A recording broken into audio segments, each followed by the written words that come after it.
So, interesting times at Mount Panorama, just for something completely different. As the Repco Bathurst 12-hour continues, Bastian boosts the race leader.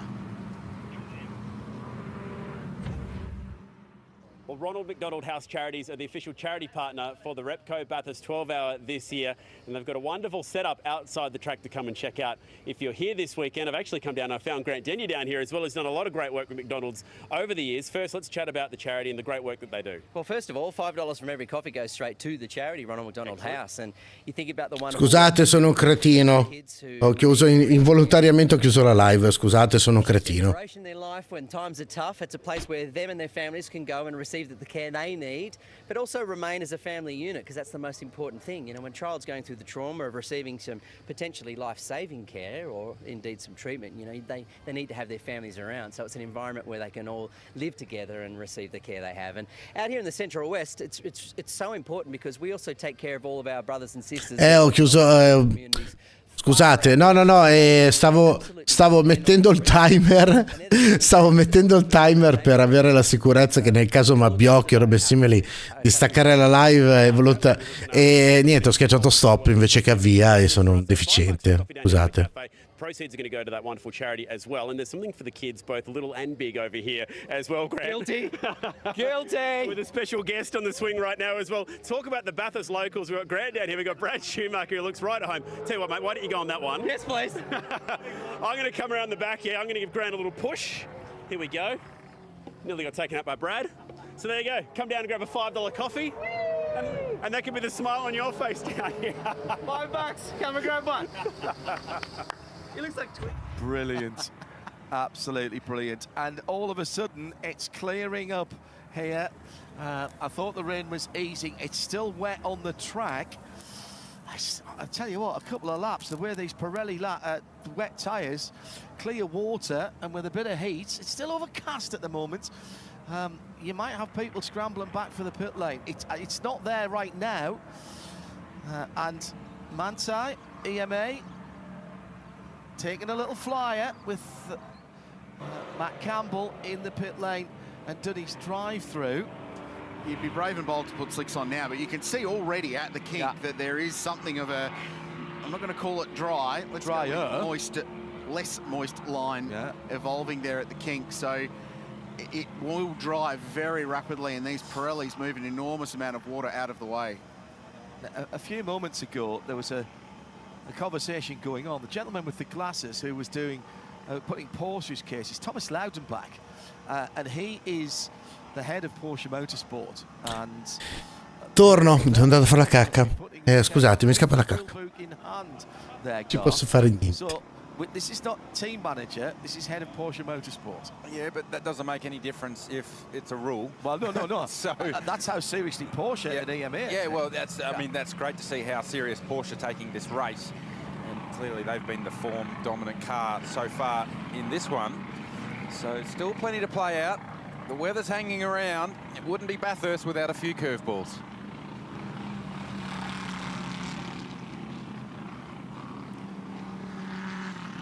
Curveballs or top spin googly, well, so I'm not sure. I think there's sliders, curveballs, all sorts going on at the moment. It's all happening. Real shame to see that car out. Paul Tracy, it was great to come and spend some time in the box with you guys early this morning after the first stint. And they'd worked their way up to the lead of that class by not having any incidents. So that will be really disappointing for them. Well, the invitational class is going to be whoever gets on the podium is whoever finishes at the moment. To the end, that's correct. Right, if you get to the end, you're probably going to get a trophy. It's been quite a war of attrition there so far.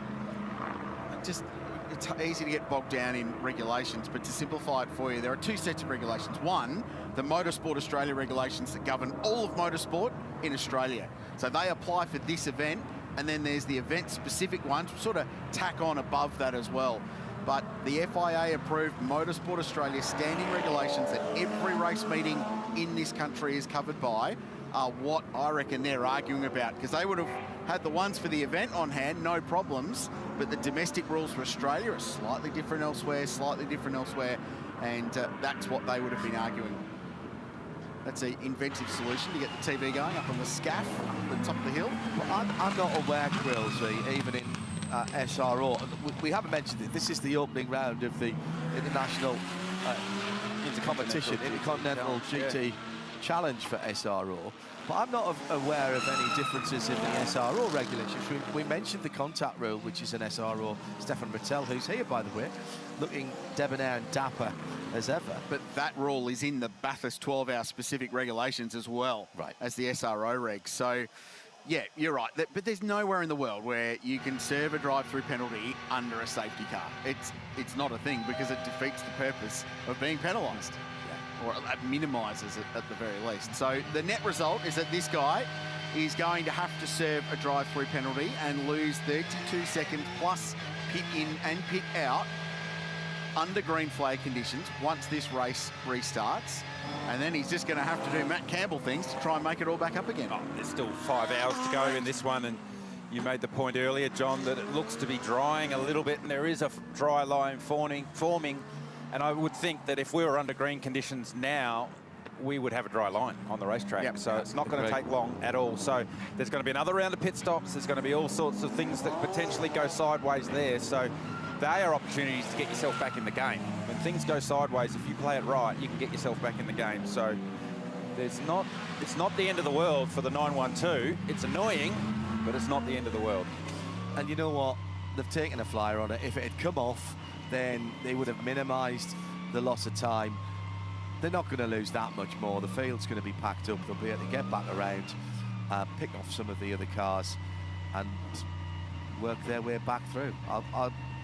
I'll guarantee that car will be back in with a shout before too long.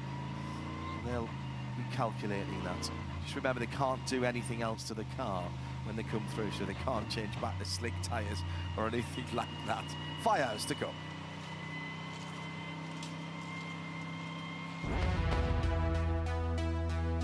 Supercars season 2024. A lot has been learnt. A lot has changed. And we've got a lot to look forward to. It starts with the Bathurst Superfest. Following the Bathurst 12-hour, it's time to kick off the new season at the thrifty Bathurst 500. Brace yourself for another great race, Australia. It is showtime. This year, a new champion will be crowned. Take your pick. It could be anyone's. Who gets the job done today?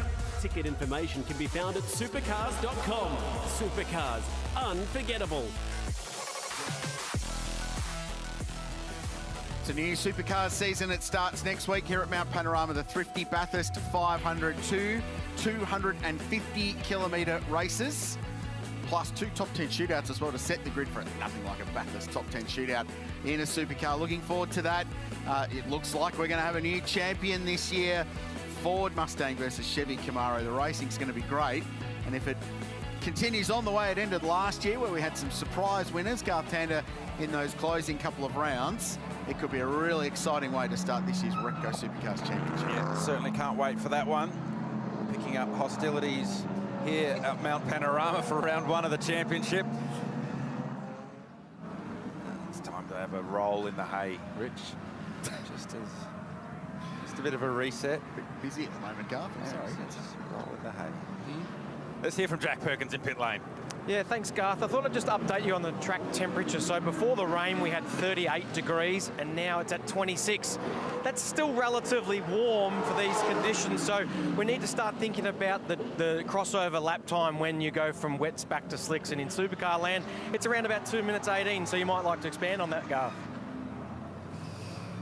Yeah, 2 minutes 18 for a supercar is the transition time. What do you reckon here, lap time here? Probably 16, 15, 16 yeah. would be the crossover. But Jack's point is valid, that it's very, very warm, and even you can see visually how much drier, how wet it got during this safety car, but now how much it's drying out under that same safety car. And the track will dry even more quickly once the cars get back up to racing speed. The other good news just through all of this, so there was one question mark over the penalty, which was car 912. car 2, however, had that 2-minute stop and hold. They're okay because they did that under green. Yeah. And then this safety car's been perfectly timed to get them back to the back of the queue, and they're still on the lead lap of the race. So they're going to be all right. The other news is that from Matchstone Racing, just heard from Slade Perrins, who's the team media boss down there, and they're working to get that car back on the road, yeah. Supergas Racing IRC GT, which is great news for them. Shay. I've just done a little bit of investigating, guys, because we do have a Pro-Am category, and yes, they can win the race overall, as we've seen happen in the past, but they have their own set of rules that they are trying to abide to right now, i.e. a bronze driver that must get 60 minutes worth of drive time in the second half of the race. Well, we have just had 60 minutes elapse in the second half of the race, and one of our bronze drivers is very near meeting that time. Ian James has about 15 more minutes to do in the 27 Mercedes, the heart of racing with SPS Performance, then he's done. Whereas the other 2 cars in category, namely the 88, where Prince Ibrahim has to get back behind the wheel, and the number 911, Yasser Shaheen, has to get back behind the wheel of that car, neither of them have fulfilled that 1 hour minimum. So we are going to see the 27 with 2 pro drivers, Alex Riberas and Ross Gunn, for the remainder of this race after about another 15 minutes has elapsed. That's a really good point, Shay, that you make in the Boycell Pro-Am class battle. That the bronze drivers do need to do an hour of drive time after the second, or in the second half of the race. So that sets them up really nicely. And remember, if a Pro-Am car stays on the lead lap, put a pro driver in at the end, they become as outright a contender as anybody else. So Alessio Picciarello behind the wheel of 911 at the moment, they're 5th outright, but Yasser Shaheen still to drive, and the same for car 88, who sits 9th outright.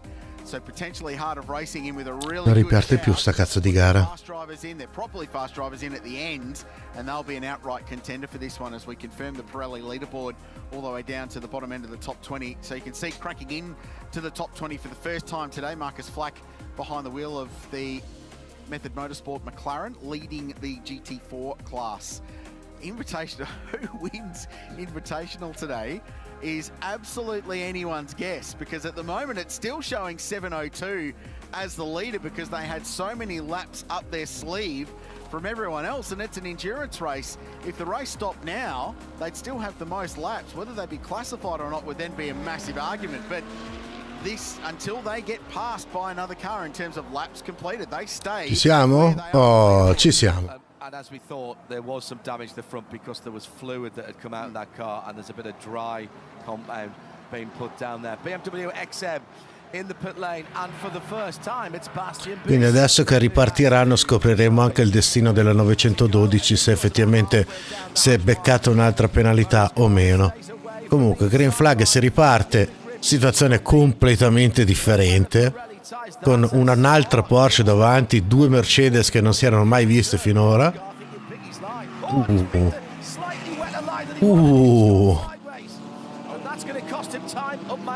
Has it cost him the lead already? It has. No, not yet. But he's defending hard from Danny Giancadella for the run. Dio, la Mercedes 130 con su Engel effettivamente si era visto nelle prime fasi di gara. The final corner, you need to run it up the middle of the grid boxes, and as soon as you leave the last corner, it comes straight back to the middle of the track. So he has done his wet weather research prior to coming to Bathurst. He is a properly talented young man, just 20 years of age, but already the reigning Porsche Super Cup champion. Won Make Porsche Racing's pinnacle last year. He knows how to wheel one of these 911s. That was the moment at turn 1. His Porsche family teammate, not direct teammate, Picciarello a little bit wide. The question now is Mamma mia, se gli è scappata di culo a Marcello. Non so se l'avete visto. È leggermente scappata.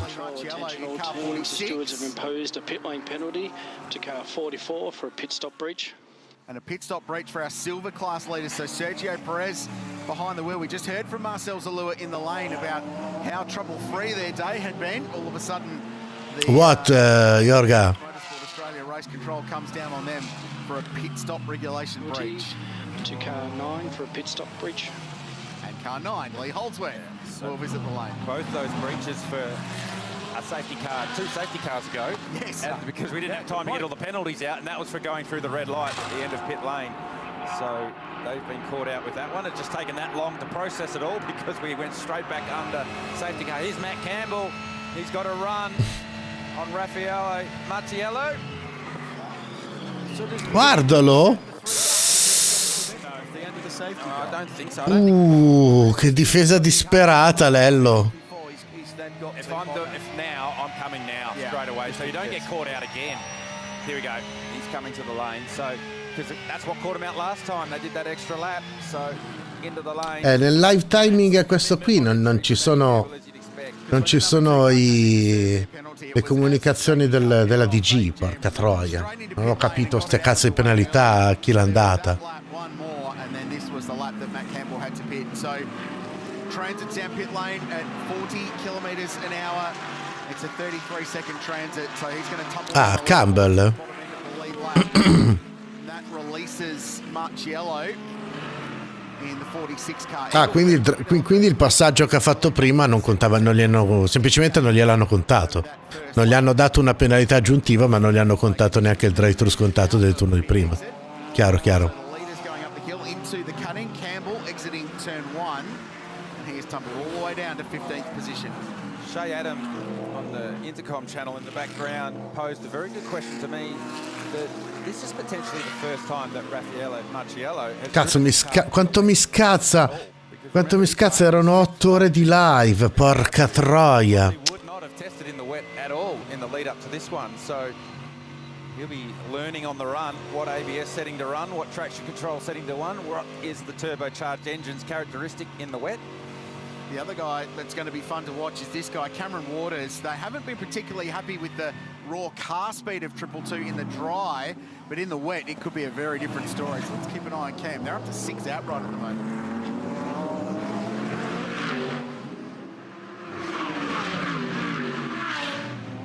That got my attention as well, Rich. Here's Waters now looking up the inside of Picciarello. Doesn't get the job done at Forest Elbow.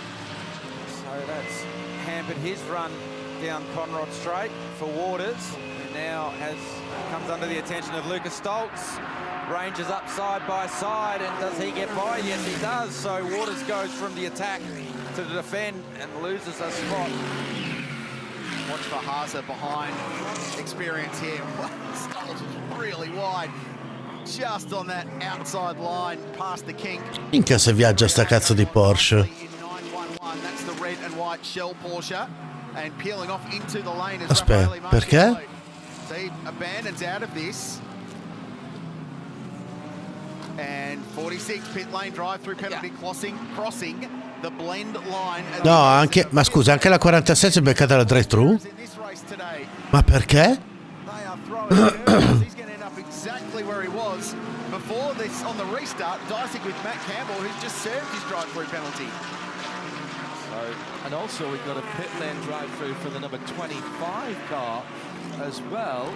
Ma perché cosa? McLaren for safety car procedure as well. Nice debris flying around up there at turn 2. Ma vaffanculo, va, ma porca troia. He'll assume the lead in class when Flack takes his drive-through.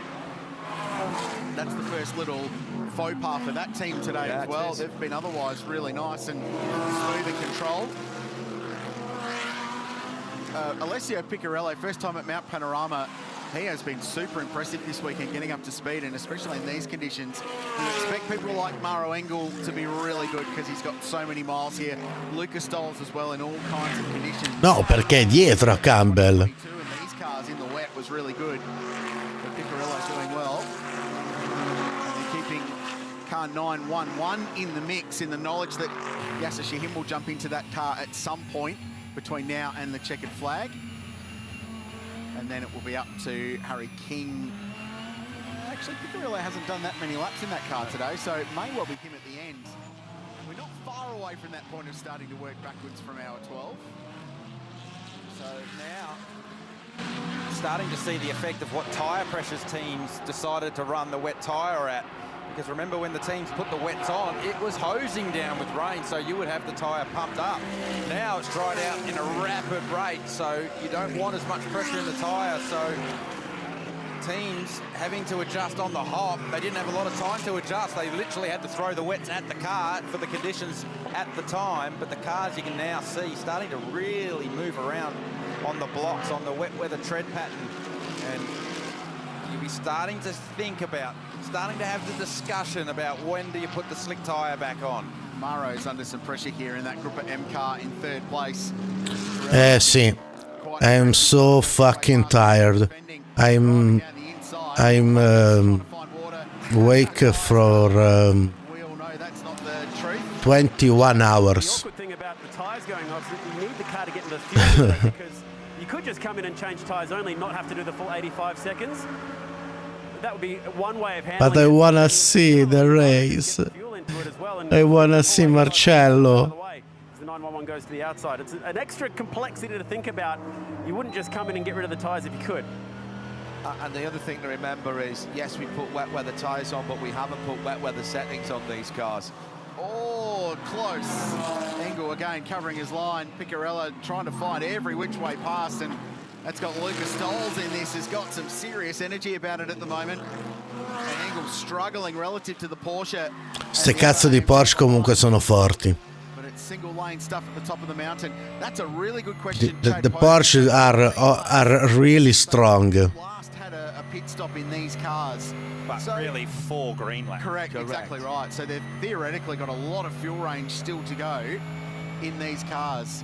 So do you take the risk of diving in to put a slick tyre on without, and you can just do the tyres, no driver change, no fuel, but you don't have to do the 85 seconds mandatory pit stop time? Who rolls the dice? Yeah, well, that's it. It's going to literally be a roll of the dice, because you could say, oh, well, you leave the wets on because it might rain again, but if you torture the wet here in these drying conditions, the wet's no good to you anyway, so you may as well have got the slick. So you can see the dry line, it's coming, and just the way the cars are moving, they're really slimy, they're moving. Sorry, guys. I need to sleep. Metto la sveglia. I'm back 4 hours. If you're outside the 10, if you're the silver class car of David Wall, Jack LeBrock's got the talent. Scusate ragazzi, sto davvero crollando. Sto davvero crollando.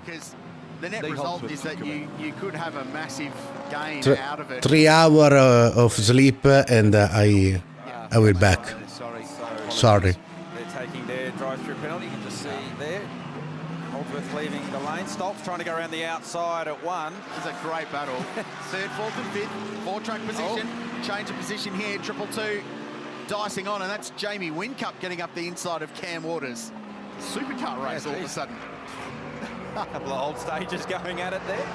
Cam will appreciate that. As Picarello to the outside at Griffin's. Sails around the outside, and they'll be wheel to wheel on the run up to the King and the Porsche. This time we'll have track position.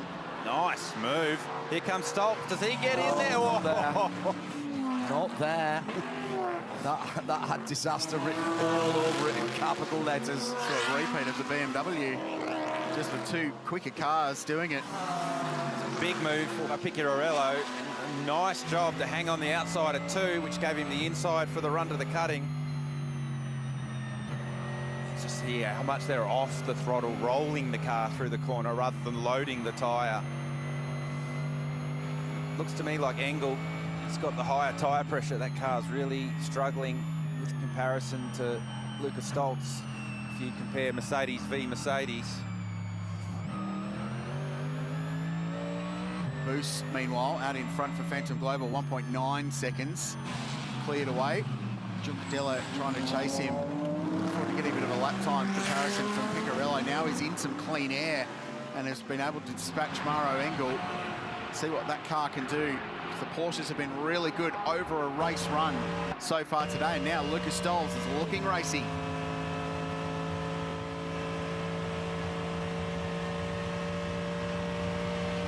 Sun Energy One Racing, defending champions of this event last year and the year prior, looking for a three-peat. Lucas Stoles has won those races with this team. He's behind the wheel of the car we're watching. We're on board with Maro Engel, looking backwards.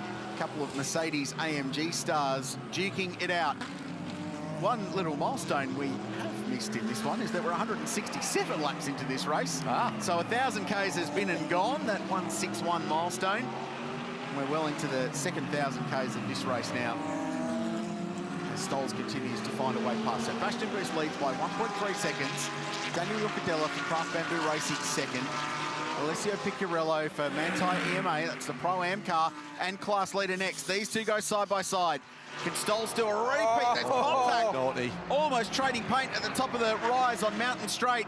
Engel with a driving line, return serve under the braking zone before Griffin's Bend and holds on. Where's the head of Mercedes Motorsport right now? Have his head in his hands. Those two banging wheels up Mountain Straight into the braking zone, into turn 2. I just had a quick look at the lap times for the previous completed lap because we were starting to wonder what's the crossover time, wets to slicks. And our race leader, Bastian Boos, a 16.5.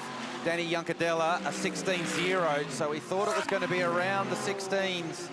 So they're there now, so it becomes a strategy play. The track's probably ready, but does it fit the strategy at hand right now? One driver way below that crossover. I'll come back to that because this is pretty wild. This is Maro Engel left, Lucas Stolz right. Undersell it, Rich.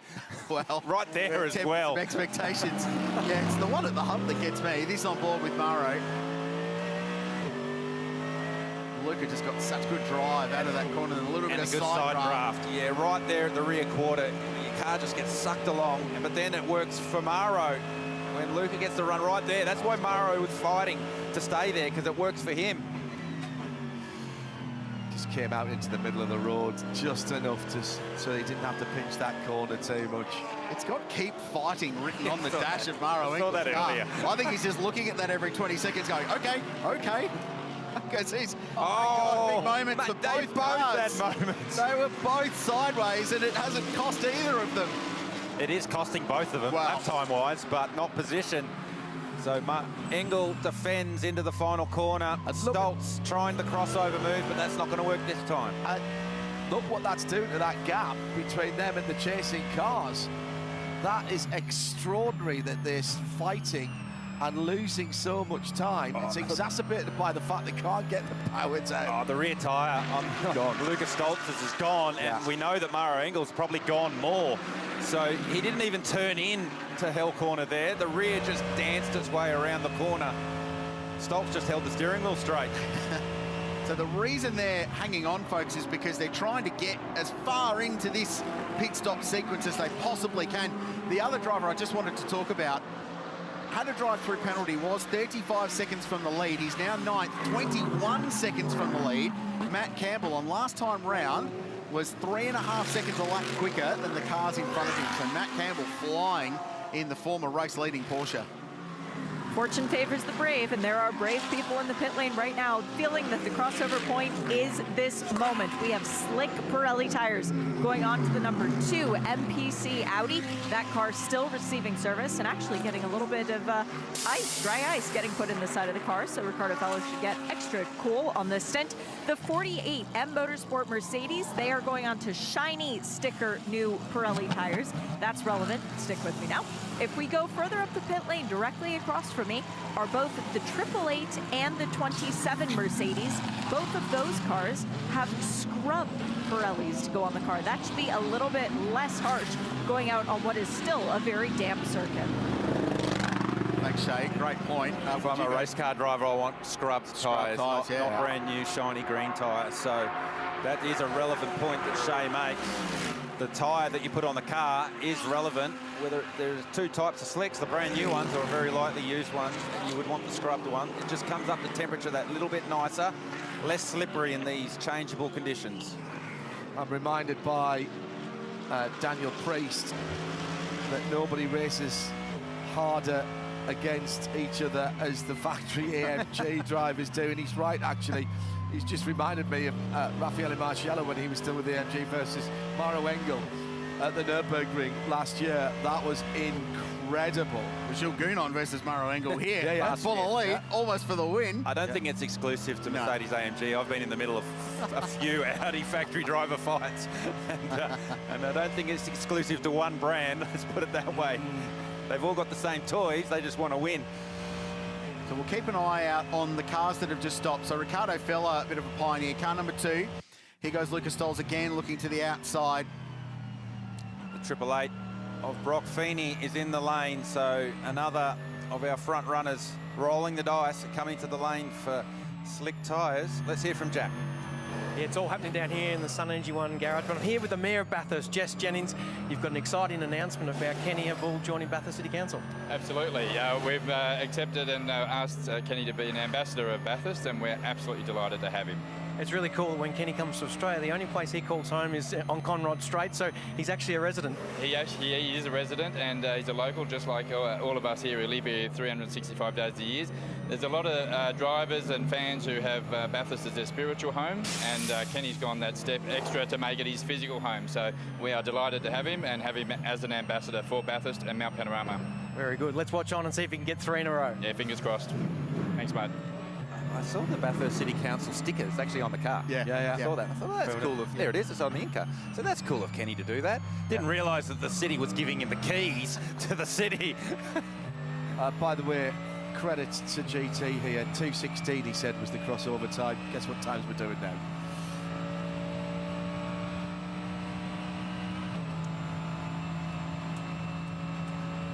So they're in the 16s.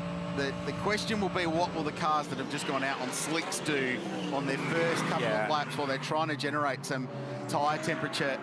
And it will be a case for a while that if you go half a car width offline, you might be in some peril. This battle continues, speaking of peril, and Maro Engel peels off, and Jamie Whincup follows.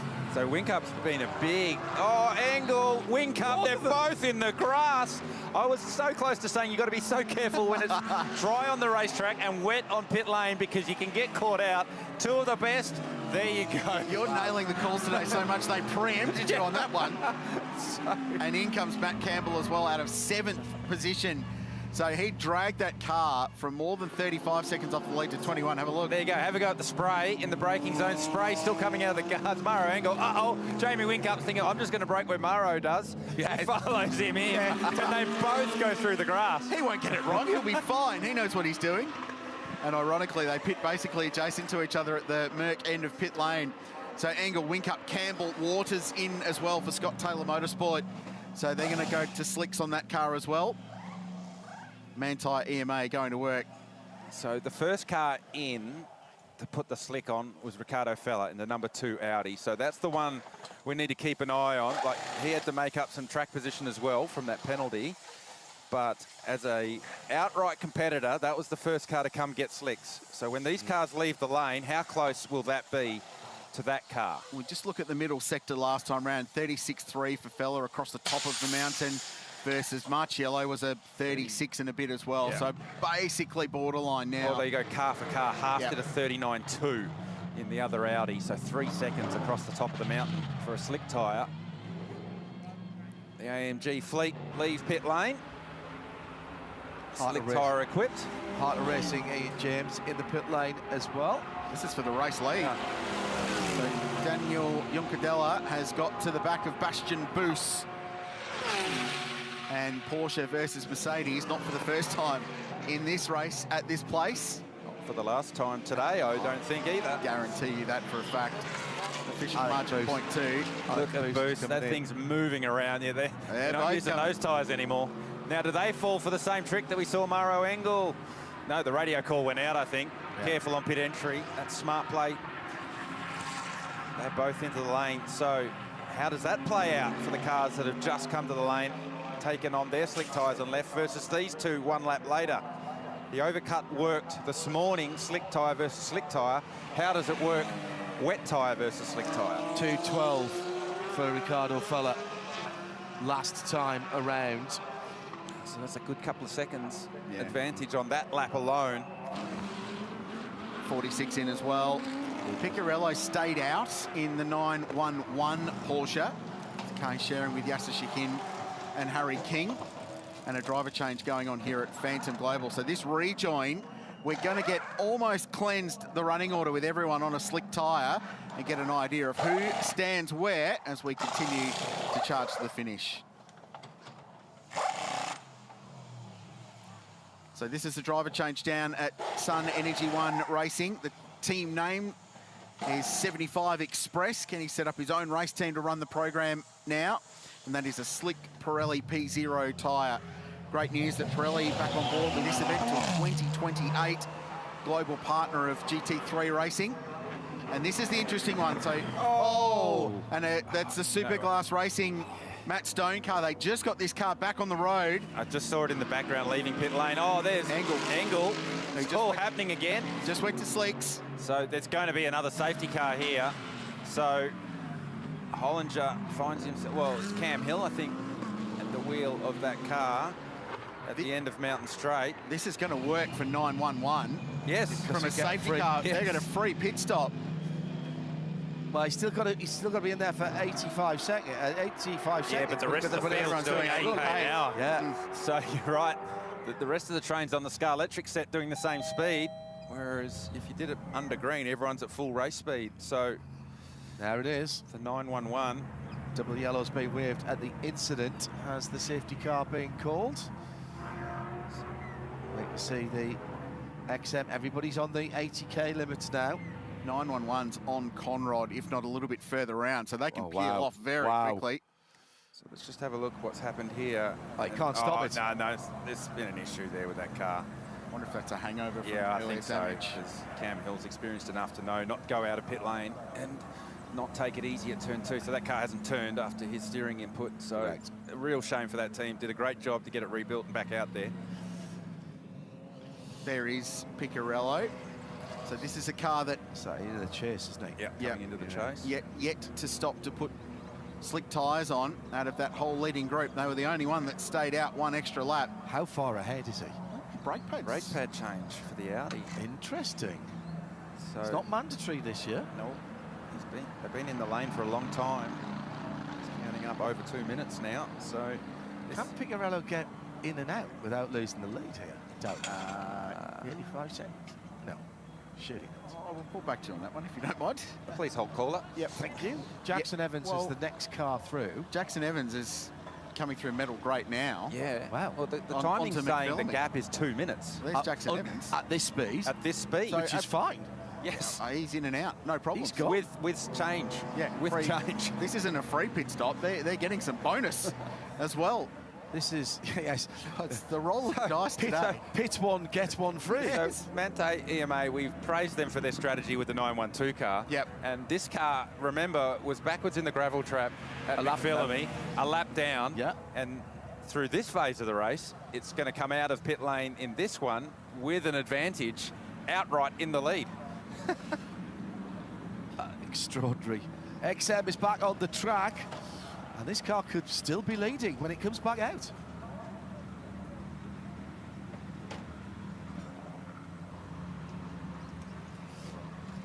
Full service for the Pro-Am Porsche 991 version of the venerable 911. Oh, that's such a good shot. Oh, love it. Probably left actually pretty casually just to make sure they don't breach the 85 second. There's no need to have it right up shotgun under the throat because where's Jackson Evans? You've got room to spare. Where's Jackson Evans on the GPS tracker? Somewhere on Conrod at the moment. He's miles stuck in the dead spot in Conrod. So he at 80k an hour, that's half a lap. You know, the better that you are, and the more you prepare, the luckier you get. The better you are. Yeah. Exactly. I mean, that is absolute quality. Jackson Evans not even down to the right-hander. What it does do is put Yasushi behind the wheel. He has to do 1 hour. 60 minutes of the race in the second half of the race as a bronze driver in the Pro-Am class car. So remember, it can race outright, it can win outright, and it would win both trophies, and he'd go home with 2 Boycell watches. However, he has to deal with Jackson Evans, Maximilian Goetz, Jules Gounon, Mick Grenier, Ricardo Feller. I could go on and on and on because the talent's stacked up behind them. That's an important point you make, Rich, is that if this was a full course yellow, he would maintain that gap. But this is a safety car yellow, so they will bunch the field. So there's the BMW XM safety car. Art of Racing car just double checking, triple checking. Yes, you're okay for me to go by. Thank you very much. That was Ross Gunn. And here's our race leader, Yasser Shaheen. So he has to fall in behind. That was Ross Gunn being very, very careful, because they're in with the shout of this pro category. What we need to look for in the next 1 hour now, while Yasser Shaheen is behind the wheel of that number 911, is what the other Pro-Am cars are doing. Now, we know that the 27 of Ross Gunn that we just saw there, almost a lap behind, and that's really important that he didn't drop off the lead lap. He's going to come back around. They've got no more time for Ian James to do. So it's Alex Riberos and Ross Gunn to the end in that car. I'll answer your question for you right now. Prince Jeffrey Ibrahim is aboard the number 88. And he's got to do his hour. AMG Mercedes, so he's getting his time. He was the other driver. It was Yasser Shaheen and Prince Jeffrey Ibrahim that had to do their hour. So they're now aboard both those cars. So there he is, Prince Jeffrey Ibrahim. So the field will condense under the safety car once everyone closes up at the 80km/h speed. Do you remember how the restarts have been completely sedate and nothing's happened all day today? I have a feeling. And that was when the racetrack was fully dry and there were no wet edges. So, yeah, that's, I'm forecasting a very casual restart to this one. Yeah. And everybody on slick tyres on cold slick tyres on a greasy track. What could possibly go wrong here, gentlemen? I think we're going to have to pull our belts down a bit tighter when we go back to green. 4.5 hours still to go, and we've still got plenty to talk about. So make sure you stay with us.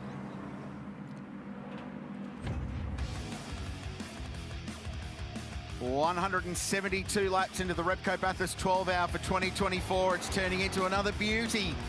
Just over 7.5 hours ago, the field burst into life in perfect conditions, cool, crisp, and bright morning on the mountain. This was a huge moment. Ironically, a car deposited into the sand trap at 200 kilometres an hour currently leads the race.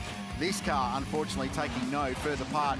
The Shell WRT BMW in the fence hard at the cutting, well and truly out of the race. Our pole-sitting car, no chance of winning today. It's been a yo-yo kind of day for the Ginetta, a real challenge for these guys in the GT4 class. And busy has been the byword, especially at the top of Mount Panorama. That copped the number 2 car, 2-minute penalty, standing in pit lane for turning the Matt Stone car into pit lane. Ironically, that car's just brought out the next safety car. And then the rain came to the mountain and everyone scrambled to put wet weather tyres on. There was a pit lane miscue for Manti EMA. They served a drive-through penalty when they weren't allowed to. They had to repeat that under green flag conditions. This was a big, bold pass around the outside. Alessio Piccarello fighting his way past Maro Engel in a really entertaining battle between Porsche and Mercedes AMG. And then Lucas Stolz decided he wanted to get into the mix. They boxed on Mountain Straight. They traded paint once and they traded paint again the next time around. And through all of that, the track started to dry and we've gone back to slick tyres. And that brings us up to speed with the safety car out for a car stuck in the tyres up there at turn 2. This car leads the race with Yasser Shaheen, 2-time Fanatec GT World Challenge Australia champion, behind the wheel under the control of the BMW XM safety car. There's the Pirelli leaderboard. So Porsche leading Porsche, and then it's Mercedes AMGs in 3rd, 4th and 5th place. The first Audi is car number 2 there. Ricardo Fella behind the wheel. And then you go back and find Philippe Fraga, Maxime Martin, David Wall. The Lamborghini is 9th outright. They have crept up on this. Great job for our silver class leading car today. And Matt Campbell, safety car, helps car 912, gets them right back in the mix. All those times are going to close up. There's the Mozell Watchers class leaders with Jackson Evans for Phantom Global racing the best of the pro cars, but not the best position because the Pro-Am car is leading with Yasser at the wheel. David Wall for Wall Racing is in the top 10 as we mentioned, and that is the silver leader. GT4 Chassis Mostert for Method Motorsports, McLaren and MRA Motorsports are in the lead of the Invitational class with Darren Curry behind the wheel of the 111 Mark II from 2023, and our chat is down in the pit lane.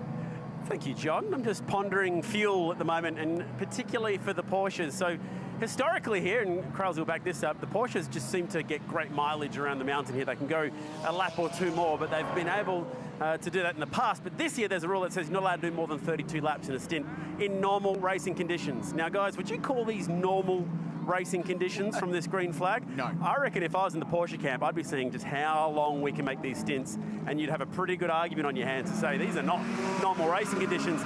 And now that everyone's back on slicks, I figured it'd be nice time to tell you it's just started sprinkling in pit lane.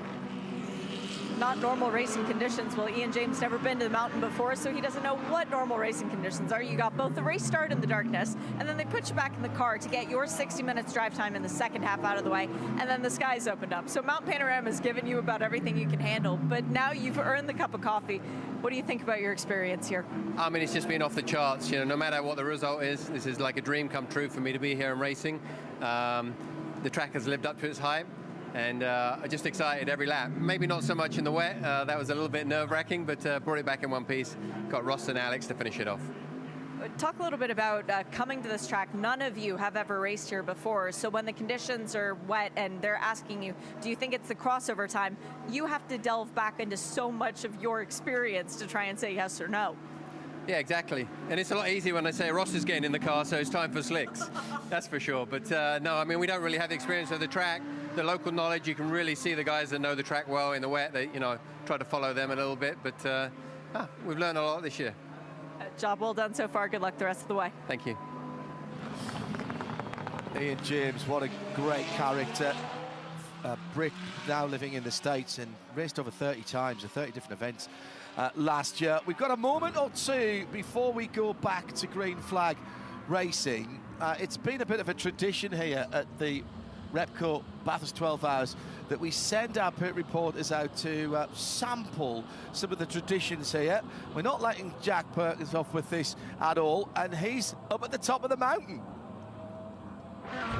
Well, I found myself at McPhillamy Park, and let me tell you, these cars over 200 kilometres an hour are very impressive, but as are the fans. I found myself here, Dunga Derby, and this is Chris. I want to ask you, what's Dunga Derby all about? Dunga Derby is a local charity group that's from the Fraser Coast. So we have a local charity group that does an annual run, pretty much like the usual the big charities. We do take roughly 250 people out on a tour for a 4-day tour once a year, and raise a lot of money for our community in Fraser Coast. It's a great cause. Now, I see a lot of the guys here that you've got with you, got the years on the shirts. Oh, yes. So how many years have you been coming along, and who are we supporting? We're actually supporting car 77 and a few other teams, but yeah, we're good enough to come and be organised by Paul, and yeah, our group get a shirt every year, so it's great. I can see why you sit up here. It's a great spot, and a great cause, guys. All the best up here. All right, thank you very much, Jack. Cheers. Jack at the top of the mountain, and the vagaries of Bathurst. It's sprinkling again down here on pit lane when everyone's just gone back to slick Pirelli tyres. Yasser Shaheen, at the moment, loving the fact that he's behind the XM safety car. He's got to do a full 1 hour in this second half of the race. He'd be happier that he's eating up some of that time under safety car. Correct.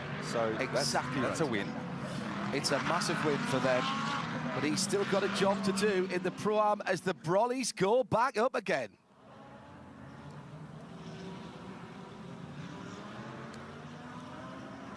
I was about to say, what would you guys say if I told you it was raining at the cutting? Now that we've brought all the cars in, the track's dried out, we've brought all the cars in, we put slick tyres on, and now it's raining again.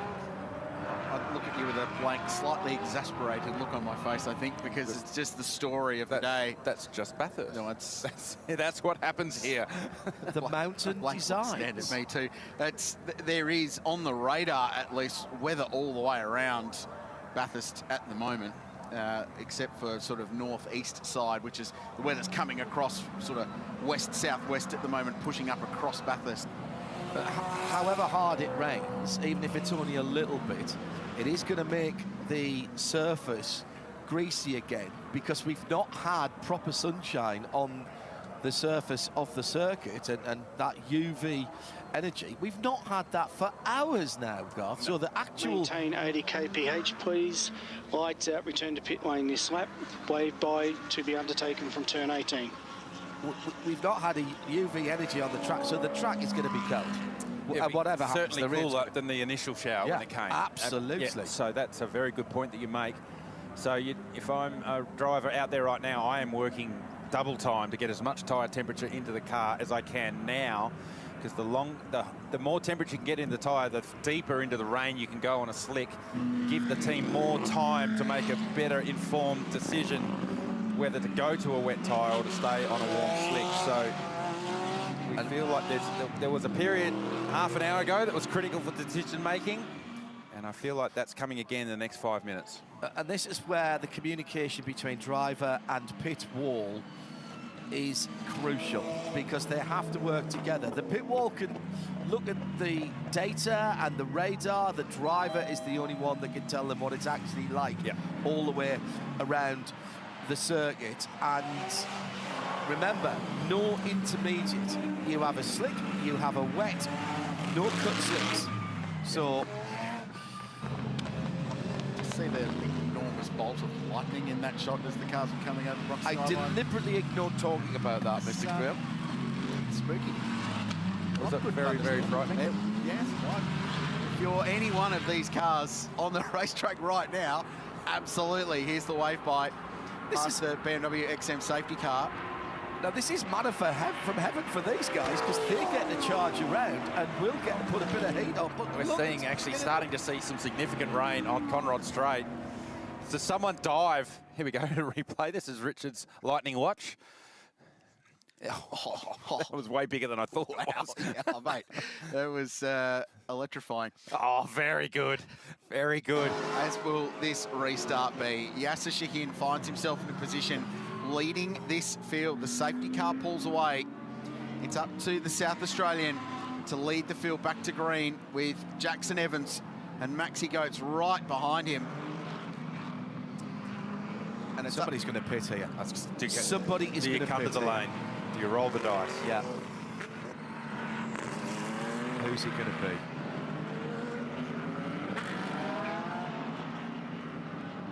Coming back to green flag. Everybody back on slick Pirelli rubber as the rain starts to fall again. Is anybody going to hit the lane? Yasser Shahin gets his foot down, comes down to the final corner, searching for grip from those front Pirellis. Actually did a pretty good job there, kept the car on the black stuff, but it is looking filthy over to the west. Talk about pressure for Yasser Shahin. Bronze driver leading outright. He was in the car when it was turned around at the top of the mountain and sat in the gravel track contemplating life, wondering whether they were going to continue. Now he's in the lead of the race, fighting off Jackson Evans as they make their way up Mountain Straight. To make it a bit more difficult for him, it's raining and they're on a slick tyre. Jackson Evans sends it up the inside. I think that's smart from Yasser. Follow someone else across the top of the mountain so you can get a gauge on the grip level. But it is raining significantly for the run to the cutting. This is as tricky gets. Jill Gunon trying to work his way through as well. On the outside is Mick Grenier, the national storage car, still side by side with Gunon. Still side by side with Gunon heading up the hill. Still side by side with Gunon. They come out the other side and Gunon manages to scrape past behind the Ricardo fella in the KFC Audi. Really dicey conditions. Yasser Shahin, the cork in the bottle at the moment. He's third. Evans disappearing up the road in front. And Maxi Goetz going with them. Yasser spun up the rear tyres as he was coming out of Griffin Bend, and that cost him up that incline. It's much steeper than it looks. But also, these cars are not, right now, they are not his fight. He's got to get his 60 minutes in the second half of the race, and then he can stand down. He's gunning for the Pro-Am victory, so he's got to keep it pointing in the right direction. Meantime, at the front of the field, Yasser's doing an awesome job right now. The full-time professionals are trying to crash into each other, because Mick Grenier just got into Gunon on the run into the elbow there. They're all boxing on as they head down Conrod Straight. So So it's certainly wetter on the west side of the circuit over at the cutting and the run out of turn 2. That's where the weather comes from, and it makes its way across the racetrack. Here come the Mercedes, they're through. Yasser, I think, let them go. Ricardo Fella up the inside as well. Oh, Campbell off. Campbell very wide on the entry and the braking, and a couple of wheels off on the white line, trying to get the Grello Porsche stop change for the lead. Craft Bamboo now assume the race lead for the first time today. Oh, BMW! Huge first. It's going to Bathurst. Maxime Martin. Oh, no. Do not put it in the gravel trap. Oh, he will get away with this. Well, will he? Will he? If the splitter digs in, no, he gets out. Wow. Oh, Brock Feeney graphically showing what we're all doing. David Wall got past Matt Campbell there as Matt went deep. Yasser Shaheen staying out of the way. He's done a really good job there to keep that 911 number car in one piece. Yes, he's dropping back down towards the other Pro-Am, but that's not important right now. No, he's done the right thing there by getting out of it on Mountain Straight as well and letting all of these pros go by. Kelvin van der Linde in the 22 out. He's gone past Cam Waters and Matt Campbell in front. You're right, Campbell lost a spot to David Wall. He had 2 wheels off the road on the braking zone uphill into the chase there, and it really slowed him on the exit. Wow, Martin, the National Motor Racing Museum is a great place to visit, but I don't think with 4 hours and 11 minutes to go in the race, it's not. Oh, it is pouring down up the top now. So remember, last lap it was dry. This is the challenge of Bathurst. The weather moves across the circuit so quickly. Darren Curry, he shortcuts. He doesn't want to have anything to do with the yeses. Oh, and you've got to slow down so much. Matty Campbell, he went around the outside of David Wall there. So David Wall doing the right thing into full conservation mode. And look at him. You can drive your rent-a-car down the hill quicker than that. So now the driver's surviving as the weather makes its way across the circuit. Teams ready and waiting. I was going to say, you're going to come in. Well, you're not going to risk another one off the top. You've got to wait and see how thick and strong the front is, because it can blow in and out so quickly. Saw it here in the 1000. Wow, man, that's serious rain. You can hear it. They're pitting. Wow, yeah, they're pitting. Yeah. Oh, man, now you've got to be seriously careful of aquaplaning on a slick tyre and seriously becoming a passenger. Luke Jordan, but look, it's drier, much drier into the chase. It's so localised, it's ridiculous. Luke Jordan, who was one of the cars waved by pits, Holdsworth pits, Webb pits, all 3 of them Bathurst 1000 winners. Matt Campbell gobbling up black cars in Grello. He's up to 6th place already. Unbelievable. Have a go at Peak Hour coming out of the chase. Now they're all trying to race to pit entry. They don't want to get stuck behind the lap cars coming into pit lane. Who's that still? That's the Scott Taylor Motorsport car, 222. Wow. Cam Waters. He's rolling the dice. Okay. That's going to be an adventurous lap across the top of the mountain this time by. Clear racetrack for Cameron Waters. He is going to lead the Repco Bathurst 12-hour on slick tyres, and what at the top of the mountain is a very wet racetrack. And at the bottom is a very busy pit lane. I was going to say, how long is it since an AMG has led the race? And then we've had 2 different AMGs leading in consecutive laps, but 2 different AMGs as everybody is in the lane. 85-second stop. New tyres. Actually, no, because they don't have to. Right, if they don't fuel, let's remind ourselves, tyre-only stop. It's a tyre-only stop, so it is a race of the pit crew. I can't see a single team putting fuel in, guys. They're all taking tyres only because they're also conscious of the 85 seconds. They want to get in, get out. So while all that was taking place, I jumped out of the commentary box and did the old sticky head out the window trick.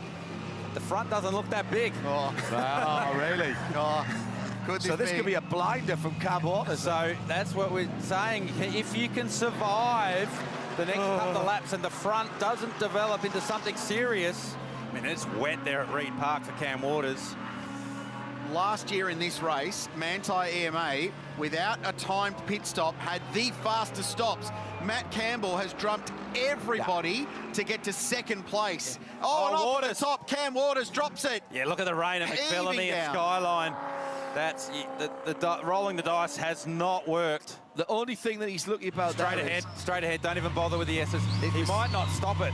He's aquaplaning down the hill. This is the problem. The only thing he was looking about there is that the gravel trap was so wet he got out of the other side, but he's literally tiptoeing. This is the leader of the race, and he's going to get caught up very, very quickly indeed. Shea Adam in the pit lane. Guys, what defines a stint? Does a tire-only stop define a stint? Because if it does, then we have several teams who have breached the 2-stint maximum per driver, Matt Campbell being one of them in the 912 Manthey Porsche. Is it how long you're in the? It's in how long you're in the car, though, isn't it? Rather than a stint. Surely Richard Crail dives to the rule book. Stint. Here's Cam Waters trying his best to stay alive in the 222 AMG Mercedes on a slick tyre at McPhillamy. Comes out the other side, and scarily enough, the slowest corner on the track was probably the most dangerous for him coming down the hill. Let's hear from Chad in pit lane. My understanding of the rule is it's 150 minutes, which for a pro driver equals 2 stints. That's why they've designed that rule, so it would be like 2 stints of driving in completely green conditions. But I could see where a few teams will get confused with that because they've designed the 150 to meet the 2 stints. But there's nothing that says you could just stop as many times as you want in that 150 minutes. Yeah. Bang on, Chad. The regs back that up. It is a timed situation rather than a set number of periods behind the wheel between pit stops, but it's just the way they're playing the race out. So with Cam Waters pitting, Matthew Campbell now finds himself back in the lead of the race, having served two drive-through penalties. One of them he wasn't allowed to. Well, one was just a drive-through. One he just drove through the pit lane for I love this race. nothing at all. I love this car race. It's insane, This is incredible. Two. Oh, Yasser pulled up under his boot. Well, has he? No, what happened there was he when to go. Yes, because they were waiting for the 85 seconds, and they didn't need to because it was presumably that was tyres only. Chad was down there watching. Oh, have a go at the rain at the cutting. It's not nice, is it? So I said it's only a short front, but there's plenty of it in this front. So you're not going to survive if that's you're not what's on wet tricky about Bathurst and making a call on the weather, because it blows across so quickly that often you can come in, jump at shadows, put a wet on it, and then you're back 2 laps later. But this one has played out. You definitely need a wet tyre. This is Porsche 911 weather as well. Rear engine car, predictable handling, full tank of fuel, and the fuel tank is in the front, so that helps the balance. Ironically, as the car burns off the fuel, the balance of the car in the wet will go away. Yeah, it gets worse. It's more and more. really, really awful. Oh, here, Matty there. Wow. Spin the tyre up, 4th gear, leaving McPhillamy Park. And this is where it's really tricky, coming down the hill, because obviously the water runs down the hill. Yeah. And that corner right there before the dipper is the slipperiest corner on the circuit. You can feel like you're walking down there and the car will get away from you. Right now, Matt Campbell wishes that he was in a Porsche Cayenne and not in his 911. Let's have a listen to the flat 6 engine as he comes off the elbow. You hear what he did there? He was 1st gear. Before he even got anywhere near full throttle, it short-shifted to 2nd. To punt, use 1st gear to stop the car and rotate it, and then straight back to 2nd to minimise the wheel spin. That was really nicely done. So it's probably the driest part of the track is here as we make our way down Conrod and into the chase. Big lift there. Yeah, in the wet, it's definitely a lift. Nice. Oh, understeer through the chase. Really nice and patient there. Yeah. It's so easy to overdrive the car in these conditions, isn't it, Garth? Yeah. Where you get on the throttle a tiny bit too early and you're just going to get that understeer scrub of the front tyres. And that is going to cost you time. Side by side at the BMW M elbow. 4 hours to go.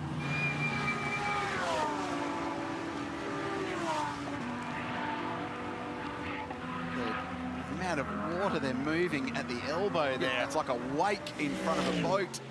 Those Mercedes AMGs, as they negotiate the BMW M elbow. He celebrated Cam Waters' bravery, spending that extra lap on the circuit on a slick tyre, but it's cost him 49 seconds to the race lead. So basically surviving the moment at McPhillamy and then going full survival mode to get back to pit lane has cost him a lot of time. I agreed with you at the time, Rich. I loved the bravery and I loved rolling the dice, but it wasn't the time. Conditions didn't work in their favour. It's heavy now on the front straight as well. It doesn't lie so much down here. The wettest part is still up on the top of the mountain, and that is also treacherous because of how many times the car goes light. Oh, my goodness me. this is where the guys earn their money, Garth. It certainly is. So as it starts to normalise, we'll start to get a bit of an indication of what the wet weather pace is like for each of the cars, because although we've had wets on the cars a little bit over the course of the day so far, we haven't actually really done any proper wet running. So Maxi Goats, big understeer for the run down. And as you can see there, the water like teeming down the hill at the exit of the dipper, and that's what catches you out when it really downpours here. Does the same out of Forest Elbow. Come out of Forest Elbow here, and just before the little kink, there's another river that runs across the track. You can hear more spray than you can Mercedes-AMG V8. It's extraordinary. This is where you put your pink fluffy slippers on the throttle, because the best traction control in the world, they'll have cleaned it up. Garth, you were mentioning earlier on about having a range setting for the traction control, probably 2 or 3 different range settings. But the best traction control in the world can't deal with running water like that. So there you go, that's the dipper, and there you can see water definitely runs downhill. So, and when it really, really pours, that becomes a big, big issue. So they're the little tricks at Bathurst you need to learn. It takes years of experience. Oh, no, the M Motorsport car's gone around. Jack LeBrock is aboard that one. That's at Skyline. This car still on the lead lap, still a contender in the Boysell Pro-Am class, and he'll be able to hopefully drive on if he can get that car refired, and he does. He's just clipped the left front part of the front splitter. Non-safety car. Oh, really? Yeah, the front splitter's definitely bent up. It looks like I think there's a bit more damage than just that as well. So LeBrock gets the car going again, so that's the only reason we're under safety car. It'll be a quick one. So here's LeBrock here. Oh, big aquaplane, and then the tank slapper. And he actually went around before Skyline. Oh, wow. That's a reverse entry to Skyline. Whoa. And he has whacked the wall hard. Much bigger hit than I thought, yeah. There'll be radiator damage to that car for sure. Totally. Wow. So under 4 hours to go by the time we go back to grade. When these wet weather conditions, the National Motor Racing Museum might be the place to be at the moment. Just past Murray's Corner, there's a pedestrian bridge to it and everything. It is a great display. There's everything from a champ car in there to some of the greats of Mount Panorama's history on 4 and 2 wheels as well. Tributes to all of the greats of this place and Australian motorsport. It's a wonderful place to visit. There's a special Chrysler exhibition on at the moment up there with some really cool Chrysler products from the Gagan era. There's a Valiant Pacer in there literally with your name on it. So I'm not sure how you've conjured that up, John Hindhoff, but it's happening. I'm heading there in the morning to see Brad and the team. As we tick over 3 hours and 59 minutes to go. We're in the final third of this one, and a pit stop for Scott Taylor Motorsport. Thomas Randall jumping behind the wheel of car 222, taking over from his Tickford Racing teammate Cameron Waters. And in the meantime, we've had some excitement. This is Jack LeBrock, top of Mount Panorama. Unpick this one for us, GT. Well, it started right back at the exit curb of McPhillamy, and it looked to me like the water had puddled against the racetrack in the curb. And then he aquaplaned out of there. The car got away from him, and then tank slapped it around the wrong direction and rear entry into Skyline. And then big, heavy contact with the wall. And you can see the front splitter sitting up on the left front of the number 48 M Motorsport AMG Mercedes. So a fair bit of damage to that one. It was heavy contact into the wall. So they also wonder whether there's radiator damage to that car. They're going straight to the garage, which is a smart move. They've been having a decent day as well before that. Knocking about just outside the top 10. They went a lap down. They got that back with the lucky dog. Rich was talking about the wind at the top of the mountain, and there you go. It's become quite unpleasant for those of you that are here at the circuit. It's very, very wet, very, very windy. There you go. Hang on to your easy ups, ladies and gentlemen. For those of you still getting plenty of thumbs up from the crowd on the top of the mountain, so they're pretty hardcore fans up there, aren't they? Jack? Yeah, I'm down in 888 garage, and to be honest, it's getting quite cool here. Brock Feeney's got the jumper on. I might steal that off him in a second. Hey, we saw your reaction when the rain came down, and it looked like you were pretty pleased to be in the garage. Yeah, look, it's much warmer in the car, but probably a bit nicer in here at the moment. But yeah, I got a bit of the rain, certainly not like what it is here now, but it was super challenging. This track in the wet, it was daunting in the dry, let alone the wet. So Mick's doing a great job out there. we got a fast car, so let's see what we can do for the rest of the day. Hey, unlike the supercars, you can change a few things like the ABS and traction control. What do you do in the wet in this particular car? Yeah, you dial it down a bit, so you know, you're probably in the traction control a little bit more, and you try not to get in the ABS though. But look, they're just a couple of little aids that can help you along the way. There's a lot of painted lines and that on this track, which make it super challenging, and when you got a concrete wall to manage, you got to be pretty careful. So yeah, they're good cars. Let's see what we can do. So we see Will Brown's got shorts and t-shirts on here. He's done for the day. When do you get back in this car, Brock?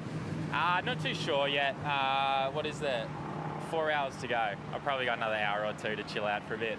I'm hoping this weather just disappears and we have a dry race to the finish. And yeah, we're super fast in the dry, so hopefully we can be there at the end of the race. And do you hope that it's dry, or you just play the conditions to what it is? Yeah, it's going to be what it's going to be, mate. If I say one thing, it'll probably be the opposite. So we'll wait and see. I think we can be fast in both conditions. So yeah, bring it on. It should be good fun. I'll go well. I'll just point out there's a couple of familiar faces here. We've got Marty Short, who's Brock's engineer, normally in supercars. And over here, Andrew Edwards, who was Shane Van Gisbergen's engineer. He's going to be engineering Will Brown this year in supercars. He's a data guy down here this weekend. So all hands on deck in 888 Garage. Pretty overqualified data engineer, isn't it, Andrew Edwards?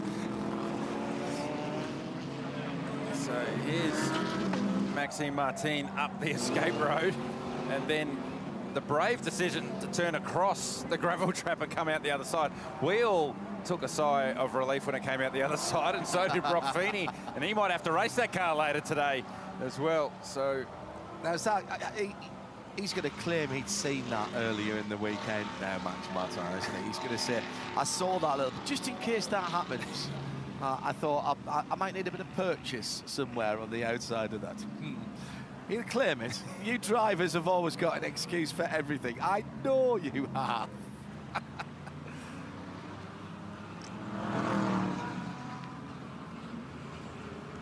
Well, gentlemen, an exciting period of time that we've just had. We're into the last third of the race. We've had continuing problems for the Ginetta, but that is back out. No, it's not. It got trailered back, didn't it? So that can't have gone back out. So that one's disappeared. We lost the Mark car number 91. We lost the BMW number 32. Charles Verts hitting the wall really hard.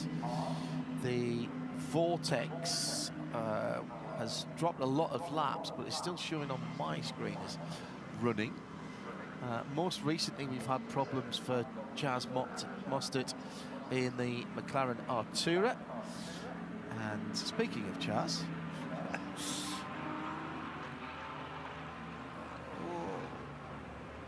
and that's why that car is in the pits right now.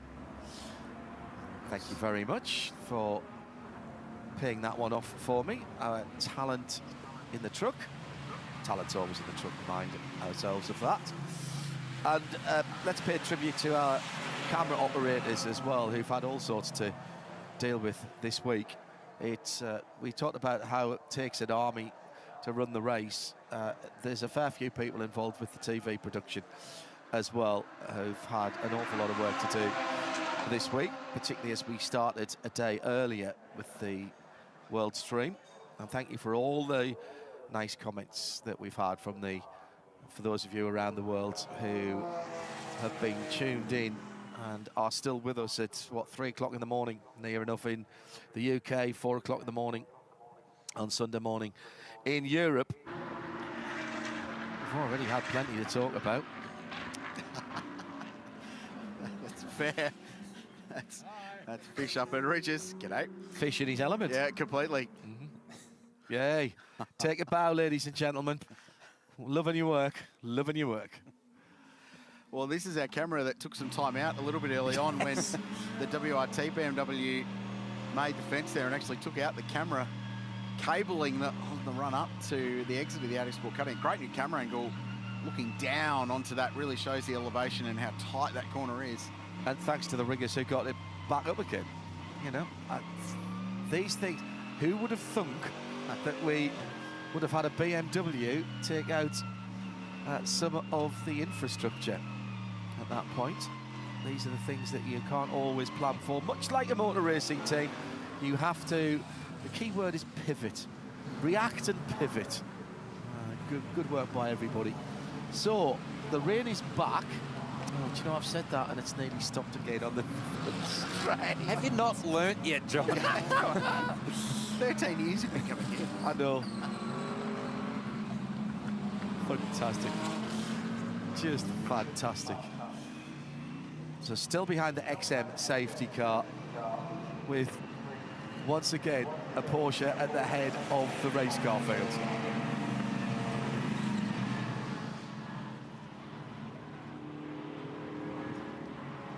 It's the scene at Mount Panorama. To just see the fantastic men and women of the Australian Army walking through Harris Park adjacent to our commentary position, and I feel like these are conditions appropriate for their support. Let's jump down to the lane. Shade.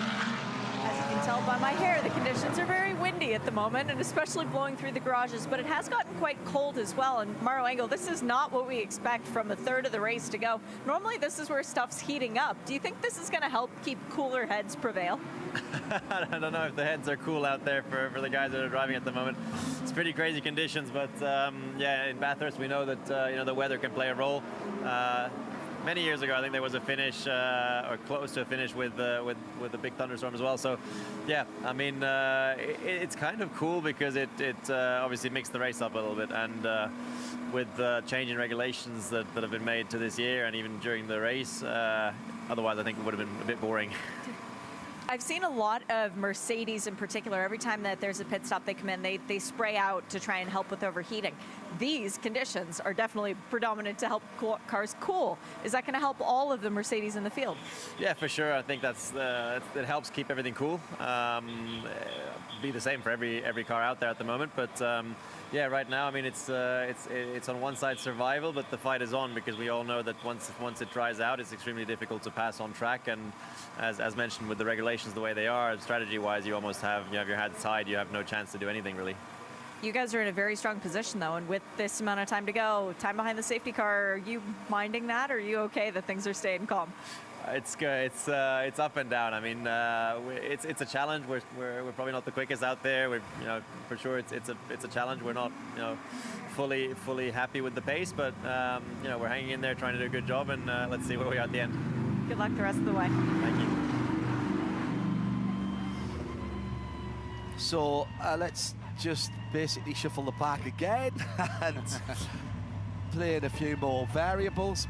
But what we have got, after all the trials and tribulations for the Manthey EMA number 912, the Grello Porsche, and the 992 Type, the new shape car, back at the head of the field with Matt Campbell behind the wheel.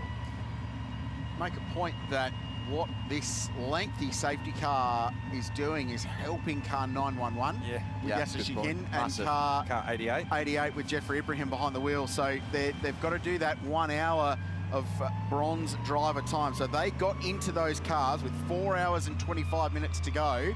There's 3 hours and 49 now to go. So there's a big chunk of time that's been used up behind the safety car. And look who's in third position, Ross Gunn, in the heart of racing. AMG by SPS, and that car has got only pro time to go to the end of the race, and they will be spitting feathers that they haven't been able to reel those guys in and put a gap on them before that time's elapsed. But that's, I'm afraid, that is the way the cookie crumbles. Played a smart move in the 27 AMG Mercedes, getting that time done as early as possible. With Ian James, yeah. With Ian James, and we saw the pressure that Yasser Shaheen was under in that safety car restart about 25 minutes ago, where the entire field came on by, but he survived that, and the more safety car time here is using up that 1 hour that they need to get done in the second half of this race. We've just had a bunch of cars go past the XM, which will be a lovely place to be in with its all-wheel drive. And as that car is still out, that means they went before being told by race control. So that is punitive penalty when you do the wave-by and it's uninitiated. We'll wait to see what race control makes of that, while Chad reports from the pit lane.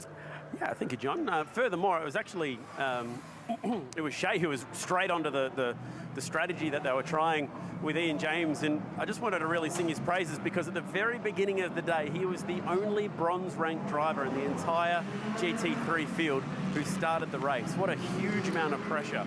So it's almost disappointing that they're not being rewarded for that right now, with the other competitors getting a bit of a free kick here with the rain. For them, I'm saying it's disappointing because they did all that hard work, and he did a really good stint in the pitch black conditions this morning to get his first part of the driving done today, and then he was completely done by about hour 7 of the race. So they played their hand perfectly, but the rain did not fall their way. Fans of Craft Bamboo might know that their mascot, Lucky the Dragon, is at the track, and he is back once again. Last year, he was their secret to getting heat in the tires by Dragon's Breath, by keeping a little bit of extra up the sleeve. Well, he's been here, right here, all weekend, and then the rain started. And the mystery was, well, where did Lucky go? Don't worry, I found Lucky. Lucky is still here, and he's dry, most importantly. So for all the little kids around the circuit wondering where the giant red dragon is, we've put him in the cage, but he'll fly again, don't worry. Shay, I don't think that's going to fit into your carry-on for the trip back to the United States. I'm sorry. I'm really sorry. I don't think you can... I think Daryl O'Young, the team boss, will know it's gone missing. That's an extra seat he'll try on the Delta flight home for Shay on Monday. That's good back to Utah. I'm telling you that now. That is the fluffy toy of all fluffy toys, isn't it?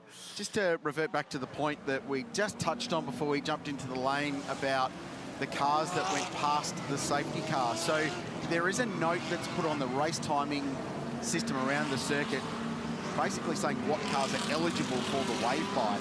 So I wonder if they've seen that note and go, right, we can go. Whereas the wave by itself takes place the moment before the lights in the safety car go out and the restart commences.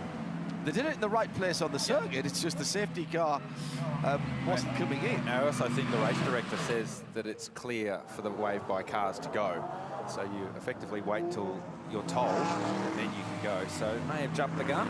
So we'll keep an eye out for that one for any potential ramifications. The only other thought I had was that the safety car was on the side of the road. So it peels across two drivers right to let them go by. So unless it was a directive from race control.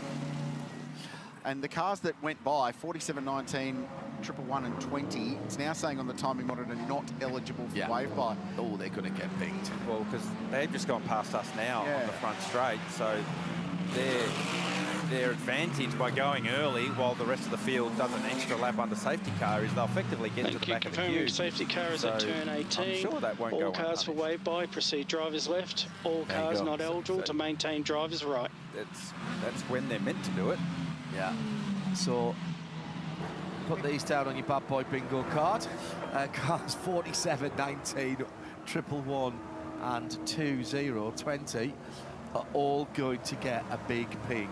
So here comes one of the Method Motorsport GT4 McLarens who did listen to what the rules were. Yeah. I think they're the only taker left to get a lucky dog on this one. So it's Tom McLennan behind the wheel of that car, getting back one of the 3 laps he is in arrears of the red Mercedes-AMG GT4, which leads the GT4 class, the number 19 with Mark Griffin behind the wheel. It's actually heads up for a brand new race team to instruct their driver, no, do not go with those others. Wait and go when we tell you. Oh, yeah, because one person goes and race drivers are like we are sheep. sheep. We go. We absolutely go. I have messaged race control about that. I'm not expecting an answer anytime soon. They've got a bit on. You think they're not busy? Well, with this restart, so the lights are out on the BMW XM safety car. It will peel off to pit lane, and for about the 18th time today, it will be pick the point, where car 912 gets on the throttle, and it's as early as Matt Campbell possibly can to get the power down and go back to racing. So we're back to green flag conditions after another safety car in the Repco Bathurst 12 hour, 3 hours and 43 minutes to go, with weather that could still go either way in this fight to the flag, and it's busy behind between these two. Once again, Shulgunon trying to put it moving. Felipe Varga looks on the inside, looks on the outside, no room there. Mick Grenier behind, trying to take advantage. And Fraga sliding around it. It opens the door and Sun Energy 1 goes past. Fraga got up on the curb at the exit of 1. It broke into wheel spin, and that was the only invitation that Jules Gounon needed to get by at the exit of 1. Gounon did like the double fake. He went inside, outside, inside again on the front straight. So I wonder if Fraga just got a little bit Control. lost. Attention all teams. The stewards imposed a pit lane penalty with a 2-minute stop to the following cars. 47, 19, 111 and 20. That is a pit lane penalty with a 2-minute stop to those following cars. 47, 19 and 20. Well, James can ignore that WhatsApp message I've sent him because that answers the question. Meanwhile, these cars are just struggling to hang on, and Mick Grenier's had a series of very small moments and a big one for Fraga at Reed Park. The car's dancing around as they try and get tyre temperature up. Jackson Evans watching on for Phantom Global. Kelvin van der Linde's in this as well in 22. Matt Campbell's pulling away out in front in the lead in the Porsche. Maxi Goetz trying to go with him. All of these cars still in the mix. There are 16 cars still on the lead lap of this race. Campbell's been impressive on this one. He skipped away 2.5 seconds up the road while the rest of the field battle it out for the scraps. Grenier leads Jackson Evans through Forest Elbow. Jules Gounon has set off after Maxi Goetz, so Campbell, Goetz, Gounon, Fraga, Grenier, Jackson Evans, Kelvin van der Linde, Maxime Martin. That's your top 8. David Wall has done a mega job in that car. And when it all goes sideways, you need a real steady hand in the race car, and it doesn't get much steadier than David Wall. So while all the superstars are trying to beat each other to death, David Wall has just let them do that and gone for the last man standing strategy, and it's working well so far inside the top 10. Just a reminder why he's such a highly regarded driver.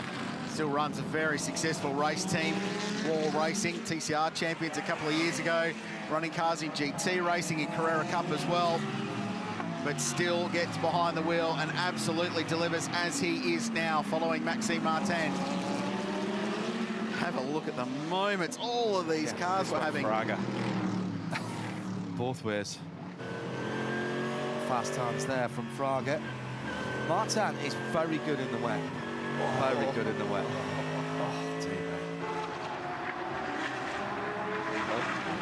Still up in the McLaren. Yes, thank you. Will do. On you go. Young Tom McLennan's behind the wheel of that car.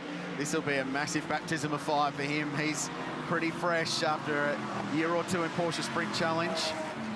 And he's going to step up into Carrera Cup this year, but wow, what an experience this will be for a young guy in his first Bathurst Enduro. I've just realised, by the way, one of those cars that we called for the 2-minute penalty was the leader in GT4. And that is going to, yes, correct. That is going to help Tom McLennan. He got one of his laps back on the wave by. He's going to get at least one more back because standing in the pit lane for 2 minutes is effectively another lap. Plus the transit time. Yeah, so exactly right. Closer to 2.5 minutes. That's going to really close up at the GT4 battle. We should have had 17 cars in the lead lap, but the number 47 is another one of those cars. That's the supermarket car with John Webb driving. That's another car who's going to lose another lap here. This has come up on our timing screen that car 44 has a mechanical black flag for a non-operational rain light. So that car, that's that's second place in the silver class, the Luke Yulden. Valmont Motorsport Audi, they'll have to come back to the lane and get that rain light working before they can go again. Meantime, in Pro-Am, we have now got a new leader in that class, as we thought we might. Ross Good, using his experience to power past the two cars that were ahead of him, Prince Jeffrey Ibrahim, and it was Yasser Shaheen who was leading that class. And Ross Good now on the outskirts of the top 10 in that number 27 AMG by SBS. That's the Heart of Racing car. And side by side AMG action on the front straight again. And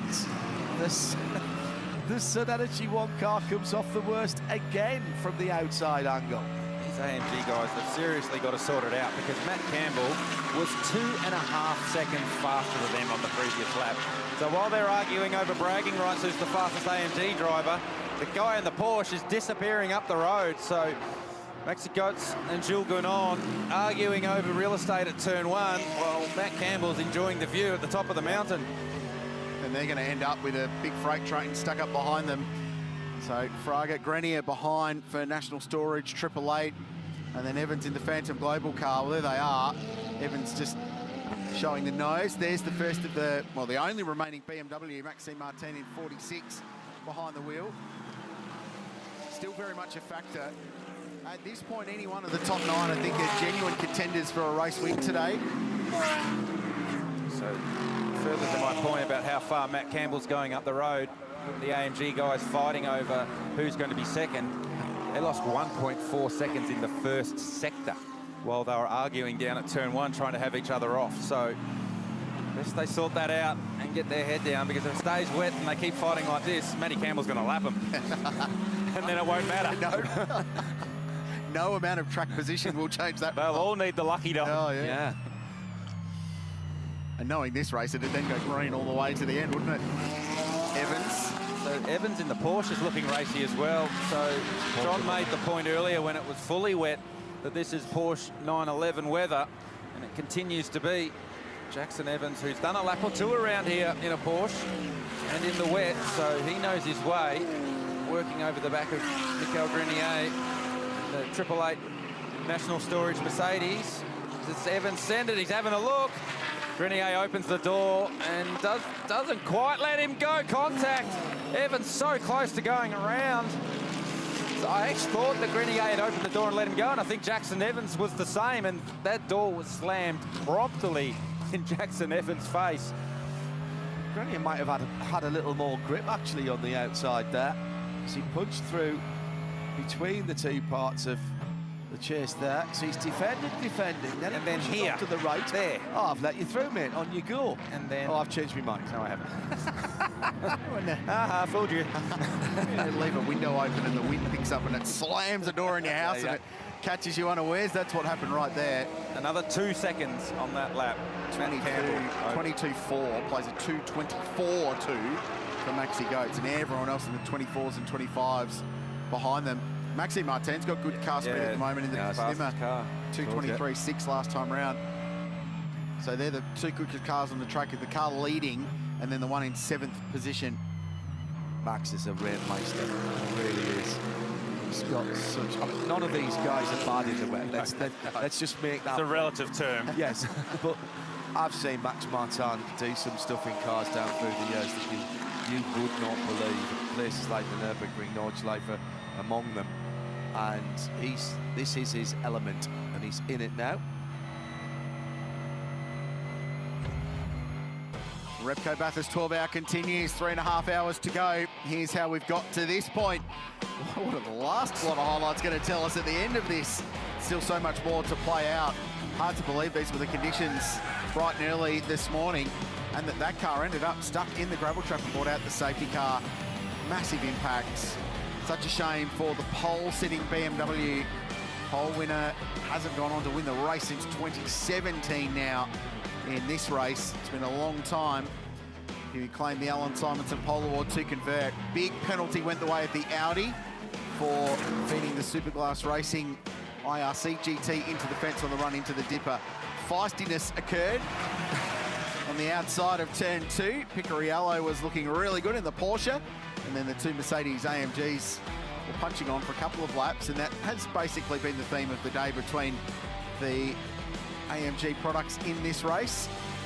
Martin had a huge moment. He wanted to go and visit the main street of Bathurst. He went so far down and then managed to drive himself out of the gravel trap. And then the rain returned, so too the lightning. Cam Waters was a passenger at the top. Everyone peeled off into pit lane. And Jack LeBrock, incredible moment with a full 360 over Brock's skyline. And pretty remarkable that it didn't end up worse than it already was. Been in the pits half an hour getting that car fixed up and cycling back to the lead, Crailsey. Mark Campbell He's having a great time of it at the moment. AMGs side by side for second and third. I seem to have said that before. And Gunon gets there. This time finally clears the Caltex Craft Bamboo car. So the Superglass car back on the racetrack for the third time today, having twice been deposited into a concrete fence or a tyre bundle. Full props to the Matt Stone Racing team to getting that car back out. I did get a message from TechWorks as well. Their IRC GT has had a significant front repair and has also returned to the circuit. So Paul Tracy currently scored in 24th position. So there's been some heroics going on in the many pit garages here at Mount Panorama. Might be a few more of those stories over the day. Let's see what Jules Gounon's got now. He's got a little bit of clear racetrack in front. Can the Sun Energy 1 AMG match the Porsche for wet weather performance? Because over the last 7 or 8 laps, nothing has got close to the young Queenslander in that Grello 912. The gap's got out to 10.9 seconds. And that's not safety car affected or drama affected. That's pure pace from our race leader, Matt Campbell. Porsche and Mercedes AMG lead the way on the mountain.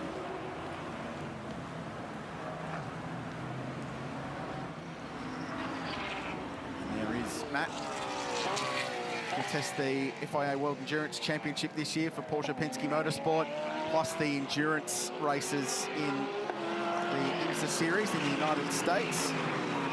Pretty cool that he's worked his way up through the Porsche pyramid to become a factory driver, driving not just for Porsche Motorsport, but Roger Penske as well, just for good measure, and performed incredibly with that team at Daytona a couple of weeks ago. I think a big season ahead. It wouldn't surprise me if they end up somewhere near the front in the 24 hours in France a little bit later on this year. And there's Laurent Vanthor watching on.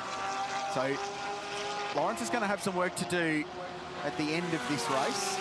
Matt Campbell's completed 70 laps of the 189, so he's had a fair chunk of drive time so far. But I think what they've proved in this car especially is that all 3 of their drivers very evenly matched, because Ayankan Guven's been pretty spectacular on his Bathurst debut. Wow. Mega job early on debut.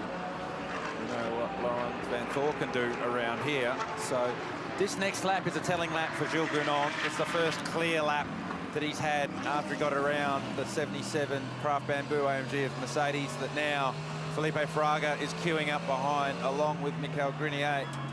Jackson Evans continues to run in 6th. The moment Gounon released instantly into the 22s and was 1.6 quicker than Goetz last time by, so it's paying off for car 75. Matt Campbell's doing 21.5s. That's the problem. He's absolutely just knocking them out metronomically in the Grello 912 Porsche. The crossover time accurately predicted by Garth Tander some time ago is about the 216. So they're still 4, 5, 6 seconds away from that. There's a Fraga. Wow. This car's not happy, is it? Super loose. It's hard to know if it's the driver or the car. True. But it's working because he's got speed. He certainly has speed over Maxi Goetz, who really looks to be the cork in the bottle, to use one of your terms from earlier, Rich, in this AMG train. Problem is, you've got the same engine, same gearbox, same drift ratio, same gear ratio, so when you put your foot on the gas, they accelerate at the same speed, so it's hard to get on by. So that's why they've been boxing on so hard, the AMG guys. Just off the back of that is the blue and gold Porsche with Jackson Evans in 6th position. I think if Jackson had clear air, he'd be faster. I was just about to say that, yeah, I totally agree. He dragged up to those guys pretty easily. Seriously quick. Still drizzling of rain, but it's a testament to how good rain tyres are from Pirelli, that there is a lighter coloured line on the racing line, and they're starting to use a more conventional racing line again now, but it hasn't quite stopped raining all the way around the circuit. Okay, lap time check. Jules Gounon, first clear lap, not in behind traffic. 22.4 for Matt Campbell, 22.4 Jules Gounon. So he's matched him. Problem is, there's 11.5 seconds between the 2 cars. Still lots to do.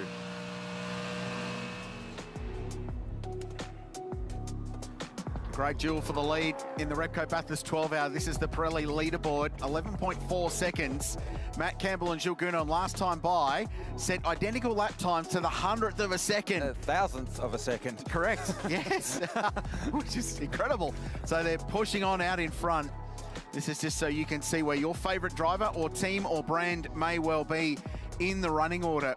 And for some of them, you might have to look a little bit further down because there's been some really challenging days, and you can see by how many laps down some of these cars are, how tough it's been, but some of them still circulating. Like the car in 26th place for Superglass Racing continues on. The leader in the Invitational class through all that drama, Grant Donaldson for MRA and 111. Remember, that car was pinballed up at the elbow hours and hours ago in this race and had quite a lot of damage, so they ended up in pit lane for some time. Mark Griffith leads the way in the GT4 category. Silver class being led by David Wall in the Lamborghini and doing a really good job, still well inside the top 10. Chad Nolan, this one still incredibly hard to pick. Yeah, hard to take your eyes off the screens with what's going on track right now. They're slipping and sliding. I'll try and keep one eye on that, and I'm going to try and keep one eye on the Pirelli pit bunker to give you a little bit of a form guide for how this is tracking along. So they're ripping their way down Conrod Straight, and inside the pit bunker, I want to bring up a few points down here at the moment, because if I go diving into the world of strategy, I'm just going to keep a little bit of an eye on these two dueling down Conrod. Okay, good. I'm going to pick it up now. So if we go into the live driving stints, which we were talking about earlier in the day, this part here, that is the very moment I gave up. I was like, no more. This is impossible to track from this point onwards. The strategy right now, it's easy. If wet, go on wets. If dry, go on dries. What does matter though, guys, at this point of the race, is let's start projecting when the finish is. I can tell you it's obviously 3 hours and 26 minutes away. What does that mean in laps? We are on for a very slow race this year, but boy, is less more this year. Last year was a flat out sprint. This one's more of a crawl, somewhere around what we saw in 2018 when the race ended early, and then Audi back in 2012, which won it with 270 laps. We're on for the moment, guys, at about 272 laps for a final race distance, which means if you go back from 272, 32 laps gets you to 240. Go back another one, that gets you to 208. Can you get to lap 208 and make that next pit stop? From there, you should be able to get home with just 2, as these two rub doors on the way up towards turn 2. Now, the reason why that's important is because it's been a bit of a group effort down here. So Shay's realised that Matt Campbell's got 15 minutes left in this stint, and Jack Perkins told me that he's probably not going to be able to finish the race. So that car is sort of half a stint out right now. I'm not sure that they can get to lap 208 with Matt Campbell still in that car. They might have to sort of do that weird half stint somewhere in the race. That might come to them somewhere in a safety car, but it's a very unusual situation, and plus they're not going to have their big hired gun in Matt Campbell to finish the race. So it's looking good for them at the moment, but just keep that in the back of your head. That 12-second lead, they may have to make one extra stop than the rest of them. If you can get to lap 208 for that next stop, you should be able to do it in 2. And Chad, that's where that 12, 13 now seconds of track position may well help them a little bit later on if they do have to roll the dice with an additional pit stop or a short sort of half a stint somewhere. Nicely summarised while all of this was going on, and there was, I think, a little bit more contact between it. Jackson Evans had a really big look up at the cutting trying to get through in the Phantom Global Porsche. So it's hard to pick what we call critical lap in a timed race, because you've got to work to a time to get to 12 hours, but when you can sort of guesstimate where the race is going to go from a duration point of view, if it goes green all the way, you get a bit of an idea of what it will take to get to the end of the race on one stop and then 2, and you work your way backwards from there, which is how we've played the last couple of years out. But it looks like while they're in a good position at the moment, Manti EMA are going to have to work pretty hard to get themselves in the mix. So this stint for Matt Campbell, 41 laps he's been behind the wheel, but remember, a lot of that's been safety car, so they haven't been able to maximise Matt's driver time by using all of that raw speed he's got, because he's been running behind the safety car at 80 kilometres an hour. But that does mean they can do more than their 32 laps because they've been behind the safety car. So it's Matt's driver time that's the problem, rather than the laps on the car. They may have fuel in the car, but it's that 150 minutes that we're talking about. And with these rules, with the 85 seconds mandatory pit stop time, that's the difference, is that you're racing to driver time in the car rather than your pit stop window, Chad. Yeah, sorry, you were asking me a question. I went back to my Excel earlier. That figure that I gave you for the Porsche, that's sort of assuming that we're going off 32 lap stints. Now, they've been able to go much longer than 32 laps. Legally, if they're able to do that in the race, that would become a big question. Good point. I've been sitting here listening to your theorise about strategy and things, and that all is if everything remains the same. Correct. And if we have not learnt anything over the last 8.5 hours, it's not going to remain the same. There's something's going to happen based on what we're seeing on screen for the last 3 or 4 laps between these guys. There's something will go down. I can't tell you what that will be, and then it'll all go sideways again. And to use one of your words from earlier, John, they'll all need to pivot. Yeah. It's how well they pivot with the time that they have left is who comes out on top. Bathurst has taught us anything over the years, whether it be this race or the 1000. There's always a twist in the tail. That's what makes this place so special, is you can have all the Excel spreadsheets in the world, but that doesn't take into account the human element. But you can't take away anything from Manchester EMA. They're in the best place possible. Yeah. They're leading.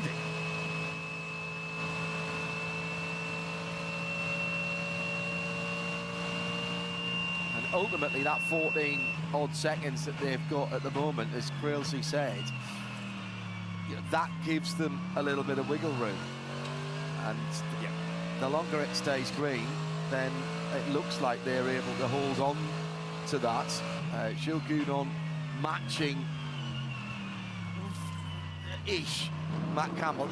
Traffic dependent. It's a tenth here, a couple of tenths there, but those two guys are pretty much the same pace, with everyone else around about maybe a second or 3/4 of a second slower down the line. So they are gradually easing away from the back, but relatively staying about the same distance between each other. The drive time that Chad alluded to is you can do no more than 150 minutes continuously in the car at any one point. So that's the little criteria that they need to look to for that, to make sure that they don't get penalised, because the penalties are quite significant if you extend that. And then he has to be out of the car for an hour minimum before he can get back in. This is for position, by the way. It's Kelvin van der Linde in the Audi chasing Maxime Martin, and we've got some other people in the mix as well, namely the number 2 car of Marcus Winkelhock. The other point is that, so at that point, Matt had about 15 minutes of driver time left. Let's say it's 10. That's 4 laps and a bit, probably. At the moment, the rate they're pulling away from everyone that isn't Gilgunon or Maxi Goetz, he could build 25, 30 seconds. So it just gives them a nice little buffer that they can play around with things a bit later on in the race. And track position will still play a role in this, and if the more of it you've got, the better it's going to be at the end of the day. At the end of the day, the best strategy is to drive fast. It's very simplistic. What was that Chad had in the that was the car 13 strategy. Pace. That was Pache, Carlos Pache, apparently, for those with long memories. Yes, pace. That'll do it every time. Yeah, certainly the 912 has plenty of pace, whether it be wet or dry. They've shown that all day. Feels like, other than the first stint and that little period where they had to serve their drive-through, they've led nearly every lap. So what have we done? 193 laps. I feel like they've probably led 140 of those. So that car in these conditions has done a beautiful job so far, but there's still a few strategy issues that they may have to overcome. Just paying off a couple of stories. Chaz Mostard's McLaren back out. Yes, good. Excellent. So the only car that we still have in the pit lane is the Jack Le Brocq As car. you spoke, it left pit lane. There it is. Yeah. Gee, you're good, John. I'd turn your mic off. You're not going to do better than that today. Never mind a mic drop. It's a headset drop, isn't it? Just throw it all out. That was... Okay, so we've got them all running again. Just under 3 hours and 20 minutes to go.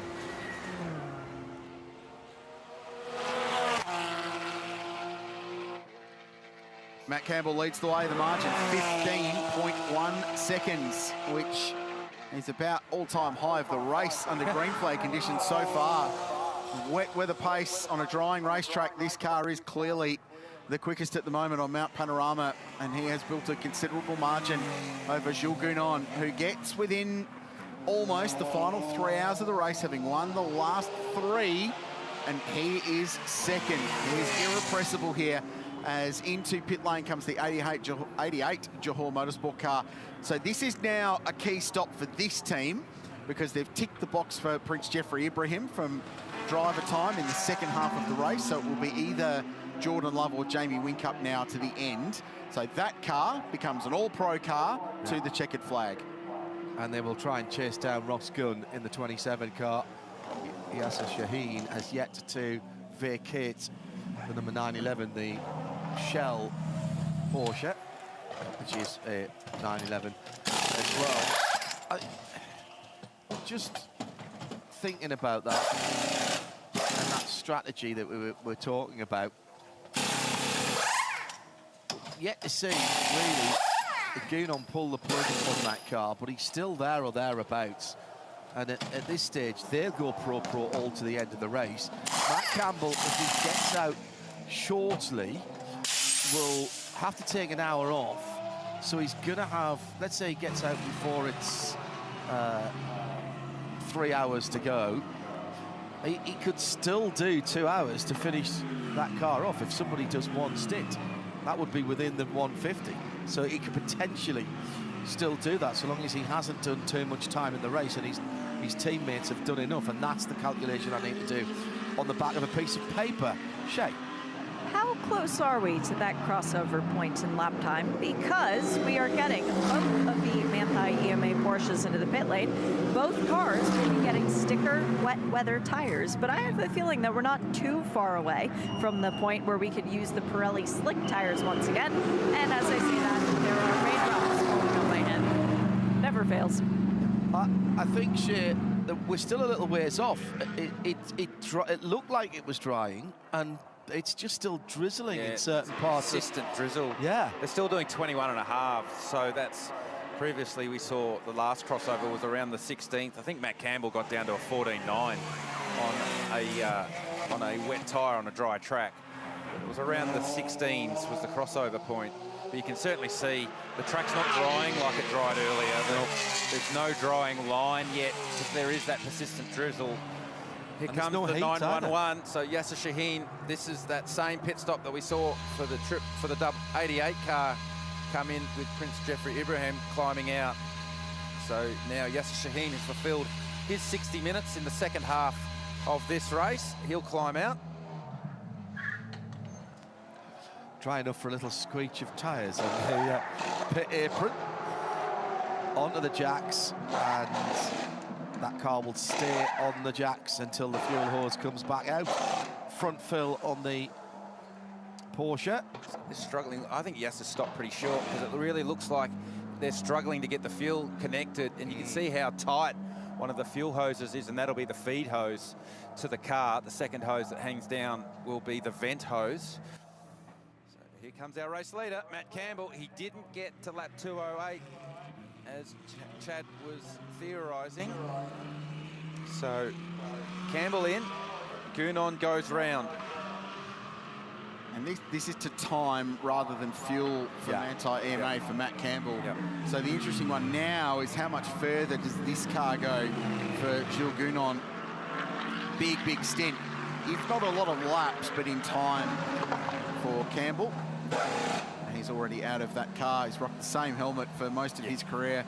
And there's a cool list of names on the back of that of people that supported him in the early days. So young Turkish driver Ayhan Kanguven jumps behind the wheel. Talked a lot to Nick Tandy about young Chan, and he has nothing but praise for him. Also really fun to be with as well, and that is so important. You spend a lot of time with your teammates. For some of the teams, of course, this is a one-off set of drivers, but they'll know each other and race together. And we talked earlier, Garth, about drivers who like the car set up roughly the same way, if they like a loose car or a pushy car, understeer or oversteer. but being able to have some kind of relationship, friendly relationship with the guys, if you are on the tour, as it were, if you're doing IMS or if you're doing the World Endurance Championship, you spend as much time with those guys as you do with your family. Well, sometimes probably more time with your teammates than you do with your family, given the jet-setting lifestyle that is GT racing that takes place all around the globe. And if you are one of those factory drivers, you're in the same pool, and you do end up spending a lot of time together. So it is important. It is important to fit in. It is important to get along. You do need to work together for the improvement or the betterment of the team, for the manufacturer that you represent, and ultimately so you can get results and win races.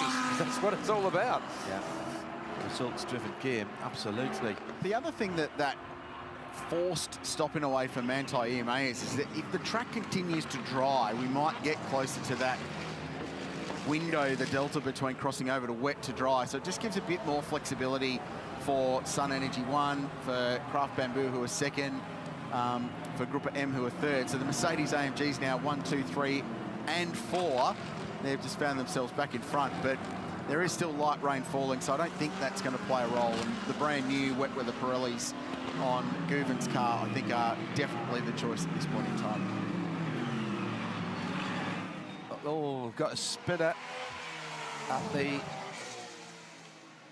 coming down the mountain at the Schick S's. Yep, coming out of the dip at the run down to Forest Elbow. That car is pointing in the wrong direction. Threw me out for a moment, because I'm thinking, that's not right. I don't remember the track. Something wrong with this picture. Yes. Well, the lesson today is don't lead the invitational class, because that is the invitational class leader pointing the wrong direction again.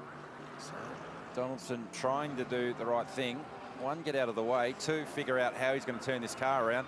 I wouldn't go too much further down the hill here, because you'll find yourself on the apex. Yeah, there goes another invitational car. You don't need those running into each other. Do you think he's dead stick? I'm not sure the engine's running on that. Oh, this is, I don't like this. So we've gone yellow. Gone yellow, and Donaldson doing a nice job, I have to say, of reversing it down the hill, but online around a blind corner. He does it nicely. Now, has he got fire in this? Is this a full course yellow? This is our first full course yellow. I can't see a marshal's post to see what board's the hanging on, but it's safety car. It does have fire in the motor, and he's pushing it. That would have been a good opportunity for a full course yellow. Yes, it is. Yeah, they've gone. Yeah, so full that's course a yellow. great call by race control. Yep. Great call. And that's what it's used for. And so the whole field has to reduce to 80 kilometres an hour within 15 seconds of it being called. So we are under full course yellow at Mount Panorama. It should be a brief interruption to proceedings.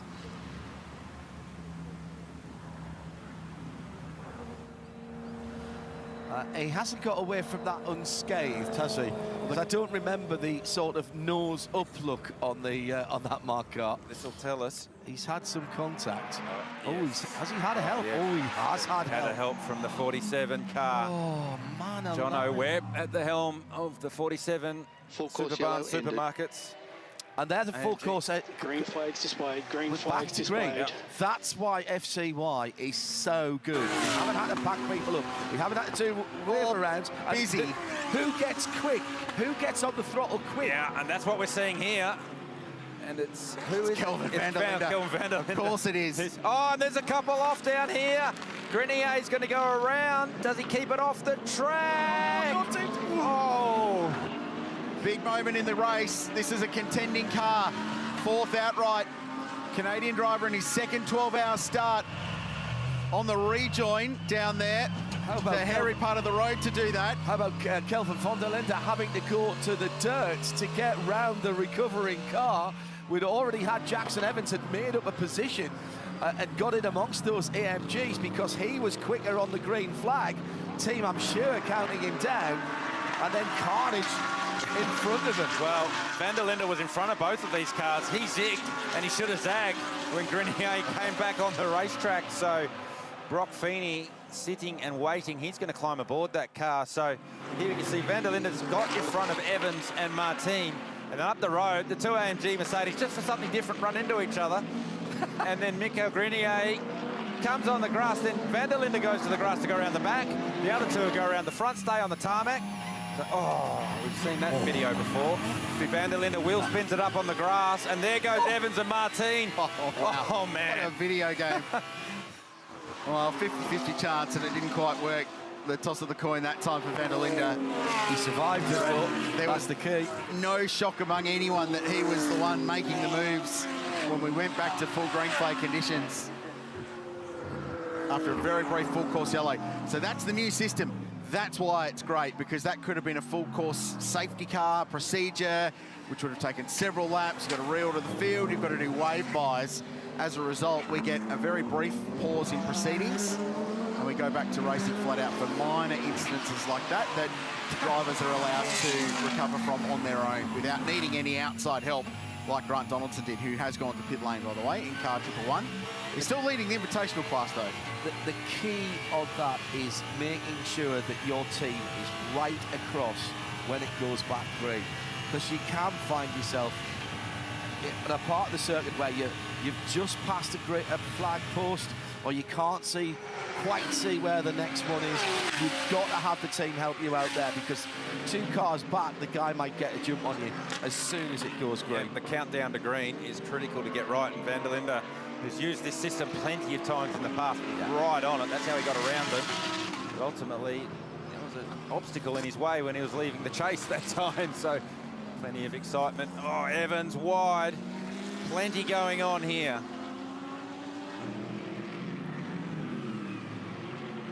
Race control, attention all teams. Stewards have imposed a pit lane penalty with a 1-minute stop to car 47 for a driving infringement. And that was the contact with car 111 that brought out a very brief safety car infringement. So it's the second time we've seen a penalty like that applied today. A faster car turning around a slower one. Big rap on the knuckles. This is a really fast, intense battle between Jackson Evans and Kelvin Van der Linde for 5th and 6th position. And the BMW of Maxime Martin now up into 4th place through all the drama down at the chase. Chad? Guys, I love the opportunity to dive in and grab some bits of cars that we see, not in the garages, but certainly not on any of these cars either. So Patrick from Mante EMA has been nice enough to pull out some KWP suspension to show me exactly what it's all about. And he's been with the team for a very long time, won the 12-hour here with Matt Campbell back in 2019. Patrick, can you tell me a little bit about the suspension that you're holding here? Yeah, we're having the KW V6 racing damper. It's the latest product we use since the 992 GT3R generation, so since last year. Luckily, we had a first version of it already on the 2022 race of Nürburgring 24 Hours, where dampers are still a bit free, so we could already gain experience there. And yeah, it's a very, very unique product, and we're very happy to have it with us. How has it performed for the team, particularly at tracks like the Nürburgring and Spa, all the famous circuits here at Bathurst?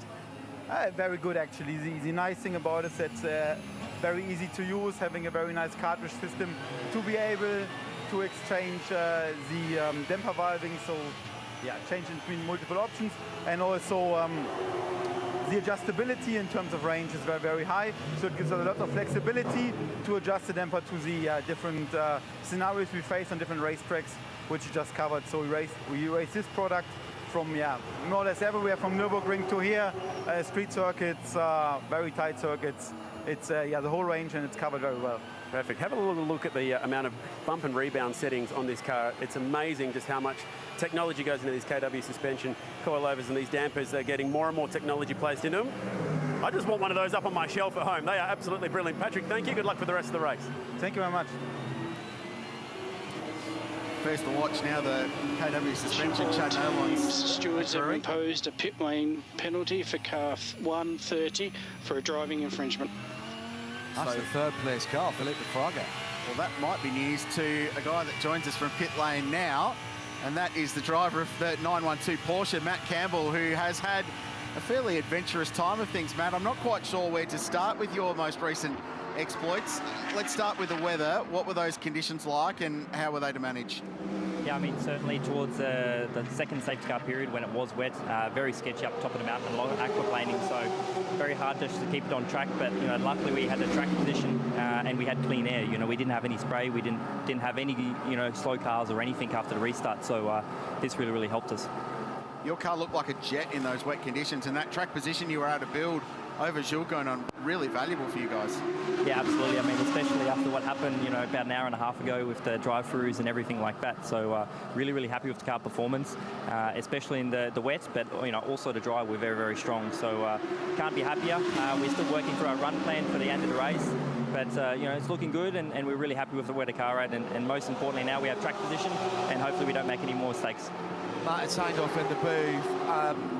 What did happen with that drive-through? Miscommunication or a misunderstanding of the regulations? I think it's a bit of a combination of both, to be honest. I was told one thing, and then we checked, and obviously we were in the wrong. So we served the drive-through penalty the first time when we thought we could, but unfortunately we had to go through again after the safety car came in. So luckily we didn't lose too much track position, and then it worked in our favour in the end as well, with the boys doing a fantastic pit stop, going back to the wet tyre. So hats off to them, because they got us out in front. What caused that the original call was you blew the 85 seconds. What was going on there? Because it looked like Chan had to come back and re-plug your radio in. What was the cause of that? It all seemed a bit un-Manthey-like, to be honest. Yeah, a little bit of a mistake. I mean, yeah, Chan didn't plug my radio in, and then I was told to go as we were only doing tyres. But in the end, I think we actually did fuel. And with the regulations and everything like that, we should have stayed for the full pit stop. So a bit of a mistake on the you know, us, but nevertheless, we're able to get it back, and you know, now about an hour and a half later after that initial mistake, we're back in the lead, so that's the most important thing. Matty, you mentioned earlier that you're working through the run plan for the rest of this race. Do we expect to see you back inside the 912 Porsche? I'll definitely be back at some point. Don't want to give too much away to our competitors. Come on, mate. You can tell us. We won't tell anyone. But yeah, you know, Larry will be jumping in. Let's see what the weather does as well. Obviously, now looking outside, it's starting to come down with rain again. So hopefully we'd prefer to have one driver in for the transition phase and not a new driver jumping into wet weather again. So we'll have to play it by the hour at the moment. Chan's doing a great job, and let's see how the end of the race goes from here. Was the timing of that pit stop a challenge for you because it had to be on your driver time rather than fuel? It wasn't too bad in the end. I mean, we were pretty quick in the pit stop, and we got the job done. So, yeah, it was close for sure, but we didn't lose too much. Happy birthday for yesterday too, by the way. Yeah, keep that one on the radar, didn't you? Yeah, thank you. He's pretty happy about you bringing that up, Rich, by the sound of it. Okay. He's going to mention the Richard Creel fan club any second now just to get you back. Matty, thanks, mate. It's been a great few weeks for you. We've had some great entertainment from you. Drive well for the rest of the race. Go well, mate. Yeah, really appreciate it, guys. Campbell. Yeah, good. Yeah, and that car with that pit stop, by the way, has dropped down to 12th position, just under 90 seconds away from the lead, with Aychan Gurvan behind the wheel of that car, who is rapidly getting towards the top of my list for driver of the race, actually.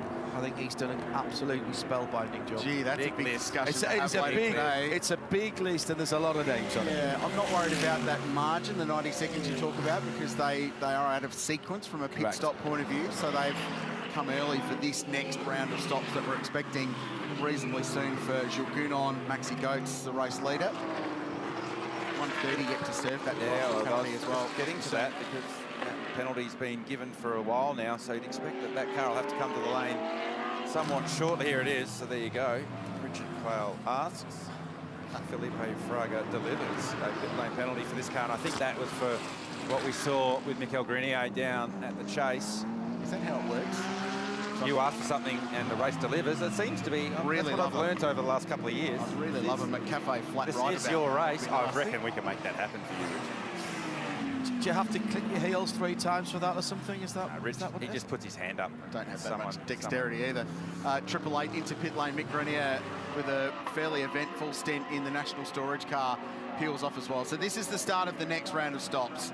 We're going to see a big group of cars in very, very shortly. It's still not dry enough for slick tyres, so they're going to have to put wet. So that slightly mitigates a potential, not disaster, but certainly a little bit of a disadvantage for the 912, who had to come in earlier. Yeah, it's raining again. Chan Given is not quite up to the speed of everybody else. He's losing about 1.5 seconds or 2 seconds a lap to the cars ahead of him, but don't forget he's just got in that car, and he's finding out about the pace and the grip out there. So I'm going to keep an eye on that, but I'm concerned but not worried. if I'm a Porsche front of them. What did you call the really big raindrops earlier? Big ploppy drops. Yeah, that's what's happening right now on pit straight. So Brock Feeney climbing aboard the National Storage AMG Mercedes. A sort of steering column adjustment there. Shows you the adjustability in these cars. Plugs his cool suit in as well. You're right. The steering column fully adjustable, just like your road car. You can adjust the pedal box as well, so you can move the pedals backwards and forwards on a hydraulic or air ram, depending on the manufacturer. So that can all be fully customised. We saw when Michael Grenier got out, he took his little seat insert with him, and Brock Feeney inserted his own. So gone are the days of having to make compromises in the cockpit.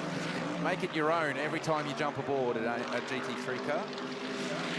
I think 6 laps into that stint for Guven is that it's hang on, there's something flapping on that car. Have a look underneath that car. I heard it when it left pit lane, and you can definitely see it. You can hear, if we get a rear shot of this car leaving turn 2. Is it one of the jacks that's not gone back? Nah, it's a flaw or something, but it's significant at speed. Like the first thing that got my attention was the noise. There you can see it under the car. So it's only at speed, so got it up Mountain Straight for sure. So is that being forced down by the air pressure, one of the under trays? There you under go. The car. That's exactly what it is. Sort of front under splitter. The splitter. I thought front splitter, but then maybe the rear, the floor or the diffuser, but certainly something not as it should be on the aero underneath this 888 National Storage AMG Mercedes. Remember, this car took a run across the infield, and it went backwards across the infield, across the curb. So potentially more than meets the eye damage-wise for this car. In the rain, it's not such a big issue, as long as it doesn't become dangerous and flap around, because you don't need the downforce, you're not generating the corner speed. It's Martin Short watching on from the 888 garage. Roland Dane looming just behind. Got all their engineering stars here this weekend from both their GT program that's had success in Asia, in the Asian Le Mans Series recently. In fact, they just missed out by a handful of points on winning the GT class and getting an auto invite to the 24 Hours of Le Mans. They did everything they needed to last weekend. Correct, 2 wins. The bizarre thing about that is if they had done that, they wouldn't have been allowed to do it in the AMG. Yes. Oh, they would have found a solution. You can hear it in the background. Even with the ARC car going past the mic at the same time, there's certainly... Oh, there you go, the in-car as well, so... Big damage to this one. So that will certainly be hampering performance for this car. And as it builds speed, that noise will get worse. There it is. About 4th gear, it seems. Oh, it was so slippery in the braking zone down into the final corner. Brock Feeney was nearly off to downtown Bathurst there up the escape road. So plenty going on inside the 888 car. There's also plenty going on in pit lane. Yeah, just tracking those fuel numbers at the moment for the leaders. So the 75 of Gounon, the 77 of Maxi Gertz, and the 46 of Martin, plus the 13 of Evans at the moment. So the first 4 cars in the field all stopped on lap 177. Now, they should be able to get to 2:10 on fuel at the moment. That's 33 laps, which they will be allowed to run by the rules at the moment, because these are not normal driving conditions. And from there, they'll be able to get home, guys, with just the one more lap, one more stop from there as the 46 comes in. So they're not going to get to lap 2:10 in the 46 car. So that may leave them slightly short with a projected ending on 2:71. So the 75 comes in. Now, they haven't gone the full 32 that they could have gone then.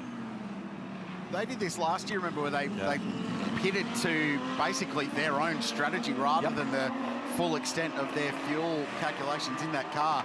So Jules Gounon brings 75 in, Maxime Martin 46, and Jackson Evans, this car for Phantom Global.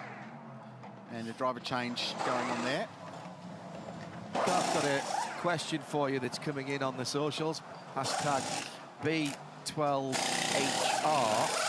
We've got the 47 Superbarn entry into the pit lane for a penalty for contact. It was a stop and hold for 1 minute. Earlier we saw a similar offence being given a 2-minute penalty. Why the difference? I think it's to do with the driver rating of the offending driver. So Ricardo Feller, factory driver, he's a platinum rated FIA driver, so he got a 2-minute penalty. Jono Webb was the offending driver in the 47 car. He's a silver ranking, so a semi-professional driver, if you like. So my thinking, without checking the SRA table, is that he's less professional, therefore less of a penalty. Yeah, got you. still not encouraging any contact. Doesn't make it any less bad. No, it doesn't make it. So cars that pitted leave pit lane. There's Chen Guven getting around the 46 and the 13 up Mountain Straight. So they're 8 laps different on fuel and pit stop between those cars. The Porsche stopped 8 laps ago on lap 196. We're working lap 205 at Mount Panorama.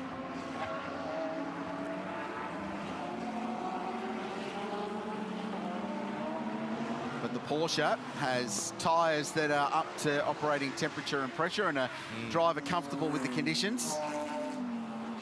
Let's see what it will take for Raffaele Marciello to get up to speed. He's jumped aboard 46. Bastian Buus, who did a super job earlier in the day in the 13 car as well. And Lucas Stoll's back behind the wheel of 75. Mention to the number 9 Audi, the hallmark Audi with Dean Fiore at the wheel. That's for position. So that car was laps down, and through that safety car period where we had 3 or 4 safety cars back to back, they've used the lucky dog. Admitted these cars have pitted and the 9 Audi hasn't, but there is no chance that 2 hours ago we would have been calling the number 9 Audi inside the top 10. So they've done a nice job, a nice recovery job. Dean Fiore, Lee Holdsworth and Mark Sini in that number 9 hallmark Audi. We saw Jan Guven getting ahead of Lello Raffaele Marciello in the BMW. I've got to keep reminding myself of 46. They did nothing wrong in the pits. Their pit stop was 85.3 seconds from line in to line out. So WRT, fine margins there. So that was a really good turnaround for that team. They haven't eaten into the gap that Matty Campbell had before that stop, but even so, we've still got track position for the 912 and Ayachan Guven. Down the inside. It was a thought. He was definitely having a thought. Now he's got the hallmark car right up his rear spoiler. The hallmark car is on warm wets. These 2 cars effectively on their outlap, coming to complete their outlap. Marciello defends the inside line. Bastian Buus now has to actually worry about what Dean Fiore's getting up to behind him in that number 9 Audi. Certainly much wetter on pit straight than it has been for the last 5 or 7 minutes. So rain continuing to fall here at Bathurst. The 27 AMG Mercedes, part of racing, comes to the lane. That car was in 5th spot before it came to the lane. So another one doing another fine job flying under the radar. This car in the Pro-Am class leading at the minute. And remember that strategy right after the halfway point. They got Ian James in to do his half an hour, do his 60 minutes, excuse me. So Alex Riberas and Ross Gunn could go all the way through to the end of the race. Didn't get quite the advantage that they were hoping for with all of the safety car in the middle of it, but they got some good advantage. Now, Porsche versus BMW, heading up to the top of the mountain in filthy conditions up on the top there. And the BMW for a moment gets a little bit of breathing space as Raffaele Marciello has Bastian Buus, up-and-coming German driver, right on his tail. More pit stops. He's Fraga. This will be for the penalty that they have been assessed, so expect this car to go straight past his pit.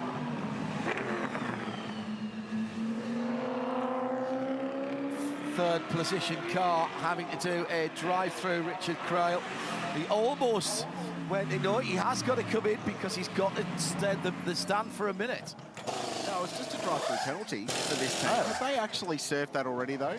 I don't think they have. Yeah, they have. Yeah, no, they have. They've ticked that box. So this is a scheduled pit stop for this team. So they had cycled back to the front of the leaderboard through the pit stop sequence. So this is scheduled, so a lap later than 75. And Audi spot cutting again. Yeah, another IRC GT. This time, man, invitational class. Oh, what a challenge it's been. I think this guy might be able to tell us a bit more about how challenging it's been. I came to Australia for the beautiful weather. Welcome back, Paul Tracy, who had that same challenge a little bit earlier on, whilst leading the class, Paul. You said you guys were just wanting to get in the front. You were out there as the red first started to fall. Side-by-side action, Porsche in turn one, and Hell Corner is very wide, and it needed to be there. And that's not a position gained, it's going to be a position lost here. It's Dean Fiore in the red and black Audi on the left-hand side of the track. Has got position at the moment, but up the inside it'll be the blue Porsche of Bastien Boost, who has the shorter line to the apex of the corner. Neither of them want to give way here, and Bastien Boost holds on to it. A little mistake as he was going for position, and that's let the BMW get up the road a little bit. Raffaele Marciello with a bit of a cushion. Actually, that's a bit more of a cushion in the context. That's more like a three-piece suite, to be honest. Paul Tracy, what happened? Well, it's just every corner out there is Hell Corner right that's now. True. So Isn't that the truth? Conditions are changing non-stop. That was actually the first time that I've ever driven a GT car in the rain on wets on one of the toughest tracks in the world. So, you know, just the car got away from me. It slid out in the rear, and I just nosed into the wall. And it pushed the splitter back into the front tires, and I couldn't. It locked the front tires up. I couldn't go anywhere. So that's what it was. We had to get the car back here, get it up on the stands, pull the front splitter down, pull the front clip off, and then put a new one on. Still going. I did a full stint that time, but I tell you what, the conditions are just absolutely brutal because it's changing all the time. The rain stops, it starts to get a little bit grippier, and then it starts to rain somewhere, and then it changes and it moves somewhere else. So it's worst case scenario right now for these guys. Could be a tire. Well, I suppose you've only got the choice of wets or dries as well. That's the other thing. No intermediates, no good slicks here. Yeah, well, I don't think there was no possibility you could go for an intermediate in these type of conditions. So the track is it's extremely treacherous, and I'm amazed that there hasn't been more yellows. For how hard these guys are running in the conditions, that there hasn't been any more major crashes. We've had less yellows since it's rained than it did when it was dry. It was actually more slippery when it was just damp. It was really? like it was greasy. Once it rained a little bit and the wet tires could work, but when it's just that wet, damp condition, it's like grease on top of the pavement, and it's actually more slippery like that. Interesting. I'm going to ask you this question now. I shouldn't really be waiting 2 hours, 46 minutes and 8 seconds. Have you enjoyed it, though? Well, I mean, it was fun that I made it all the way through the stint, but it's about as much fun in those conditions as sticking hot pokers in your eyes. Well, you've had some challenging drives down through the years. I remember an IndyCar race, Champ Car race at Miami. Wow, surfers, we had a giant wreck on the start. That's right. Yeah. Where you couldn't see 5 feet in front of you. But, I mean, the conditions are good. You can see, but it's just extremely slippery out there. So, I mean, are you feeling it more like a rally driver than a circuit race? Are you feeling for grip all the time and having to react to it? Yeah, I just tried to get through the whole stint without making a mistake. You know, just get through it. Guys are starting in our class. Oh, here's another one in our class. Vortex, so yeah. Damage is starting to happen. Guys are making mistakes.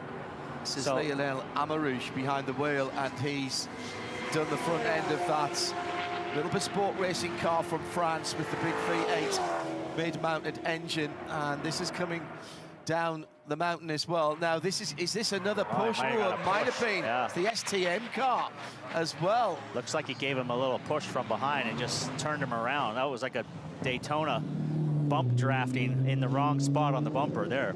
Yeah, and that will not go down well at race control. And it's a very slippery part of the circuit, as Bastien Boost has just found out down through the Schick Hydro S's, and did well to hold on to that. Oh, is that going to be wall? Not quite. That was the car we saw sideways earlier on, just before Paul came into it, and Bastien Boost not getting that car stopped down at Hell Corner either for the pass on the BMW with Raffaele Marciello.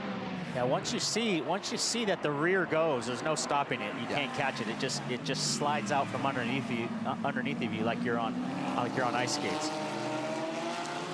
Don't forget, you can join in the conversation with us here in the Global Broadcast Centre. Use the hashtag 12 HRB, 1-2 HR, just on 2 3/4 hours still to go.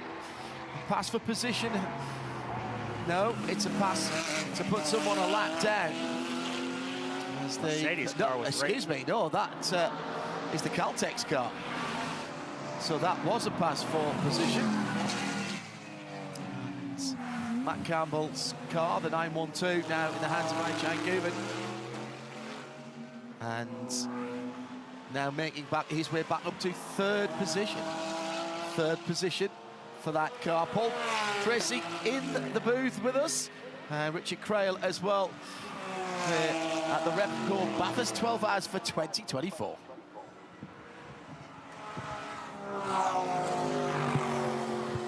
Well, Richard Crail, it is treacherous, and listening to what Paul Tracy has been saying there, it seems that it's the lack of consistency, really, that's causing the issues. Well, not only that, the guys are starting to push now, too. So you can see they're getting more racy. The positions are being fought harder. So we're coming down to the end of this thing with only a couple hours to go. So guys are, you know, they're starting to push a little bit harder. And when you do, it just jumps, the rear of the car jumps out on you very easily. Is there anything you can do to mitigate it other than, I mean, you've got no traction control in your car, so... we have traction control in the car, so, I mean, I had it on full wet mode, ABS and traction. It's not as nearly as sophisticated as what the GT3 cars have. They have a lot better systems in the car for the ABS and the traction control.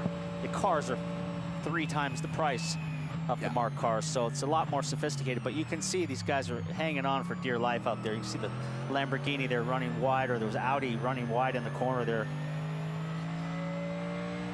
This is the business end of the race now, Paul. Let's imagine you're at the sharp end of the race. From what you've seen while you've been out there, is it a Porsche? Is it a BMW? Is it an Audi? Is it an AMG? What do you think? Who do you think's got the advantage, if anyone, at the moment? Big slide there from the Shell Porsche, but I think the Porsche, the Mantley Porsche, the green one, looked really, really consistent and fast, and I think he's probably the guy to beat. Yeah, we're still trying to work out if they've got their driver times all sorted out, and Krilsey's been scribbling away frantically. I'm not sure we've got an answer on that. Crunch the numbers. You're giving me that look that means that you're not quite happy with what you found out. We think they're okay for driver time. They're 20 minutes out of sync with their main rivals from a pit stop point of view, which, if you remember last year, was exactly the same. Not an issue because they won the race. It was the same situation that Sun Energy One found themselves in last time by. How did you find the changing conditions, Paul, and adapting to that as that rain came down? Might get a yellow with that big splitter laying out in the middle of the track, because that'll cut a tire down immediately if somebody runs over that. So this could cause a full course yellow. Yeah, that would be another perfect opportunity for a full course yellow. That's heading up the mountain straight, isn't it? Yeah, the changing conditions just make it full course tough. yellow. Just come out. 15 seconds to get on the limiter now.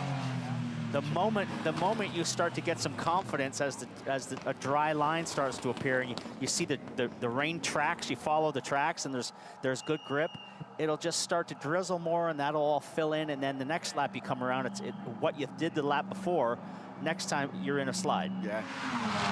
So perfectly timed, John, pit stop for Tom Randall in 222. So he ran over that. The Lamborghini ran right over that splitter. So I think it's a boot lid. I think it's a trunk lid, Paul. I think that's Belmont Racing Audi. I'm going to throw a dart and hope it lands.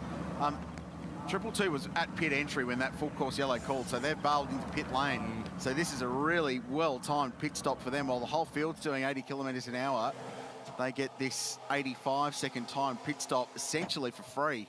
And we saw that actually had a big impact earlier on in the race, Krilsey, because at the time, the car that came in and went out didn't lose the lead. At the time, that was the number 911. Correct. And these guys have looked a lot better in the wet than they have been in the dry. They were complaining that the 222 car wasn't perhaps as effective as some of the other Mercedes products, but in the wet conditions, rain can be the great equaliser. And a good stint from Tom Randall has got them in track position. They've got quite a substantial margin over Guven, who's going to cycle back towards the front of the field.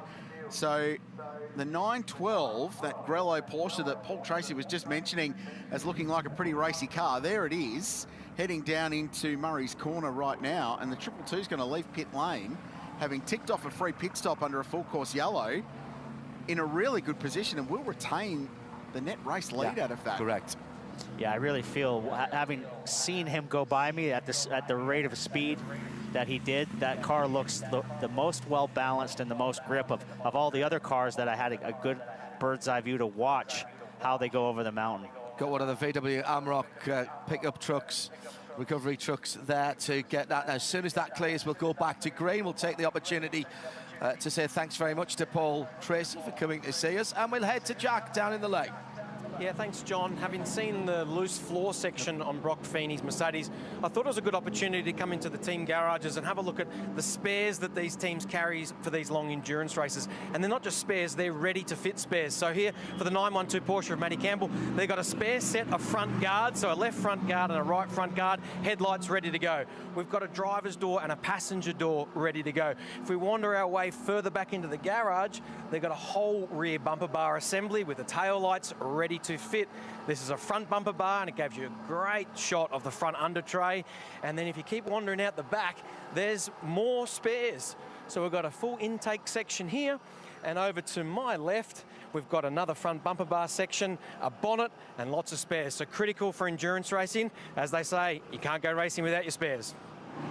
I just wanted to really ram home what an advantage that was for car 222. They were due to pit somewhere around 210 anyway. So not only did they get that, but that gets them to 243 on a 33-lap stint from there, which will get them to 276, as well as we've just gone to a full safety car. So it will mean Tom Randall leading on the restart. There was a chance there, guys, for the Grello car to get in and essentially take a free pit stop. So they must feel like surely they're okay. But by my numbers, if we're only doing these 33-lap stints, which apparently is what their limit is right now, that would only get them to lap 261. So they would need this race to really run short towards the end. And the folks from Supercars and their data is telling me that it's likely to run dry in the last hour, which would mean more laps at the end of this race. So if anything, it's advantage to the 222. Obviously, they're leading the race, but in every strategy box, that have really ticked it, and that was just an even bigger advantage being able to do it for free. Yeah, agreed, Chad, and it's a massive free kick, but what they probably didn't want was this to be elevated to a full BMW safety car. 30 seconds track position margin. Has it? Because I'm still seeing FCY boards out. So it is still a full course yellow. Still a full course yellow. Let's remind ourselves how we got underway all those hours ago. 9 hours and 22 minutes and 12 seconds, starting in the darkness. One of the unique factors of the Repco Bathurst 12 hours. Yasha Shaheen dumped unceremoniously out of the lead of the AM class, and then one of the big shunts of the day at the Audi cutting, the BMW, undoubtedly one of the favourites for the race, out and took no further part. Been a bit of impatience on the part of some of the GT drivers, and these contacts with the other class cars have seen stop and hold penalties being laid out. The Mountain Garftanda has claimed one or two victims. Once the rains came, it certainly caught a few out. Jack LeBrock on the top of the mountain got caught out with some aquaplaning, and then the AMG Mercedes just went to war with each other. Another one where one of the faster car turns around the leader of the Invitational class. That was Darren Curry at the time. That brought out a full course yellow. Then more AMG on AMG contact down at the chase, where Mikkel Grenier just came across the front of Kelvin van der Linde, and hostilities return. Number 20 IRC car had a bit of a moment, and again the Vortex got caught up right in front of what is now our race leader, Thomas Randall, who this team have done a beautiful job from a strategy point of view. They dived in under this full course yellow, got one of their stops done, and now enjoy a near on 30-second lead. And you might think, hang on a second, we've We've neutralised it. Why isn't everybody packing up? That's the point of full course yellow. It's effectively a code 80 km an hour. That's how fast you can go. There's no overtaking, and it freezes the field. It neutralises the field. The times will look a little bit odd in terms of the gaps, but once we get back to green, the idea is that we go back to where we were before we had to neutralise the race to get that piece of Audi bodywork off the mountain straight. So keep an eye open for your favourites, and the Basel class leaderboard sees Thomas Randall for Scott Taylor Motorsport leading the pro and overall. Marchini in the Hallmark NBC there. We've just gone back green. Grant Denyer for Wall Racing in the 15th position overall and leading silver. GT4 Adam Christodoulou for Prestige in there. AMG. And the invitation class, which it seems to be a bit of a poison chalice at the moment when you're leading. It's Cedric Spirazzoli in the IRC GT number 20, sitting in 21st position. I unfortunately don't have in my record book a statistic for the longest surname to lead a class in Bathurst 12-hour history. Right. We've got 2 of them now, I think, though. Okay. That invitational class. Oh, wow. Mate, I don't want to know be leading that thing to the last lap. Absolutely. So this now is a big challenge for Thomas Randall, because he has been handed a decent race lead in car 222. A full course yellow pit stop, the whole field doing 80 k's an hour. They timed it to perfection. Potentially more good fortune than good management, but you got to take when you can get that here. And he was able to peel into pit lane, complete an 85-second pit stop, and return to the race lead. And the margin at the moment showing 11 seconds. We'll let them get around to the start-finish line for timing to fully synchronise once everyone's back up to racing speed. But so it's 222 leading 9-1-2. Ayanka Guven behind the wheel of that Porsche, and Maxi Goetz third. Kraft Bamboo seem to have spent a good chunk of the last 3 or 4 hours of this race just hovering around the top 3, just creeping up on it. And that Audi of Kelvin van der Linde, I'm not ruling those guys out. They are looking in a really decent position. And another car that's just been floating around the top 5 for the last couple of hours, Jack. Yeah, really interesting. I've just been down into the 222 garage to catch up with the engineers running that car, and a couple of old supercars guys in Mirko De Rosa and Brendan Hogan, and they're claiming that they're not actually sort of as lucky as we may feel. They've been leaving hot, wet tyres on every stop because they've been noticing it takes 4 or 5 laps to get the pace up, and at the start of each stint they've been gaining multiple seconds. We're talking 10, 20 seconds on the field, so they're in a comfortable position. They don't think it's a fluke. They think they're going really well. Certainly not a fluke. You don't float to the top of this field in a fluke with 2.5 hours left to go in a 12-hour race, and there are some very big brains in that garage, and some very fast race car drivers driving this car, and they've driven it beautifully. They rolled the dice earlier with Cam Waters when he was driving, when the big downpour came. They hoped that it wasn't going to be that downpour. And Cam, we reported at the time, that cost them 49 seconds. And they went back to 10th or 12th. They've played themselves back in nicely here. But you don't get that for free. Yes, you leave wet tyres on and you keep them nice and hot. You can do that for 2 or 3 stints, but eventually you will wear them out and they will lose performance. And Ayan Guven is coming back now at Thomas Randall. And the problem with that is if you look at how much spray is being thrown up now, for example, down Conrad, and also actually just to my left, down the start-finish straight, that is standing water again, and we're seeing far more spray. The rooster tails are going higher, and it's a bigger cloud of spray behind all of the cars right across the top of the mountain. Some opportunities for fantastic photographs, particularly with the car silhouetted on the skyline drop with that big cloud of spray. Chan is pushing on here. He's got his confidence levels up. Remember we said he wasn't gaining on those cars when he first went out there, Krilsey, but whatever he's found in that car, or whether he was bringing the wet tyres in maybe carefully, it's raining really heavily on Conrad, and now he's found some performance. Well, and I'll just check notes, 108 litres of fuel they're allowed to put in that car. They've burnt half of it, so the weight's coming off the car as well. So performance increasing. They need to go. They're still in a slightly uncomfortable position because they are out of sequence. And they're the first of that leading group of cars to stop as we try and work out how many pit stops there are between, well, they stopped on lap 196 and between wherever the end of the race is. So their next stop, if they go all the way on fuel, should be somewhere around lap 228 to 230. The next group of cars, which includes 75, Sun Energy 1, 46, the BMW will be about 236, 237. STM can go all the way beyond 240 laps now in this race, which takes them a long way towards the final 90 minutes.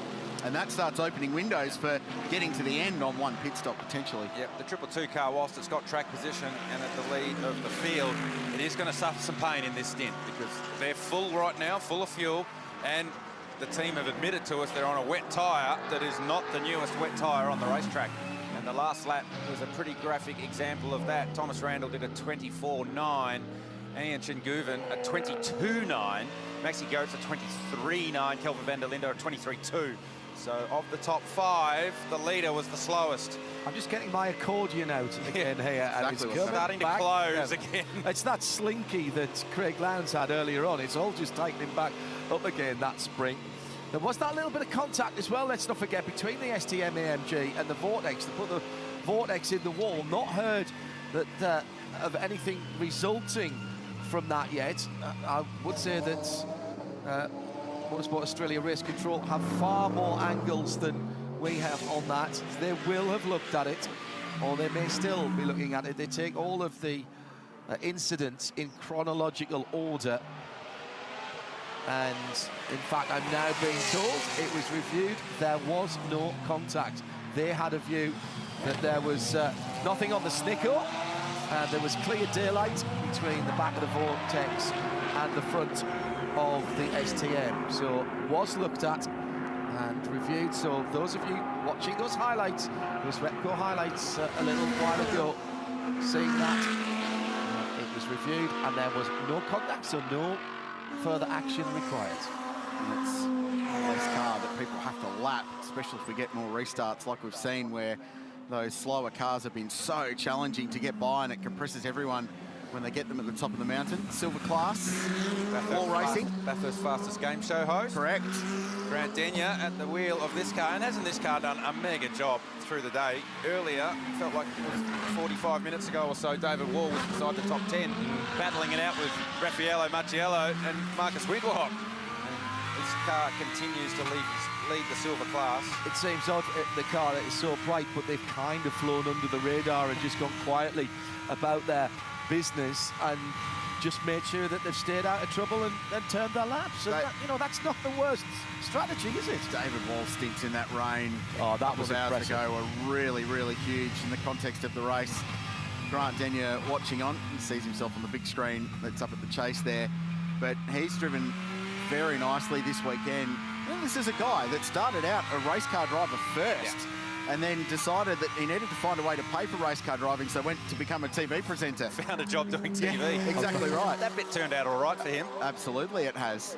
And of course, calls Bathurst home now. Tony D'Alberto's been in this car.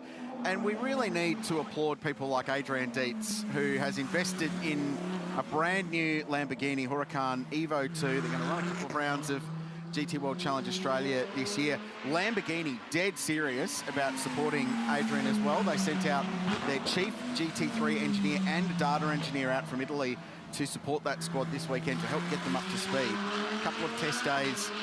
This is the first major test for that brand new car.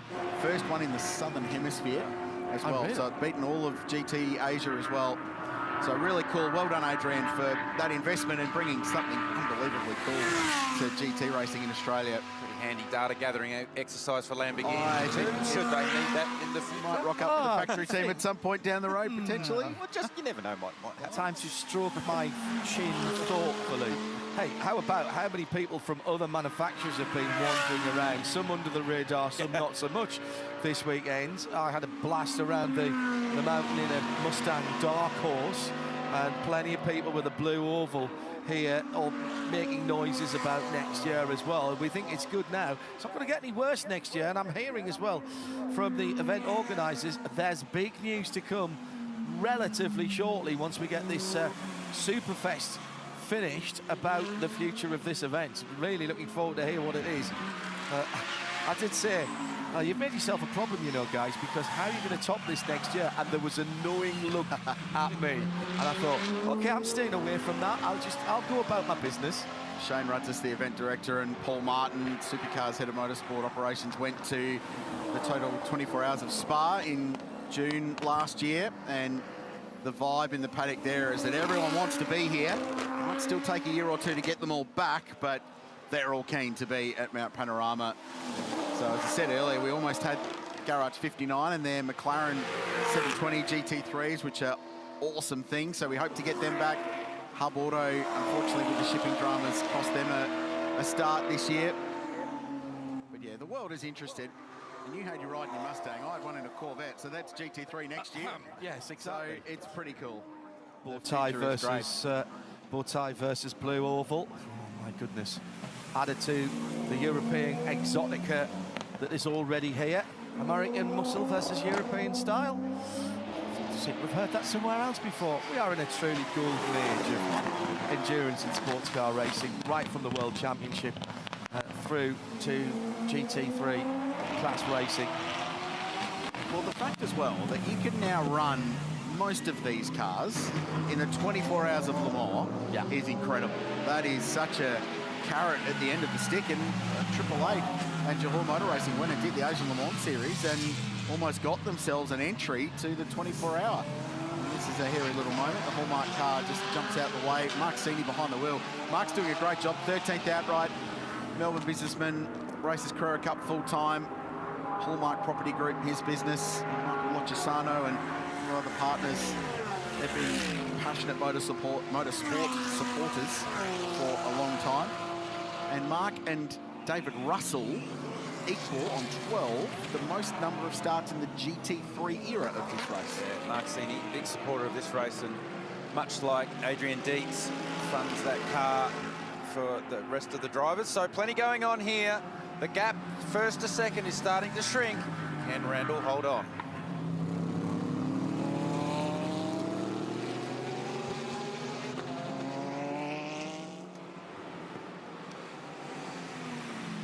Heart of racing. Front and centre being chased down by the race leader, looking to put them a lap down. That team touched on earlier, raising money for Prostate Cancer Research of Australia. And looming in the background will be that bright green and yellow Grello Porsche of Van Kanguven. He's now 3 seconds behind Thomas Randall. Significantly heavier rainfall in the bottom part of the circuit here. Whilst why that is critical is because the tyre, the wet tyre that's on the lead car, they have admitted to us that it is a used tyre. They've been double and triple stinting that tyre. So the more water that sits on the surface, the more worn out your tyre is, the less that it cuts through the water. So Randall, his last lap was a 27.1. And Guven a 24.3. So 3 seconds now. The gap first to second is under 3 seconds. It's down to 1.9. So that 912 Grello Porsche will be on the rear bumper of the 222 AMG Mercedes in a heartbeat. And you can see as we make our way to the top of the mountain, it is much murkier up here. Oh, out on the outside. That's Solman that have dropped down to Reed Park. Two commentators, one, I've got my eyes closed and the other two have got their hands in their head. Oh my goodness, this could be R-rated. This is incredible stuff. Right on the ragged edge, going past traffic, trying to find some gap, trying to see through the spray. And there's only one line at certain parts of the circuit, and where they are now, coming down through the Repco divot, is one of them. Bastian Boost would love to put a move on Lucas Stoles, and he's been in GT racing for some time. Bastian looking to make his mark in top flight GT3 racing. Try and cut back and get on the throttle a little bit earlier as the KFC Audi number 2 in the pit lane. So Marcus Winkelhock was behind the wheel when they peeled in from 10th position. In that car, just doing some checks to make sure everything good. And this is massive. Bastian Boost looked one way and then the other, and they're going to go side by side through the kink, and he gets it done. Big move. And the Porsche goes forward and just gets it stopped. And just keeps it on the island. So it took some hard in the mouth moments to do it. Did he get a bigger tour than he was expecting there? Well, he committed either way, and we go back to the battle for the lead.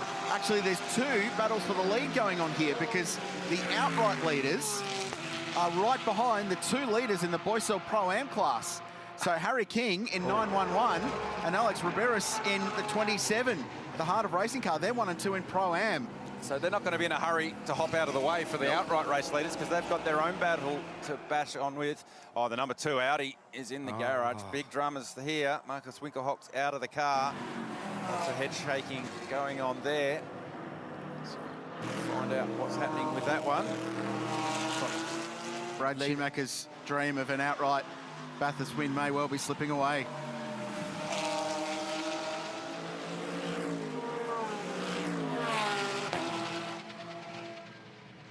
The battle for the lead is well and truly alive at Mount Panorama with just over 2 hours and 18 minutes to go in what's turning into a Bathurst 12-hour sprint race. Thomas Randall, a bright young rising star of our Repco Supercars Championship scene, is holding on from Ankin Guben, a bright young rising star of global GT racing. This was particularly huge. Casual 265 odd clicks through the kink, and Bastian Boos manages to get his car pulled up and stopped and passes Lucas Stoles. So this is busy stuff. A couple of Mercs and a couple of Porsches all battling for their class lead and indeed the outright lead of the race. Unfortunately, the issue with the number 2 Audi began this morning. They discovered that 2 bolts within the right rear toe link were not secured. They tried to tighten it during a pit stop and then sent, as it was at the time, Brad Schumacher back out on the racetrack. The problem has gotten worse and worse throughout the day, and it resulted in Marcus Winkelhock driving with the steering wheel at a very odd angle to try and hold the car straight. The problem has just manifested itself to the point where now the crew has said the car is not safe.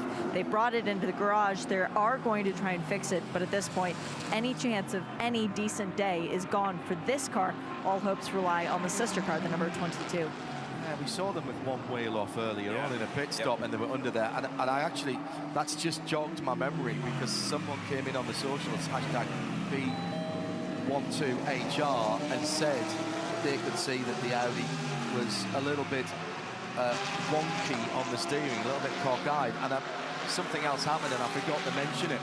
And that is all falling into place now. Good eyes once again by our collective knowledge out there across the globe. Fairly low risk manoeuvre for Guben getting past teammate Harry King to put them a lap down, but more to the point to put a car between himself and Thomas Randall, who he passed at the chase or on the entry to. GT4 McLaren just doing the right thing and jumping very, very wide. The Audi Sport cutting to let the leaders go through. So Riberas, the next person that Guben needs to pass. And this is how it played out. Run up Mountain Straight. One older spec Porsche and the newer one driving by. An older car still has been hugely effective today and very much in contention for the Boycel Pro-Am class. They're not too worried about an outright result there unless that opportunity was given to it, but there's a class victory in endurance racing and still means to stand on the top step of the podium. This could be big because this is the leader behind the Pro-Am leader in the Heart of Racing SPS AMG, and then right behind us Harry King. So Alex Riberas will not want to be holding the leader up too much and chance his arm, but then again, he does not want to lose too much ground to the car behind him. Bumped into Alex, met him for the first time early in race week at the Hub Cafe down in Keppel Street in Bathurst, and he was telling me the story of how he was out in New Zealand during COVID and actually got stuck there, couldn't get home. So places to get stuck. Correct, lovely part of the world, and decided just to set up Heart of Racing New Zealand office, basically, and ended up racing in the North and South Island Endurance Championships over there. But he did say that he'd sit there knowing that he was only 2 or 3 hours away from Mount Panorama and frustratingly couldn't quite get here while we were all having fun at this place. Well, so he was thrilled to be able to get that opportunity and come and race. You were talking about SPM earlier on with the prostate cancer. You know, our teams in this part of the sport, great social responsibility. Heart of Racing, formed by a chap up in Seattle called Gabe Newell, and they race and raise awareness for the specialist cardiac, children's cardiac part of Seattle Children's Hospital, and to date, well over $12 million US dollars raised for that charity, and they are absolutely 100% committed to that and to go racing. They've had a heck of a few years, winning championships all over the place, and of course heavily involved in the development of the Aston Martin hypercar, the Valkyrie. Gabe Newell has a road car, and that car, Adam Carter from Aston Martin Performance was telling me on Wednesday that the first mule has been running. Actually, no, it was Ian, wasn't it? Ian James was telling us at Tractor Town. The car has run in a mule format on an Aston Martin Valkyrie Pro, which is their track car. So that's another big prototype coming to the World Championship next year. I said before, we're in a golden era of sports and endurance racing. More manufacturers realising what they can get out of their road cars and have these fantastic races all around the world. Brilliant time to be in this part of the sport. Ferrari doing sports car racing more successfully than Formula One at the moment. Well, if they stop doing their strategy by a magic 8-ball... Do they farm their strategy out in the sports car team? Yes, hey, of course. Turns out they're very good. Amato Ferrari's lads are pretty good. No relation, correct, I should say. They know a bit of sports car racing. We'll give you a contender check. When we get into the final 2 hours, we generally like to run through who's where and who's got a realistic shot at this. But look up and down that top 10, and there's a whole heap of cars that can still win this car race. That's the point we want to make. So 9 cars still on the lead lap of the race, and with the Heart of Racing car just being lapped by the leader, Gouvin. And I think they're all in pretty good shape. So Porsche leading Mercedes-AMG second and third at the moment. Van der Linde in the Audi next, and then Bastian Boost in that omnipresent Phantom Global Porsche, and Lucas Stoll's in 75. So Sun Energy One within sight of the final 2 hours of the race, and they're only 13 seconds away from the race lead. So for the third year in succession, Garth, that team have engineered themselves to be in at least a position to challenge for another Bathurst victory, which is a huge accomplishment. And then the BMW will be an interesting one for mine. Hasn't set the world on fire in the wet conditions. Raffaele Marciello running 7th, 27 seconds behind the leader, and then with a couple of drive-through penalties. If it goes green, 90 seconds from the race lead, David Reynolds in Group M Racing. That's a big margin. They might need a little bit of help to get themselves closer to the front. And since Ayhan Gouvin caught and passed Tom Randall, he's now pulled out 7 seconds. And there is that you were talking about, Garth. That's not Tom going, oh, I think I'll ease off a little bit. That's him on warm tyres against Ayhan Gouvin on tyres that have done probably a maximum of half the work of the Pirelli wets that's on the Triple 2. Yeah, and look, it's still a net gain, the strategy for the Triple 2. Remember, when Cam Waters was in the gravel trap at McPhillamy and came in and got wet, that turned into a 50-second deficit. Yep. So to be only 9 seconds off the lead, it's still a massive net gain for this team. And I mentioned earlier, they will take some pain in this part of the race. But if you take a little bit of pain now, you still have over 2 hours left to go in the race. So it's still... If we know Bathurst, there will be a twist in the tail. Something will happen. You bolt Cam Waters in that thing somewhere near the front of the grid, and he will have a crack. He's come up short in the 1000 so many times by so little that he won't let it happen in this car. So yeah, he'll unpick the secret iRacing shortcut at some point to get himself to the front as Maximilian Götz peels the Caltex car off into pit lane. So 77. They in their pit stop shuffle. So this is their 13th time in pit lane. So 2 hours to go. This stop plus one more, and they should be all right to go to the end. Car 911's getting a bad sportsmanship flag for disobeying blue flags. So Harry King has been very much eyes forward in the Shell car, trying to keep his position in that Pro-Am battle. So a driver change down at Craft Bamboo Racing. Great stint from Maxi Goetz. This car's been floating around the top 3 for a good chunk of the second half of this race, having worked their way forward. See the team there blowing out the radiator. Had a couple of AMG Mercedes, particularly in the dry part of the race, suffering with overheating. So the team leaving nothing to chance and blowing out the radiator while the driver change takes place. He's our race leader, continuing on his merry way. Anchan Guven, now that gap first to second, near on 10 seconds. So marching on its merry way, as it has for the majority of the race. In the lead of the race, this car had a few things thrown at it. Drive-through penalties, miscommunication, an extra drive-through. Yeah, Matt Campbell was very honest about that when he spoke to us. And, you know, it's hard nowadays to be anything else because we've got eyes and ears everywhere. Yes, exactly. And the lead changed in traffic, in spray. It was a tremendous run down Conrod Straight, out to the outside. Wow. Oh, yeah, oh, wow. It sums it up, doesn't it? And that was much less of a lift than it ought to have been, going round the outside into the chase there, following in behind the 911. That was when they were catching up with that battle. Remember, they were catching up with Harry King, who was chasing down Riberas for the lead of the Pro-Am class. It wasn't so much the going around the outside of Tom Randall, it was the commitment to do it before the King with lap cars in front of you, not knowing what they were going to do. This is Bastian Boos. Sort of had a look, thought about it, and then eventually Kelvin van der Linde turned down. This is the battle, third for fourth. The Mante EMA Porsche has proven how good it is in wet conditions.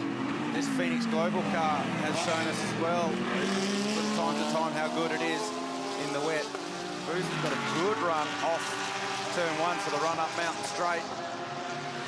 And you get the job done. Under brakes into turn 2, using the toe. Van der Linde sticking to the inside. He's not going to give him an option. Does Boos swing to the inside? He thinks about it. Van der Linde saw him coming, shut that door as quick as Boos had a look. So Van der Linde not going to let Bastian Boos through. They continue this battle for third, and they're second not far up the road. So that's why Van der Linde's boxing on, because he knows he can get himself up into second. Thomas Randall just ahead.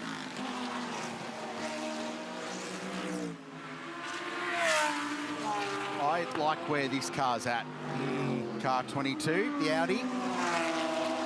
They've just been creeping up on it. This is the best in Audi's been late in a race for the last couple of years. They were probably outgunned last year, but Van der Linde's been so good in that whole combination. Liam Talbot did a nice job, early contact.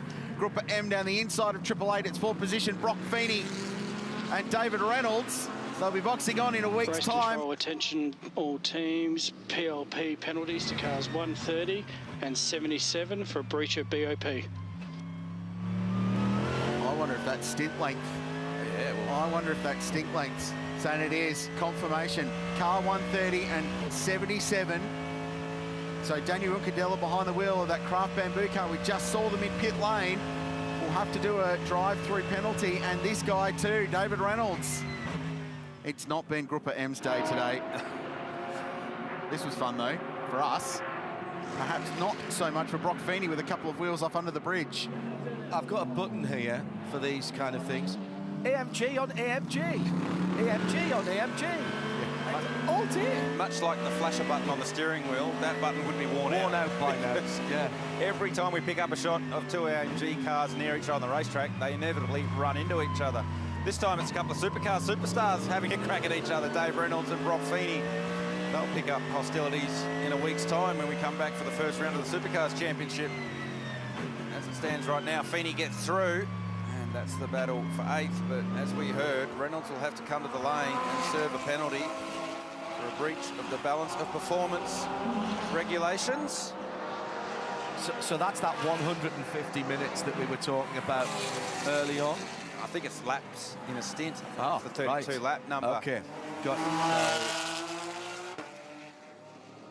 Right. So I wonder whether the teams have interpreted wet weather running as not usual wet weather or not usual race conditions, and thought, well, we could stretch it here because we wouldn't use as much fuel in the wet. So Chad might have more.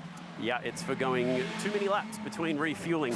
And the reason why it was hard to see on the numbers was because originally they had been in, as we got a car up and they hit the wall. Hit the wall. That's rear suspension damage, toe link damage on the 77, so they've got bigger issues than a drive-through penalty now. Hunkathea has done something that he seldom does. It looks like there's been a mistake there. And that car has been in the wall, rear axle or rear left. I think it's a toe link. Yeah. There's also some damage on the right front as well, Garth. Yeah, so I wonder he got pinched on lap cars somewhere and ended up against a wall. So, yeah. Here we go. So he's by himself here, Juncadella. This is the run down to the grate. Oh yeah, it's gone. I can see it. Oh, it's broken. Yeah, it's broken on him. Something's happened. So whether he's made contact with the wall somewhere else, but the inside rear, the unsided rear tyre is already moving, and that's why the car got away from Danny Juncadella. Wow, and what a probably save. the scariest part of the racetrack to lose control of the race car. How fast down did at that the go? grate. Well, in the dry, it's 220 plus. So I'm thinking it's probably around the 180 mark. Yeah, you see wet. that's gone. Yeah, there it goes again as soon as he gets back on the throttle. I think gone as he jumped down, so I think it's a toe link or rear suspension arm. They had been side by side a couple of laps ago, and you think, all right, side by side, how does that happen? Well, the wheels and tyres aren't straight up and down, they're cambered out, which means the bottom of the wheel and tyre sticks further out from the bodywork than the top. He's done a good job to get this back. Here we go. Oh, there we go. So there, contact with the outside wall. There we go. Once again, our replay crew doing a smashing job of tracing that back. So heavy contact with the outside wall at Solomon Park results in the 77 car. They were having to come to pit lane to serve a drive-through penalty, but that does not matter now. As Danny Juncadella slowly drags that car back to pit lane. I went digging, Garth. I have news of a penalty nature. So we saw the drive-through penalty for this car, which is now obviously redundant, but also for the 130, which is a key contender in our race, and it was for failing to adhere to balance of performance. And one of the balance of performance regulations is the length of a stint, which started out the day at 32 laps. Now they were given grace to run 33 because of the changeable conditions. Those two cars that were penalised did 36 and 37 laps respectively. So quite a significant breach. Doesn't include safety car laps as well. So I wonder if that's where they got a bit muddled, because they did spend quite a lot of time under yellow during that period. But 36 and 37, so it's a clear breach of the balance of performance regulations. That's why they're getting a drive-through penalty, and that's why it's going to cost them big time, and that's why all the other teams will be paying very close attention to how many laps they've done.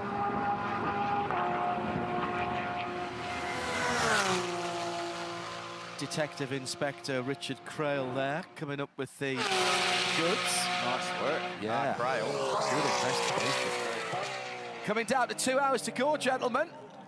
Now, dog tyres looking. Well, they're the unused communication, so you can tell. So radio issues for one of the Audis. Let's see which one that was. See if we can work it out from the I want to see what he screen. says on the other side of the board. I think it as was well. Marcini, the number 9. So, and what does it say? Crew members saying, I don't know if he saw it. So, what does it say on the other side? We hear you. The dog will be, for a lucky dog, if there's a safety car, a lucky dog, because they're within shouting distance of their Pro-Am rivals. So they've actually played a really good race. Hallmark Property Group and MPC, as the Caltex car is sadly going to be pushed back into pit lane. Cruelly, this pit stop won't count as their drive-through penalty. Unfortunately not. So, should they fix this car and get going again, they're going to have to come do a back penalty in again and do a drive-through penalty. That's more cruel. Yeah, but that doesn't matter. The result's gone now. Hunkathea has had an awful couple of weeks. Didn't even get to drive the car. He was meant to be racing in the Asian Le Mans Series finale. Didn't get into that at all. And here, That's a very uncharacteristic mistake from Danny. That's a hell of a save, though, to be fair. It is. Rear wheel steer, not where you want it. No, but not the first car to meet the concrete on the outside wall at Solomon Park. It's happened many, many times in the past. Such a high commitment part of the racetrack with absolutely zero room for it to go wrong. It's the team going to work to try and fix it. It's not a long fix because Hunkadea is staying in the car, but it's going to take them out of contention. Doesn't matter. Shit.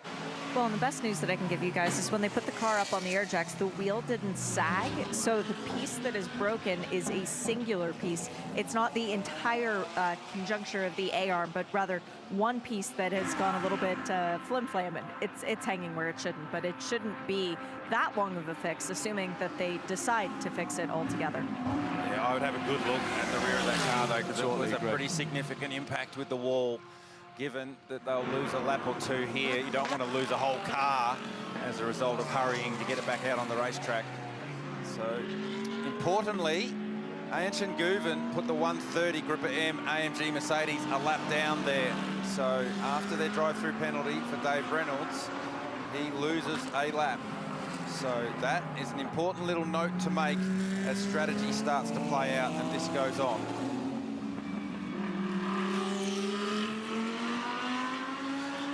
Headlamp flash button. Firing off. It's now up towards the leaden skies above Mount Panorama. Just add water for excitement. Don't really need to do much of that normally at the Repco Bathurst 12 Hours, but this has been a very different looking race for 2024. Added a lot of variables in.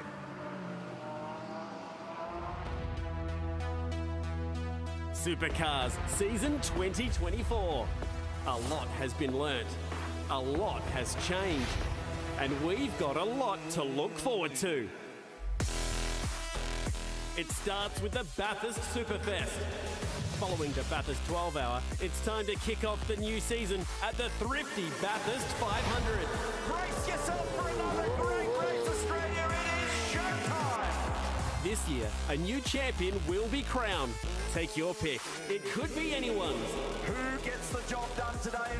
Ticket information can be found at supercars.com. Supercars, unforgettable.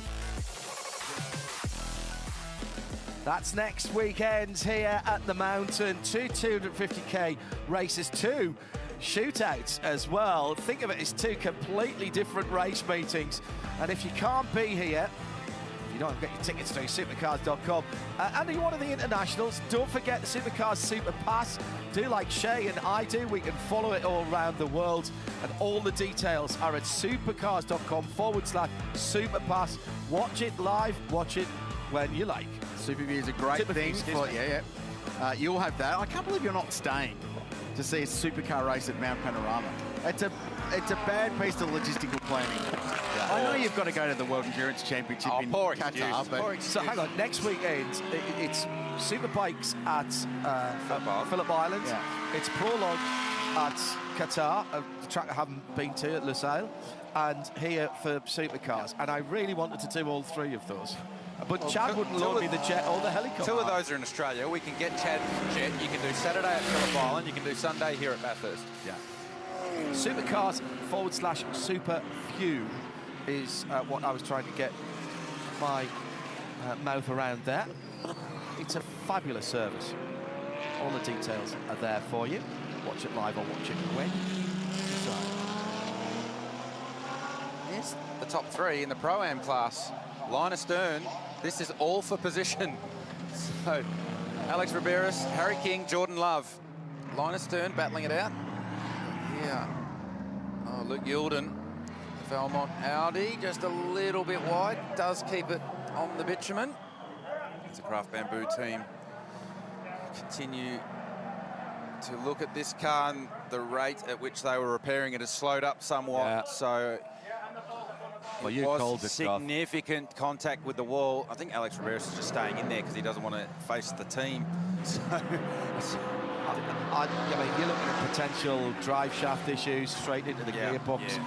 You know those cars very well. They're pretty sturdy. Yeah, but that was a big hit. Yeah. And for somehow, like, all concrete walls are hard, but that one seems excessively hard. Yeah. Don't know how, but any car that goes in there is serious damage. Yeah, and this on the socials from Kitch. Thanks, Kitch. Hashtag B12HR. Anyone who thinks that Mount Panorama isn't that hard, Danny Hunkadea is an example numero uno that it actually is. Such a lot of experience for Danny, and again, small margins, big consequences. Yeah, unfortunately, it was pointed out to me that's 2 years in a row for him at this place as well, so that's going to sting. And that's why he's still in the cockpit. Yeah, he doesn't want to talk to anybody. Now, the reason Manthey EMA are looking reasonably active down in pit lane is because they're very close to a pit stop. Could well be this lap. 31 laps in this stint so far for Ayhancan Guven. Now, they will be good, you would imagine, to go to the end from here with one potential pit stop, depending on the pace of this race. And this is the problem. If they're handing out drive-through penalties for going longer than the stint distance, you are going to have to be really confident that the last time you pit is 33 laps or less away from the checkered flag. The problem is, this isn't a lap count race. No, it's a timed race. That's when you have lap-based strategy around a timed race. Correct. So that's where you have to be so careful. So another number you need to remember is you can't do more than an hour and a half driving time continuous. This pit stop's taking place with an hour and 52.5 minutes left in the race. So you need to be a little bit careful of that one. Still a few regulations you need to jump around. So 150 minutes. So 150 minutes and 50 minutes. So that one's fine. Yes. Tick. So it's over 2 One less. Yeah. Tick. One less box to tick. Which will be a relief because the way they've spread their drivers out. So are you leaving Chan in here? Are you putting Vanter in here? Are you... Matty's hasn't been out of that car for an hour yet, has he? So he can't quite get back in. I think it's Vantor, and you're making your final stop probably with, well, it's going to be an hour, isn't it? 32 laps. You're making your final stop with about 50 minutes to go, and you're throwing M. Campbell at it. It's a nice luxury to have, isn't it? Yeah. You've got Lawrence Vantor and Matt Campbell available to you. We'll find out what they've done when it triggers the timing loop at the end of pit lane, and there's a little RFID chip in the driver's helmet that will tick over and tell us who's behind the wheel. So, Guven out. I'm actually, I tell a lie. In. Yeah, I tell a lie. Because of the slower lap times, that's been well over an hour, that stint. Yeah, I did wonder that. Yeah, I'm sort of thinking back to 2-minute-ish laps. Yeah. And would it be enough? That was nearly an hour and 20 minutes for Chan that time around. So I think they'll be running this last one to time. Yeah. On the basis, as long as they know they can get to the end and it's not 33 laps, because they're giving them a lap's grace on that stint time because they're not normal conditions. So this is Pro-Am, is it? Or is that, that's our leader around the Group of M car. So for a minute there, the Group of M car was unlapped because Ayhancan Guven came to pit lane. But now the new leader, Bastien Bus, has got around Dave Reynolds in the 130 AMG Mercedes. So if it's not one Porsche leading, it's the other Porsche leading. And this car has been in the front 5 for the majority of the race after qualifying deep. Well out of position for that car. They've got themselves back in the game. And the Vortex is back out as well after its trials and tribulations. That's another team who don't know the meanings of the word give up or possibly go to pub. Can you say that in French? Yeah. Allez au pub. So we don't expect to see Bastien Bus in the lane for probably 2:36. So we're 2:29 now, if not a little bit further down. So that last stopped on lap 204 of this race. So where the EMA Manthey car is at a little disadvantage, their windows in this last hour and 50 minutes are very tight. Correct. So with the Bastien Bus Phantom Global car going deeper into the race, it opens the windows in the last part of the race. So strategy for Manthey They've almost got one hand tied behind their back a little bit. There's only so much that they can do within the boxes that they're constrained by. And the driving time, fuel economy, time to go. The car with the biggest operating box is 222, because their last stop was on lap 210. So they've got another 4 laps up their sleeve, pushing right into that final hour of the race. And then they can dictate when they make their final stop and who they tool up to drive that final little stint to the flag. Actually, bizarrely, for the car that has been in the lead so much, the 912, a little bit of full course yellow or safety car even, where the lap time is longer, that actually helps them out. Yeah, well, that just changes the whole context of the race again. So many variables still to go. Just under an hour and 50 minutes left in this one. And at no stage in this race would we have thought that the 222 Scott Taylor Motorsport AMG Mercedes was actually looking the strongest of the AMG fleet. Correct. So he said that they'd done a great job strategy-wise. They played themselves in, they'd floated to the top. They're taking a little bit of pain by triple stinting a wet tyre. But ultimately, it's going to work for them should it play out as we think. And they'll be right in the game into the last round of stops. I still think if it runs green, 912 is in the best position, but they'll have the least amount of stuff underneath them at the end of the race if it comes down to an all-in battle like it so often does here at Mount Panorama. So they should still get track position. They'll be the first of all the cars to pit, so they'll shuffle back to the front, but then they'll be chased down by cars that could be lighter on fuel, that could have better rubber beneath them as well. Chad? Yeah, the biggest issue for car 912 that I've got is I've got them getting to lap 261 as their next pit stop, and that would happen to be probably about 9 laps before the finish. So it's cars like this one on screen that are somewhere in that window being able to get to that magic 270 marker, which is likely where this race is going to finish. We'll know a little bit more sort of as the laps tick by, but obviously. But I still don't see that 912 getting home without making another stop, obviously, but there are others that can make it home with just the one more stop. So you guys remember way back when we had that flurry of safety cars and teams were stopping half a tank and topping off and running alternate strategies to each other, and we were saying, well, it's going to change the play of the race for someone somewhere later in the day, and it's played out for the 912 that one of those half stints somewhere in there has made it things much more challenging for them here. Yeah. And that was, what was that? 7 hours ago when all that started. So you're constantly working backwards from the end of the race. You just don't know the decisions you make then, how they affect the race later in the day. And in terms of laps, you don't know where the end of the race still is yet, which is a moving target. A quirk of endurance racing. While we're unpicking race strategy and trying to decipher what's going on, Jack Perkins has been busy out and about and patrolling the top of Mount Panorama. Back up here on the top of the mountain, and I've got to say there's a lot of fans around, but I'm keen to know who everyone is supporting. Now, who are you kids supporting? The green Porsche. The Sun Energy Mercedes. Green Porsche. Green Porsche. Green Porsche here. Now, what about the adults up the back? Who are you supporting, sir? Lounsey. Lounsey, I can tell by the shirt. What about you? Yeah, Lounsey in the work, mate. And what about you, sir? Richard Crail. Well, what do you know, Kralsey? There's supporters up here supporting you, mate. That's bloody good. How much did that cost you, Richard Crail?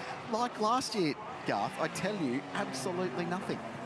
So you've managed to do a commercial deal. It's cost you $0 to get exposure for your fan club. So that's nice work. The fans. Can I get a discount on my merch?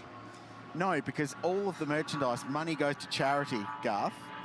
The Childhood Cancer Association of South Australia. I'm glad you clarified that. It's not the Richard Crail Foundation.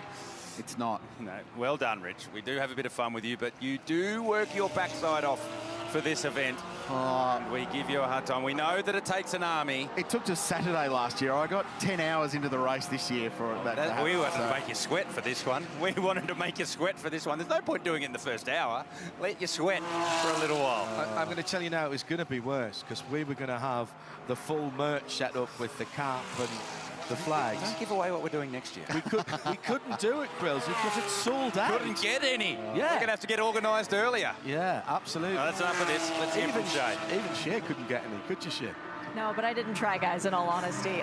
Last year, I spoke to Jules Gunon before the final stint of the race. Jules, now we're in a situation where, again, it's getting close to the final stint.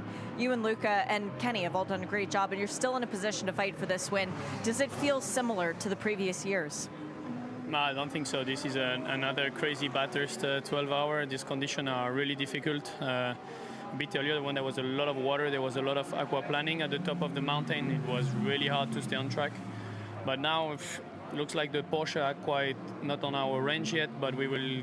Kenny told us it's all in, so we will definitely go for it. We don't know who is going to finish because we are again really close on driving time. I've already done more than 4 hours something, so we can't put, it's very complex for us. So let's see. I see Luca is catching quite well the second place car, so let's see what we can do. Good luck. Thank you very much. And there it is. There's that bit of mental arithmetic that has to go on whilst you also making sure the car is fueled, it's got the right Pirelli tyres on. Now pass for position, AMG on AMG, there's that button again. I wonder if they can get this one done without contact. What's the over and under on that, Joe? Very small odds on that one, John. So this is the... Oh, Lucas Stoltz locked the rears down into the final corner. So not easy to drive that car. It wasn't a very overly positive Jules Gunon. Things were going to work out in their favour this time around. But that's not going to stop Lucas Stoltz having a go to get around Thomas Randall for second place. It's still not, I mean, it's not drying up at all, is it? There's a bit more showers that come through, heavy downpours that blow across the track and then disappear again. So, and it's funny, I entirely believe Jules Gunon when he says we don't know. No, I totally don't think they do. Often you get a bit of PR speak from race car drivers and teams at this point of the day where they keep the deck of cards fairly close to the chest, but right now this is an incredibly difficult to read motor race. And the complexities that have been added this year around stint length and that pit stop time as well have just added to the challenge of unpicking this race strategy. And what is the maximum amount of time a single driver can do, Krelser? You had in total for the entire race, yeah, 340 minutes. Right, okay. So he's already done, he said, a little over 4 hours. That's 24, so he's probably all right to get back in. What we got left? Got 100 minutes left. So 5.6 hours, just over 5.5 hours. And I will happily admit I had to get the calculator out for that. So a driver can do 5.6 hours. That's why this rule we've been talking about with Kenny Habul in this car, Liam Talbot in the 22, works. Because your two pro drivers can do 11 hours and 10 minutes. They can do 11 hours and 20 minutes of a 12-hour race. Yeah. So your third driver only has to do 40 minutes if they're bronze ranked. But what it does, as Chad and I especially have talked about with the Pirelli pit bunker, is reduce your flexibility. And that's where they're at now. That's the problem, is that they don't know how much time they've got to play with before the end of the race with each driver. And that is the massive challenge. And if you go over that, you might get the checkered flag first, but you won't win the race because the stewards will clamp down on that very, very quickly. Coming around to pit stop time at the front of the field with exactly 100 minutes to go. That it is fairly easy to work out. Started all the way back in the dark at a 5:45 this morning in front of a huge crowd. As the sun came up over the Blue Mountains, we had some fantastic racing. Yasser Shaheen tipped into the bunker at the top of the mountain in the battle for the Pro-Am category. The first big incident took out one of the real hopefuls for the race, the WRT BMW. And down in their garage they were inconsolable. Been a little bit of Pro-on-Am action as well that's been penalised at various times through the race, with the GT3 drivers being less than patient. And then Mother Nature took a hold and played her hand. Lightning and thunder and, well, a bit of contact at the top of the mountain as well. But in amongst that, some phenomenal racing. Oftentimes it's been EMG on EMG, but also that blue Porsche number 13 carving its way through the Phantom team, belying the fact that this is their first race. And then wondrous stuff at Australia's fastest motorsport corner. An uncharacteristic error by Daniel Hucadea broke the left rear suspension on the 222 car, and that, wow, guys were not happy about what was going on there on the 77 car, excuse me. And that left the Porsches back in again. At the moment, it's Bastian Buus who leads from the 222 car in second. And here is the tail of the tape with the Pirelli leaderboard. Just under 20 seconds, the gap between first and second, with Lukas Stoltz just menacingly sitting there. This is the two-time winners in the 75. Good results for some of the Pro-Ams, getting well inside the top 10 for the leading cars now. And that's going to be a decent battle to the end of the race, as well as they've now got all of their pro drivers to do the last 98 minutes or so. And now Buzzell class leaderboard has Bastian Buus leading overall. Pro-Am Jordan Love at the moment for 888 JMR, but my goodness, has he got some competition right behind him. Wall Racing, Tony D'Alberto with the beautiful Lamborghini in the red and white colours, leading there in GT4. Daniel Beliski in the Mercedes, number 19. That's been out a long time. And the invitation class, well, that one has, as I said before, been a poison chalice. So still communications issue clearly there, Garth, from the guys with their makeshift boards. That is not a class that I'm familiar with here. 2 wheels and 2 stroke, but that looks too much fun. Yeah. You know where that is? That's the inside of turn 2. There's a motocross track on someone's property up there. It's a great looking race. Every track walk, when you come back here, you have a look at that track and it's getting bigger. So clearly the kids are getting older because the jumps are getting bigger and more brave. It's something that's very cool to check out every time you come to Bathurst. So yes, still radio issues down there at Audi. Still not exactly sure which car that is, but it's a nervous sign that you hang out when it's box next, because you're never sure whether they actually see it. So they're trying real hard to get their attention. That's the Cini, Mark Cini Hallmark car. There it is. So you can only do that so many times before the car runs out of fuel. So you certainly hope that the driver has seen what you need to see. Let's hear from Jack in the lane. Buongiorno Ciccini Bellini. Chi è che c'è? Mi faccio un caffè e arrivo. Driving time left, and it's just clicked over to 1 hour 36. So he's right to get back in and see it through to the checkered flag. And I also tapped Matt Campbell on the shoulder and said, "Hey mate, are you getting back in this car?" He said, "Absolutely." I said, "Can you tell me when?" He said, "Sometime between now and then." That's a good race car driver answer. That's the kind of answer you'd give, Jacko. So an hour and 40 to go. Well, that's good proof. So that's unpicking one piece of the puzzle. So Lukas Stoltz will hand over Sun Energy 1 cars. He's got 2 laps left in this stint right now. So the 222 will run longer. They've got more laps up their sleeve, which gives them more flexibility. So you can put Jilgun on in car 75 from now, and he'll get to the end on driver time. You have to stop again. Yeah, and then you've got to make sure you don't breach the 32-lap stint distance as well. So that's where the window on the 222 car comes in. They can go a bit deeper in this one, and it gives them much more flexibility for the last stop, whenever that may fall. Because then as you get closer to the end of the 12 hours, you can project more accurately what length that last stint is going to be. By my reckoning, Lukas Stoltz will be coming in this time or the next time around, as he's already on his 32nd lap since he was last in the lane. So there's frantic calculations going on here in the booth. Fortunately, we have pieces of paper, so we don't have to take shoes and socks off. That's would be pleasant. In front of the field now, 20.5 seconds, the gap between Bastian Buus, Porsche young driver, won the shootout at Portimao and the Algarve, Southern Europe, at the back end of last year. 3 days of testing, racing, running. PR.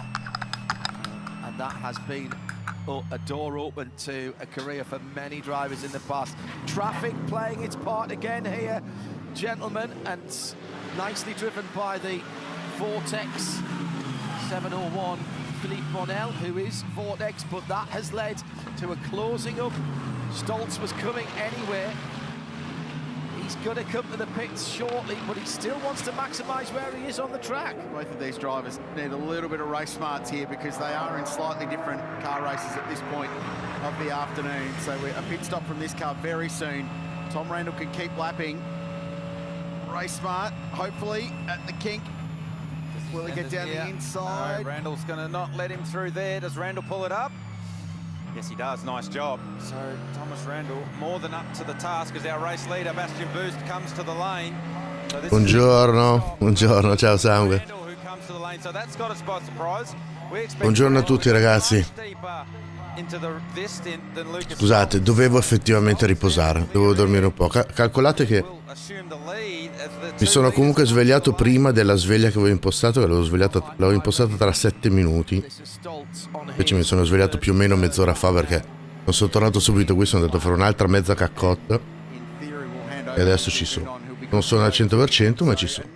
Allora ho intravisto che mi ha mandato anche la storia Play, grazie Play, però mi sa che è crollato anche lui. Ho visto l'erroraccio di Martin che ha fatto un lungo in curva 1 con tanto di reingresso rischiosissimo che è passato a filo del sabbione. Però vedo che comunque la gara procede, lotta per la prima posizione, che è spettacolare questa cosa. Anche Marcello è entrato in pit, ok. Uven che sta passando adesso.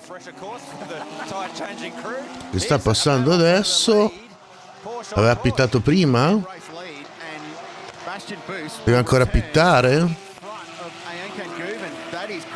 Big from Boost. That's massive. So that stint has been huge for the blue Porsche. The Grello one's got hot tyres and a hot driver fired up, ready to go. And he gets it very come fredde.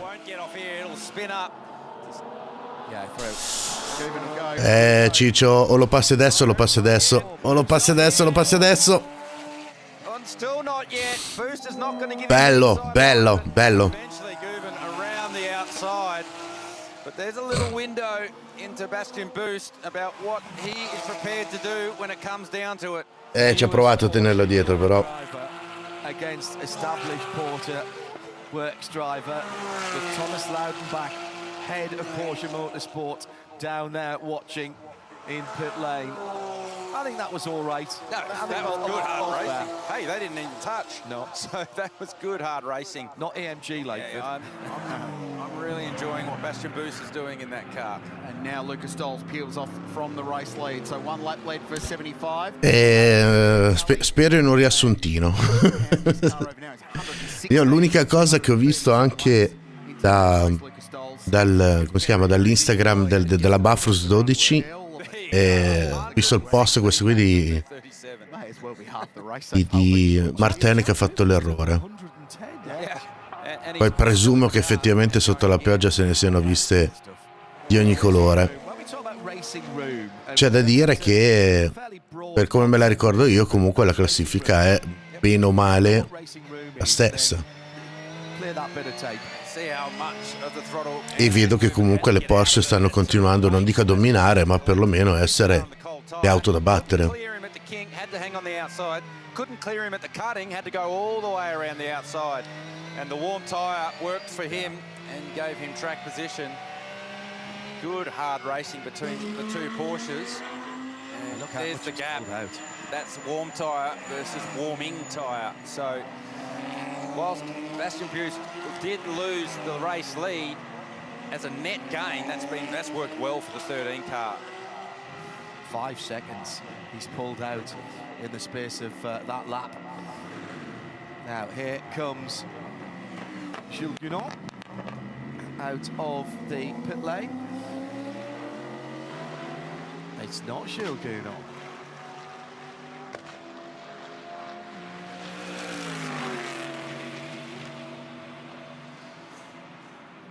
So Lucas Stoltz scored still in that car to finish the race.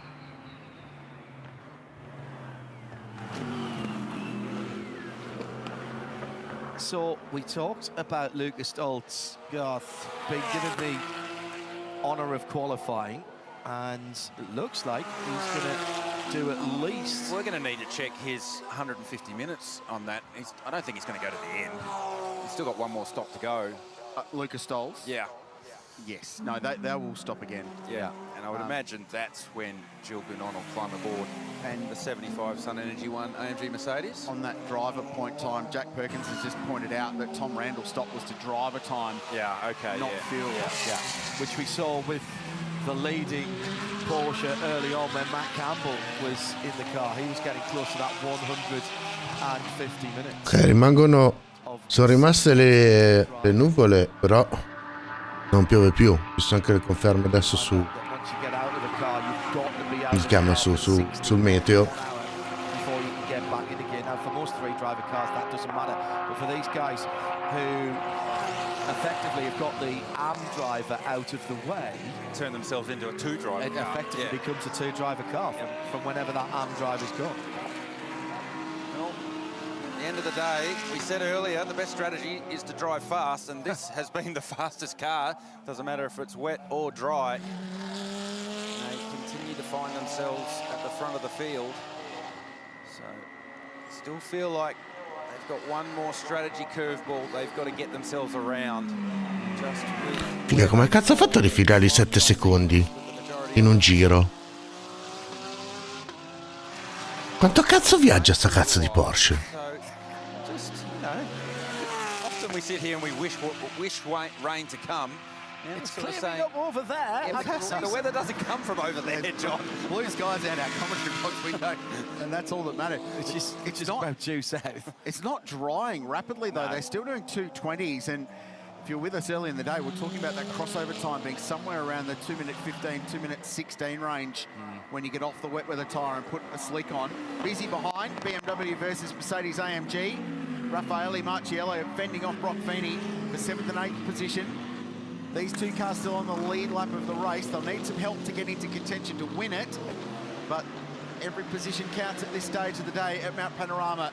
And Brock Feeney gets a good run out of turn 1 and will draw alongside with the help of some aero assist. But as you pointed out earlier, Garth, that BMW's got some engine in a straight line. Yeah, straight line handling in that BMW is pretty good, isn't it? So it climbs the mountain very, very well. And also we think this 888 National Storage AMG Mercedes has got a bit of bodywork damage, so that won't help its straight line efficiency through the air. Guys, I'm looking at the nuts off timing, which you can get on the internet. You can watch. Aspetta, chi fa paura? Just see. So this is for position. That's Christopher Haas. O cosa fa paura? I think that car's got a card to play as well, actually. The 22 Audi. Lucas Stoltz's pit stop time, line to line, was 0.3 of a second too quick last time around.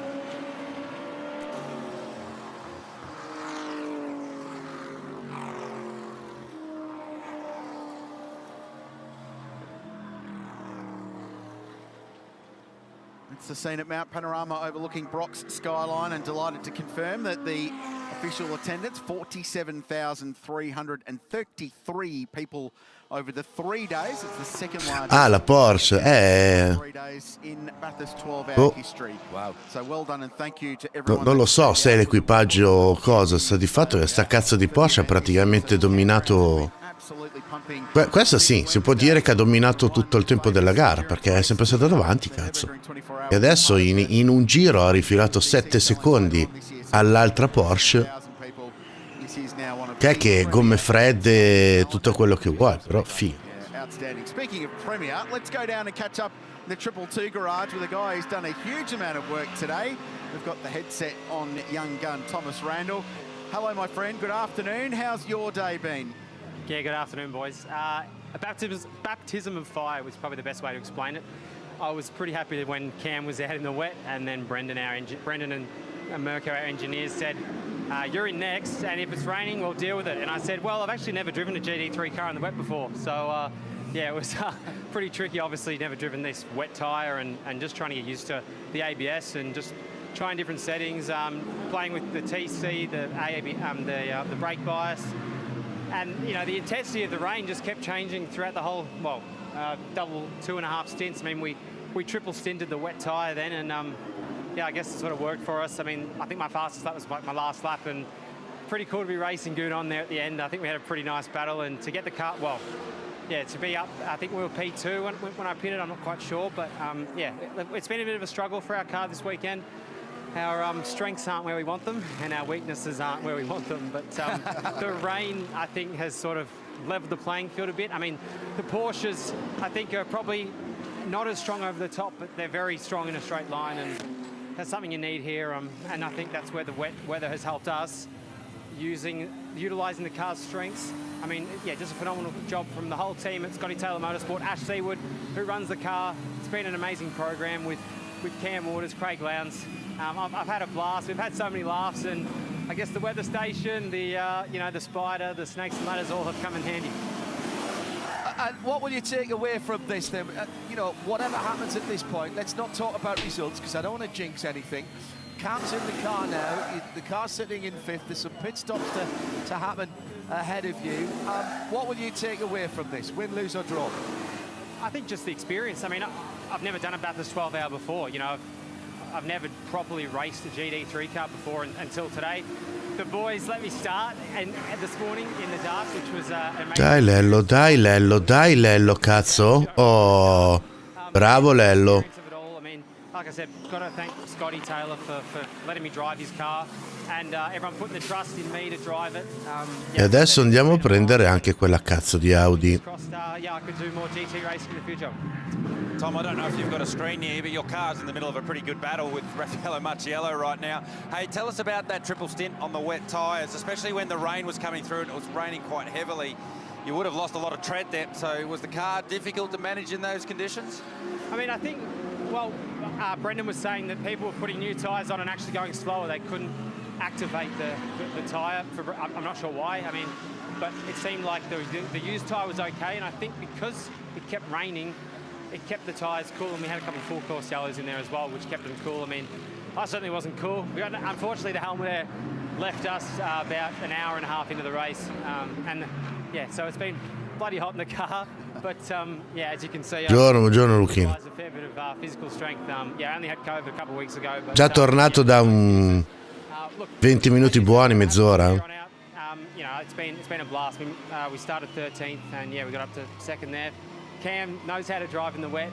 He's a master around Bathurst, and he does a lot of dirt racing. So if someone can handle the wet, I reckon it's him. You see into the end now? Can't say that.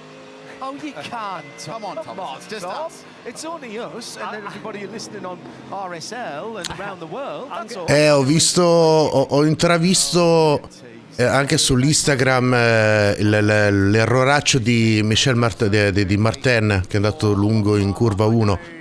È successo durante questo famoso restart che stai dicendo? Program and this great initiative that Scotty and his family and Rebecca and Craig and Lara have been behind so heavily over the last 3 years now. Yeah, I think it's fantastic. I mean, I think our sport. Me lo andrò a recuperare. Comunque, stavo dicendo che sta cazzo di Porsche 912 è anche un po' troppo forte. Cioè, ste Porsche sono un po' troppo pompate.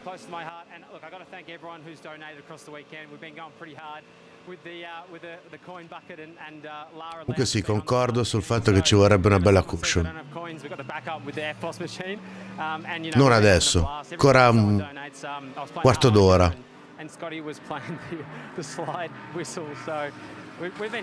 Ho capito, però quelle due cazzo di Porsche sono avanti bel po'. Where's the harmonica come from, mate? And do you have one handy to play us a little? You play us out? Sorry, I didn't actually carry it on me in the car, but Avrà anche l'equipaggio ottimo, però adesso che sono ripartiti dai box ha passato bus in lì all'inizio della collina e in un giro gli ha dato 7 secondi. Come cazzo è possibile che in un giro gli ha dato 7 secondi? Dai.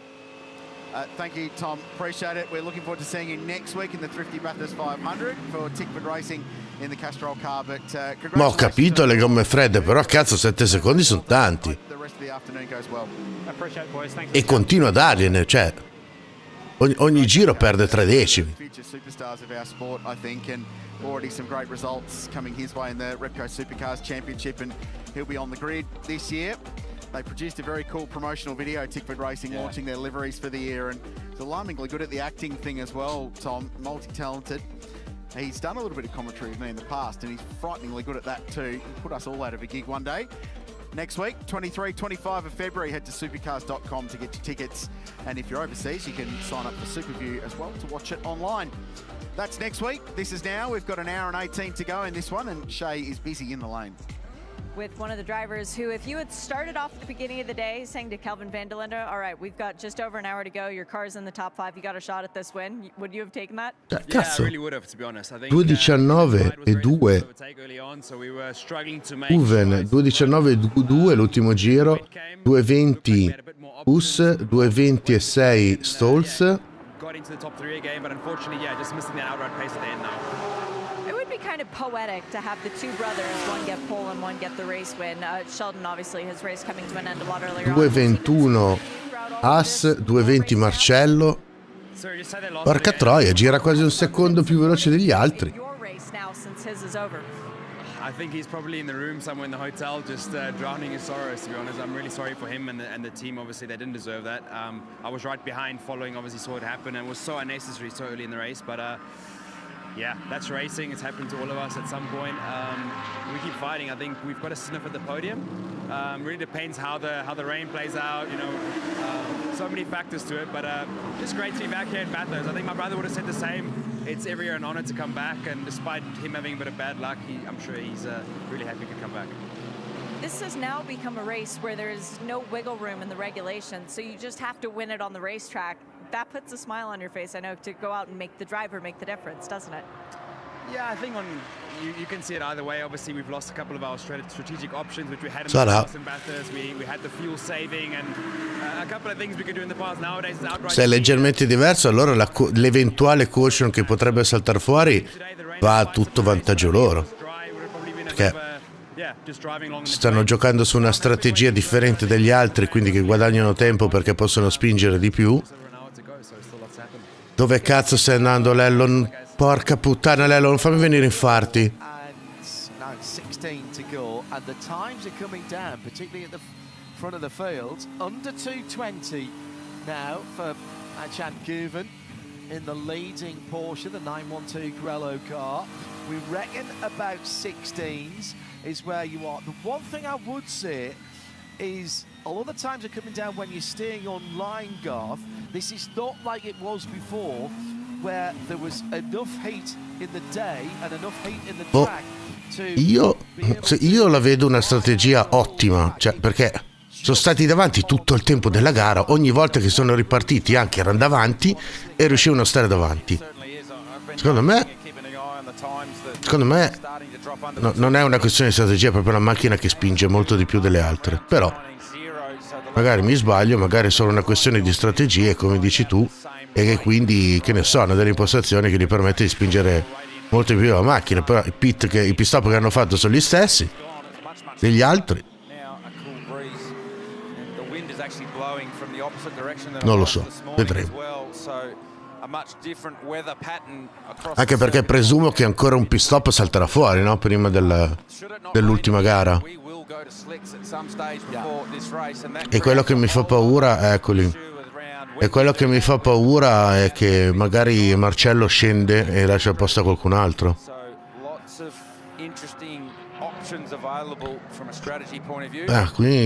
Qui l'888 sta anticipando brutalmente l'ultimo pit stop. Grenier suited and booted, ready to jump aboard that car, and I would say he's bringing that car home. It's Grenier. So remember, this car's got some bodywork damage, so I'm curious to see whether they dive underneath and have a bit of a look at that, because when Brock Feeney left pit lane, we heard it, and it was pretty significant. Magari sperano in una caution. straight away. Driver's change gets underway. Fuel rig connects. And you can do remedial work whilst the car is up, so long as you have the solid safety stands around the jack. Comunque mi dispiace davvero tanto per la 32, poteva essere una gran protagonista, soprattutto adesso nelle fasi più cruciali della gara. Cruciali, fasi finali. Here's the team car, the 88. That's got some sparks, and has that got some issues underneath as well? Place. The mid part of the car. That car was off earlier with Prince Jeffrey behind the wheel. As we circle back to our race leader, 10 seconds. Ah già, è vero. But a reminder, this Porsche is slightly out of sync with the other key contenders for the race, and the big question mark now is... È vero che la pit rimane aperta. And they will be the first to roll into pit lane. That's the big question mark. Dici sangue? And Can Guven leading the race. Jack? Yeah, guys, really cool to be down here with Valentino Rossi. You didn't drive the car in the wet, but with just over an hour to go, P5, potential for the podium. Yeah, it's a great shame for the rain, also for all the fans because they take a lot of water, and also for us because I cannot do my third stint on the wet. We prefer to let Lello and Maxime continue to drive, and also for our potential because on the dry we can fight for the victory. So, but you know, now if the condition remain dry and we can put the slick. It's not over. It's more than 1 hour, and usually if we put the slick in this condition, our car is very fast, so we can try. Have you put your helmet away, or you may jump in at the end yourself? No, Maxime will go. So for me, I think that is finished. But anyway, I enjoy a lot. I make more than 2 hours on the car, and I improve a lot my pace compared to last year, and I can fight with the top guys, so I'm happy. I have to ask you, what do you tell your friends about Bathurst when you get back to Italy? You know, it's a very famous Intanto Lello. in Europe, especially because we play a lot with the simulator, you know. And it's a great weekend because we have a great atmosphere, a lot of fans, and the track is fantastic. Would you like to come back in October and race the Bathurst 1000? Yeah, no, I think that I will come back next February with the BMW. Perfect, mate. Thank you for your time and thank you for coming out to Bathurst. We love having you here. Thank you very much. Ciao a tutti. Ciao. Scusate, ma a me fa sempre morire come parla Valentino Rossi in inglese, mi fa morire dalle risate, porca troia. Lello, non far cagate, Lello. He should be very happy. Sia alieno il giusto, non esagerare. That he went with the fast guys, and the fast guy that he went with was Gilles Gounod, who've won this race the last 3 years in a row. Front splitter on the 88, so that was the sparks that we saw in a replay earlier, and that car came to the lane, and they've got the Bondo on it. 100 mile an hour tape. You probably need 200 mile an hour tape for these cars, but I'm not sure that that's going to do what they need it to do. Vedremo. Colin White down at Ginetta would have had a couple of metal brackets on that and the rivet gun. Vado toccato?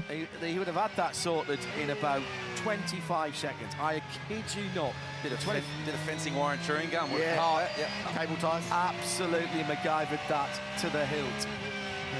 The 24 hours at Sebring that we had a few years ago where the Ginetta was there, it was all kinds of different colours with tape and all kinds on it. It doesn't have to be pretty, it just has to stay together, particularly when you're getting to an hour and 10 minutes. Still a huge international audience. Hello to San Diego and Randy Sherwood watching us in the on the west coast of the USA. Thank you for joining in with the conversation, all of you. It's hashtag B12HR, and there's still 70 minutes to go, and we're still scratching our head there. I'm not sure we know who's going to win this quite yet.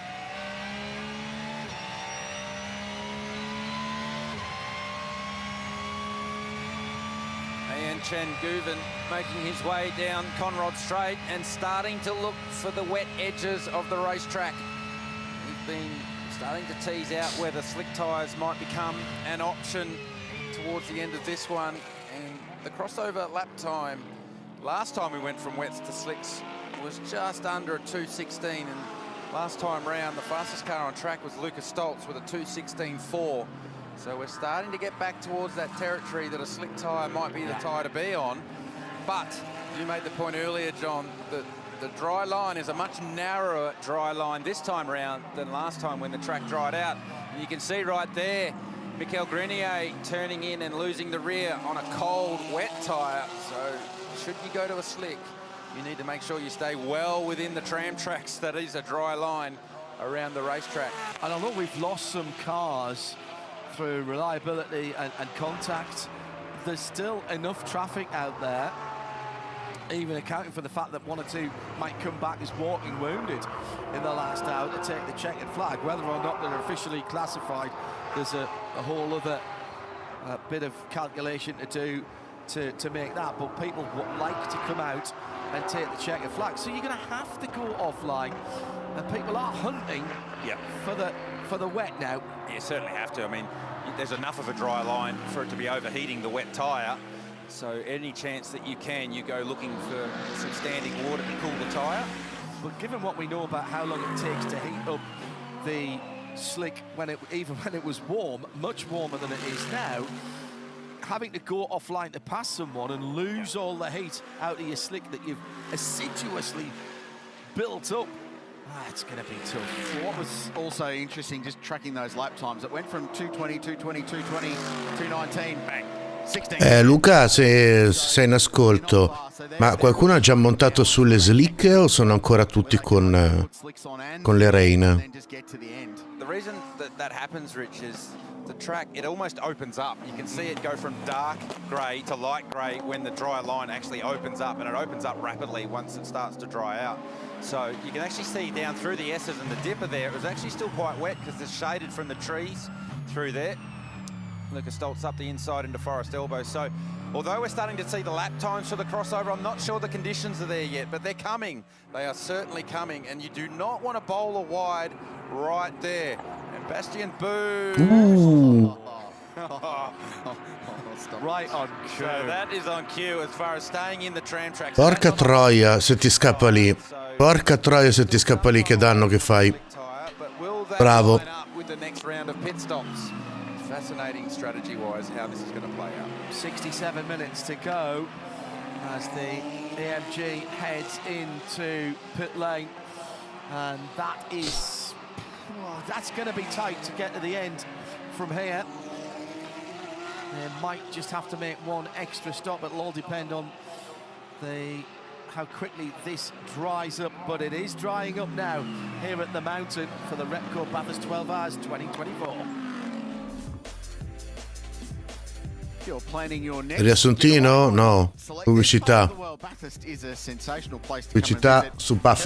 There's great shopping in the vicinity as well. Farmers markets. You can go gold panning, believe it or not. The river just near Safala. The Macquarie River's got some great cycling trails nearby. Adventure playground. The Abercrombie Caves aren't far from here. And plenty of natural wildlife too. In fact, on any given day of the week, if you go for an amble around the mountain, you'll see plenty of Skippy and his furry friends. It's a great part of the world. We're thoroughly enjoying it in a captivating Repco Bathurst 12 Hour, which delivers us somewhere in the vicinity of 6 or 7 contenders, and we're not sure which one of them will come out on top in 65 minutes and 30 seconds at the end of this race. Raffaele Marciello has just gone under the 2:16, a 2:15.7. So there's that track development, that track improvement, and the speed and the performance coming back to the BMW number 46. Remember, it's not really got that hot today for the BMW with the turbochargers. It's still quite a heavy atmosphere, so that car is loving that. But I would be very, very careful about going on this thing. Some of the passes we saw just a few minutes ago, when you go offline down into the elbow on slick tyres, that would be treacherous. Well, the track might be ready for slicks, but from a strategy point of view, not quite. So they're playing the game right now and trying to extend this stint as long as they can into the race to get to that final pit stop to fill the car up to the end to put a Comunque la vedo dura che salti fuori un'altra caution. Aspetta, perché la 77 fuori? Cosa è successo? Someone to be in and on a slick tyre if they didn't have to do an 85-second pit stop as part of the reg. So they have to take all that into consideration and try and line everything up from a strategy point of view. These two cars now, Christopher Haas and Raffaele Macchiello, the two fastest cars on track at the minute. So Stoltz just did a 15.2, so everyone now starting to find lap time. And a cracking battle, by the way, still going on at the bottom end of the top 10, 9th, 10th and 11th for the Pro-Am podium. Alex Riberas with about 6 seconds on Alessio Picariello, Mercedes versus Porsche. And then another, well, barely a second further back, Jamie Whincup in the 88, chasing them both down at the moment for the Moselle Pro-Am Cup.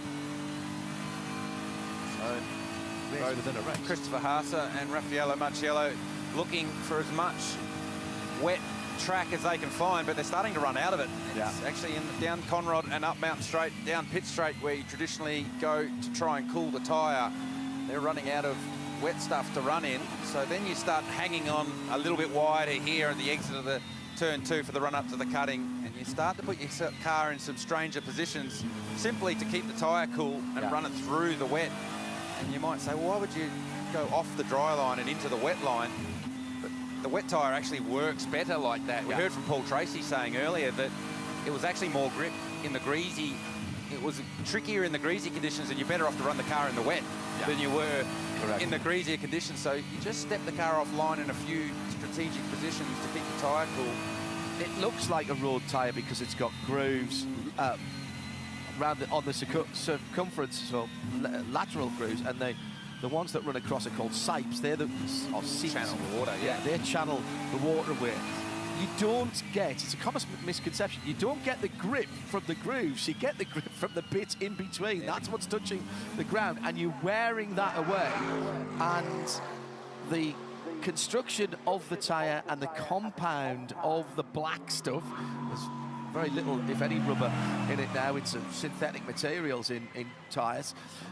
That is what gives you the grip, and it's very different from what... Sì, effettivamente Haas e Marcello sono i due più veloci in pista, stanno girando sul 2.15 entrambi, con gli altri che fanno 2.19, 2.17, 2.16. Bus è più lento, Stoltz e Haas e Marcello sono i più veloci. Anche Stoltz ci sta dando dentro, anche lui gira sui tempi di Marcello, che entra in box adesso. Se te la sei rischiata, pazzo scatenato. That's now banned in iRacing, cooling your tyres down in sim racing world. It's banned in Australia too, because there was a guy that used to race in supercars. Quindi Max Martin deve chiudere la gara e gli stanno mettendo sotto le slick. L'eventuale caution potrebbe saltare fuori adesso che la pista è ancora umida, non è al 100% asciutta. In tanti sfrutteranno la cosa e metteranno le slick, qualcuno potrebbe scivolare. Into the stint, so this is now back timing to time, and they're going, right, we're going from here, here's the roll of the dice, we think we can get an advantage by going early. In this first part of the race, people staying out had the advantage, but they're going to have hotter, slick tyres when everybody else comes in. And if it doesn't rain again, this might be a strategic masterstroke from Vincent Voss and the rest of WRT. That car, as it's dried out, has had some serious pace coming back into it. So it wasn't great in the wet, that front splitter, so the repair did not last very long for Johor Motor Racing Triple Eight. We were watching Alex Riberas earlier. He's actually just stopped and was leading the Pro-Am class. Alessio Picariello now leads that in the Manthey EMA number 911 and 9th outright for that car with Harry King and Yasser Shahin. So that's a fascinating battle. That is far from decided, the Pro-Am fight, going right down to the end. So here we go. We are into the last hour of the Repco Bathurst 12-hour. And boy, have we seen some magic moments here at this mountain in this final hour of the race. You couldn't believe that a 12-hour race always comes down to the finish. So let's just quickly recap the history here and some of the incredible things that we have seen late in the race. How about this one, 2015? Godzilla up Mountain Straight in the hands of Katsumasa Chiyo, passing it felt like everybody on that restart. The heroics. Ok, questa l'abbiamo vista. Win that race. Let's move forward to how about this moment, 2017, Wing Cup versus Shane van Gisbergen. Wing Cup with his wheels on the dirt as SV3 tried to defend. Ultimately, the STM car crashed out on that day, and we heard the amazing interview with Maro Engel. That was 2017, happened to the last hour. This was a shocker, wasn't it? 2018, the red flag came out, ended that race early with the WRT Audi leading at that point, and they were smoked on their strategy, ultimately winning the race. Thankfully, both those drivers were. Questo non me lo ricordo. Okay. We move forward to the very next year, hopefully. There we go, 2019. Questa ce la ricordiamo e come, sorpasso all'interno. Heroics to the inside of Jake Dennis, now a Formula E world champion, down the inside at the elbow, getting Porsche's first win here in the 12-hour. Davvero, queste grafiche sono imbarazzanti, ragazzi, fanno cagare queste grafiche. How about this one from last year? The two AMG Mercedes, Maro Engel trying desperately to get to the inside of Jules Gounon, spinning him around, redress the position. Gounon goes on to win that race. So many amazing moments that happened in the last hour on a drying track with 7 cars on the lead lap still. Jack Perkins, you get the feeling that last hour is going to turn it on once again. Absolutely right, Chad. The stage is set. Young Matty Campbell ready to go. Is he our best chance for Australian victory? The truth will come in the pit stop strategy. When he gets back in the car, can they make it home on just the one stop, or will they have to stop twice from here? So victory for Porsche and an Australian driver may lie in the hands of young Matt Campbell. Or it can lie in the hands of young Jackson Evans, Matt Campbell's roommate when the two of them first moved to Stuttgart, Germany to pursue the dream of becoming a factory Porsche driver. Quindi bisogna vedere quando rientra la Porsche a sto punto. Perché questo è vero, non Uwe non è che sta girando già, no, non sta girando con le slick, dai. To try and adapt to racing over here. He has been one of the reasons that this team has done so well. And why, you might ask? Well, because Timo Bernard's won every Che stolzo dentro. for Porsche as well as for Audi. Nice little scene setter from our team down in pit lane, building up to the finish of this race with 57 minutes to go. This is the moment where Sun Energy One engages Jules Gounon mode and plugs in the 3-time winner. È arrivato un po' lungo all'ingresso della pit lane. Behind the wheel of 22, he's in the lane now as well in the Audi. So second and third on the road. I tell you what, there's some people that are going to be properly stressed if this comes down to a fight between Jackson Evans and Matt Campbell at the end of this race, because they've basically grown up together in motorsport here and indeed in their journey overseas. So that could be a particularly interesting thing between the Porsche boys. So curious to see where this car pops out relative to Maxime Martin, because Martin was the first car to take slicks of our front runners. So Ok, quindi Martin è stato il primo a mettere le slick. work better than going onto the cold slick tyre in these tricky conditions. Cam Waters has already been in and out and taken a slick tyre while we were getting that scene set it from pit lane and our crew. So the 75 car has dropped and waiting for his time. Here's Maxime Martin. He has a bit of traffic. Sector times are strong on this lap, but it's taken a lap or two to get the temperature where he needs to do it. There's an example of having to go offline and get the pass done on a Ok, Stolz è uscito, perché se non è più Stolz che è salito Gounon. Mountain straight. Here comes Haase in the 22 Audi. Martin è tanto distante, passa adesso sul traguardo. Però l'Audi che sta uscendo adesso, quindi mi sa che la 22 se la mangia. So Haas has come out in front, but he has a cold tyre, whereas Martin has 3 laps of temperature. Dai, un minimo di gomme un pochino più calde dovessi riuscire a prenderlo. So whilst Haas has the lead right now, he'll have to stop the car to make a turn here at 2. Does Martin try and go around the outside? Does he switch back? Now he has to go offline. Haas is not going to make it easy for him. Does he have enough run to get around the outside before the kink? Oh, passato. That was critical. He had to get it done there, because if he didn't get it done before the cutting, a single line across the top. And that was purely temperature and grip. there that So gave Max undercut worked. Yeah, it did this time. It did this time. That's amazing.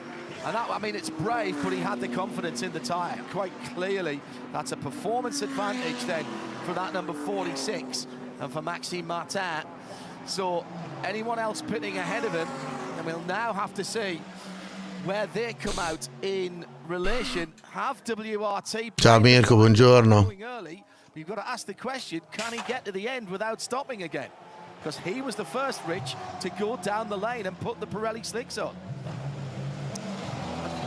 It's not with around an hour to go, so I'd expect that they should be able to get to the end from there. So change for Gugnone tanto dietro, mi sa. And as we heard from Shea Adam, Jackson Evans in to finish the race. There's M. Campbell. So Matt will jump aboard car 912. So they've, Guven's been 24 laps since. Ragazzi, a meno che non succeda qualcosa di estremamente particolare come una caution, qua la vedo un po' dura. Cioè, ormai ci sono dei distacchi importanti tra le varie auto. Adesso ok, anche Gugnone è uscito a 6 secondi in pratica da dietro all'altra Porsche. Il replay del sorpasso di Martin. Do not want to hang around the outside at the kink in a drying track with a narrow dry line, and got the job done, did Martin.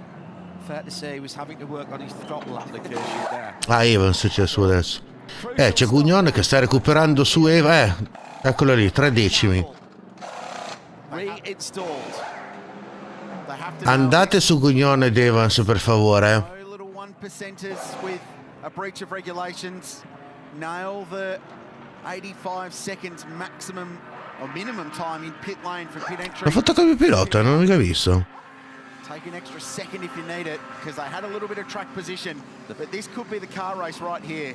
Blowing out the dirt from the radiators there. That's an air exit that channels air up over the front of what would normally be the luggage compartment. Ciao, lontanissimo Gugnone. But that's full of gubbins under there, including cooling radiators. So they're going to set Matt Campbell off on stun.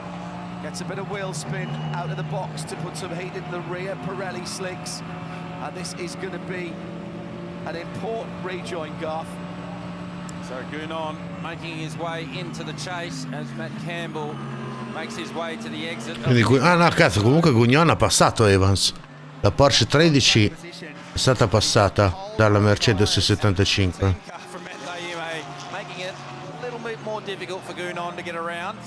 Merda, ottima gara per Gugnone e compagni se adesso sono in seconda posizione. Gran recupero, considerando che erano dietro nelle fasi centrali della gara. Che cazzo ci fai in giro te, Mirko? Scusa la domanda, Campbell's got enough up his sleeve that he can bring the tyre in gently and still be okay from Gunon as it stands right now. And just the track evolution and also bringing the tyre in. Maxime Martin's 3 laps since he stopped. 2 minute 14.1, 10.5. Oi, ciao Secco. Yeah, so Ben arrivato, ragazzo. quickly back up to something resembling proper race pace in one of these cars. 75, Sun Energy 1, Jules Gunon. In a reverse of last year, he's hunting down Matt Campbell. Remember last Ovviamente se sei italiano. If you are not Italian, welcome Secco. No, Potato, come mai? Rich, when did Gunon make his stop? He's showing 2 laps. Right, okay. So no real advantage or disadvantage there in terms of tyre and fuel. They should be good to go now, right to the end. And the only question mark will be is with that stint length we've been talking about. They have 33 laps in a stint. If this race, if they can do 33 laps in 50 minutes, well then the pace is going to be particularly hot. Yeah. Buongiorno, buongiorno, ben alzato. Seeing 28, 27. La domanda è di rito. che cazzo ci fai sveglia a quest'ora? Merda? Non è che mi hai preso da qualche influenza intestinale o roba simili? O hai mangiato di merda al cinema? To start his first flyer, and here's Jules Gounon now in 75, being chased by Phantom Global with Jackson Evans. Gounon on 11.6. Gounon sta recuperando, un po' alla volta, da Jot, sta recuperando qualcosa, però sono sempre 13 secondi. Cioè, Campbell è qui, Gounon è lì. Jamie Winkup, the leader. The 88 car has 12.8. Cazzo, 12.6. Cazzo, sta recuperando a vista d'occhio. Possibile che giri così forte, Gounon? Yeah. Saw them trying to take that together, and we've heard from our effects mics that thing is flapping hard, so that's not going to have the front downforce that they would expect it would. So, and Ross Gunn is chasing him down. So Ross Gunn is the next car behind, like you said, John, 21 seconds behind. Well, and then the next one in line is Piccarello in the Porsche. Yeah. And remember what the Porsches did early over a longer run in dry conditions. Those cars were the strongest at the end of a stint before a pit stop. So in the push to the line, they could be in particularly good shape. Piccarello had a horrible last allora non so, hai preso freddo. cioè, è vero? Come mai?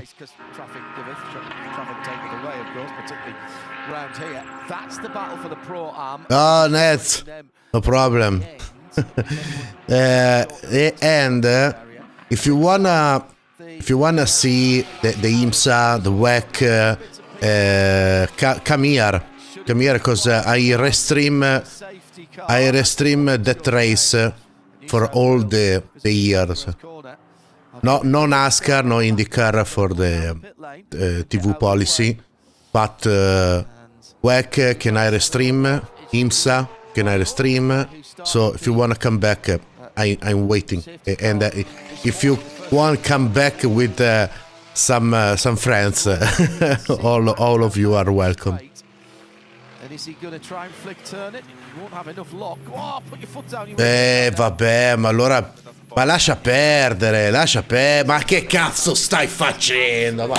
Ma porco Dio, ma che ignorante di merda che sei. Ma che cazzo stai facendo? Ma io non ci credo, ma non ci credo. Ma non ci credo. Jackson Evans are going to be Linus third on a restart with no cars between them. And that Max Martin next up. Then Chris Haase. I've had a feeling about the 22 car. I said that earlier on. And Chris Haase was looking... Cioè, dai, l'ha fatto apposta. Dai, l'ha fatto apposta. L'ha fatto apposta. Gli hanno detto crea una safety car, crea una caution. Dai, it's volunteer. It's volunteer. Dai, come on. Ma che cazzo? 6 minutes on the clock. Can I walk you through the last... Ah, ok, Nets. Ok, allora... Luca, secondo me gli hanno detto crea la safety car per un po' di show. Ma porco Dio, che rincoglionito. Come cazzo fai a bloccare la macchina così? Ma puttana, ma lascia perdere. Non partecipare. Prendi il volante, put the wheel on the roof. Via. Ma porca troia. Adesso però ce ne sarà di più, Luchino. Ce ne sarà di più, anche perché ormai hanno praticamente pittato già tutti hanno già messo le slick. L'unico che potrebbe pensare di rientrare adesso è la 888. Adesso è guerra, adesso sì. Now is a fucking war. Sorry, do speak English? No problem, Ness. My English is not so well, but I try to to speak in English. I hope you understand my speeches. Absolutely heads up racing. How many on the lead lap right now, Trilsey? Wait till Mick Grenier crosses Che the line coglione, just to make ma sure porca that, troia, che deficiente. Yeah, I think it is because the group at M130 was a lap down with their Non ho capito, safety car o Fucusiello, dato che stanno andando tutti al limitatore? cars on the lead lap at the finish of this race is 7. It's happened 3 times in the past. And importantly, no more lucky dog. That window's closed. Yeah. So no one else is jumping onto the lead lap at the end of this one. And also importantly, that means that they won't catch the lapped car or the lucky dog car. Ah, non è safety car, qui è Fucusiello. Clear racetrack for a longer run before we get to traffic. So plenty of interest at this restart. Okay, Net, no problem. The interest for mine sits in 3rd place with Thank you Jackson too to be here. and the performance of the Porsches we've been talking about all day over a stint and the pace that they have been having. This is building to a massive finish. There will be 40 minutes to go in this race and some of the very best drivers in GT racing in the world will be fired up, ready to go in a shootout to win Australia's international endurance race. And the 2 guys that duked it out last year in a different order will battle for the lead. Queensland's Matt Campbell. Comunque qua mi sa che non cambia un cazzo, ragazzi, perché stanno andando non in regime di safety car, ma stanno andando in Fucusiello, quindi limitatore, tutti col limitatore, le distanze verranno mantenute, i distacchi verranno mantenuti, l'unica cosa che succederà sarà l'abbassamento delle temperature delle gomme e basta. Get the kettle on, get whatever you need for the next 43 minutes because you are not going to want to go anywhere. If you've made it this long wherever you are around the world, congratulations. But whatever you've got to get into yourself, whether it's coffee or chocolate or whatever, to get you to the end of this race, make sure you do it now. This is drama for the leader in Pro-Am. This is the car that Jamie Whincup is aboard at the moment, and they've been having recurring problems with the front end of that AMG, and the racer tape is not cutting it, I'm afraid. They can't get enough structural rigidity into Sonnet, buongiorno, bellissima. Sonnet, you are from New Zealand. Splitter is meant to do, create downforce and pull the front of the car down.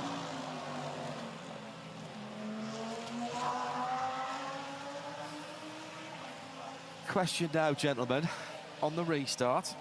Who gets heat back into their Pirelli slicks quickest? It's a good question because we've spoken about the Porsche, how it's taken a few extra Robby, preparati perché questi ultimi 40 minuti saranno di fuoco. at this restart is the car in 4th, Maxime Martin. Yeah, because that thing up Mountain Straight has been electric. So Jackson Evans, who's currently 3rd, better make sure he gets through turn 1 and gets through turn 1 well, because it doesn't matter if Evans defends to the inside. Okay, Martin Net. goes straight around the outside. We've seen him do it already. So do you understand what I tell for my mind back with on work IMSA? Do you understand? Coupe started on a late race restart in 4th position and led by the time they got to the hump at Mountain Straight 2015. Katsumasa Chio and a Nissan GTR, not a completely Strano sta cosa. No, I see. Ah, eccola la safety car. Ok. Allora sì, adesso sarà divertente. Reminiscent of that for sure. Today, there's a bit going on here with the 911 car wanting the 20 Invitational IRC car to maybe just get on with it because the queue has formed and Adam Hargraves is not. So whether he is still in the 80k an hour mode or now is starting to get going, but the safety car's on actually Mountain Straight, so it's holding up some of our Pro-Am competitors. I can't see race control waiting for them to catch up, to be honest. We're inside the last hour and they'll want to get this back to green as quickly as possible. Lights haven't gone Secco, ci sei ancora? Facciamo un appellino, mi scrivete tutti in chat chi c'è, chi non c'è. Write something in chat. How many viewers and how many come si dice svegli? Diciamo, ragazzi, come si dice quello sveglio? Awake. How many awake people there are in this stream? Oh, Green Matt, buongiorno. Ok, no, è che ti ho detto prima, scrivi, presentati. Cioè, davvero, che cazzo ci fai qua alle 6:30, alle 7 di mattina? Vabbè, Mirko, tu stai sboccando. Oh, 12 ore di gara e al solito la chiudiamo con gli ultimi 40-35 minuti dove ne vedremo di tutti i colori, porca puttana. Tutto il vantaggio che aveva guadagnato Campbell, tutta la rimonta che stava mettendo in piedi Guignon. Porca puttana, ragazzi, porca troia, cosa salterà fuori adesso.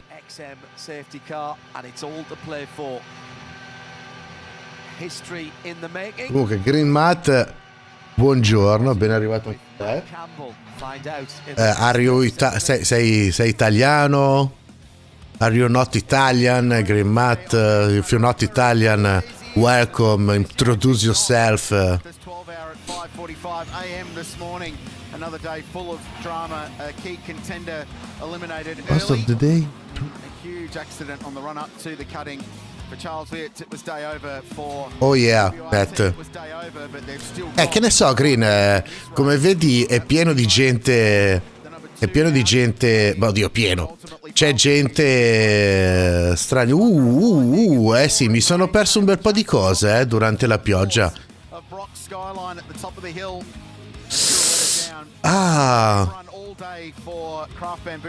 Due volte?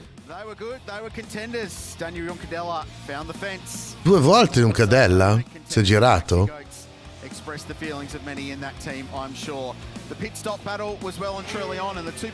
Ottimo ragazzo, ottimo. No, come ti dicevo, come vedi c'è gente che mi segue anche dall'estero, dal fuori Italia. Ieri sera c'erano degli spagnoli, non so se torneranno stamattina.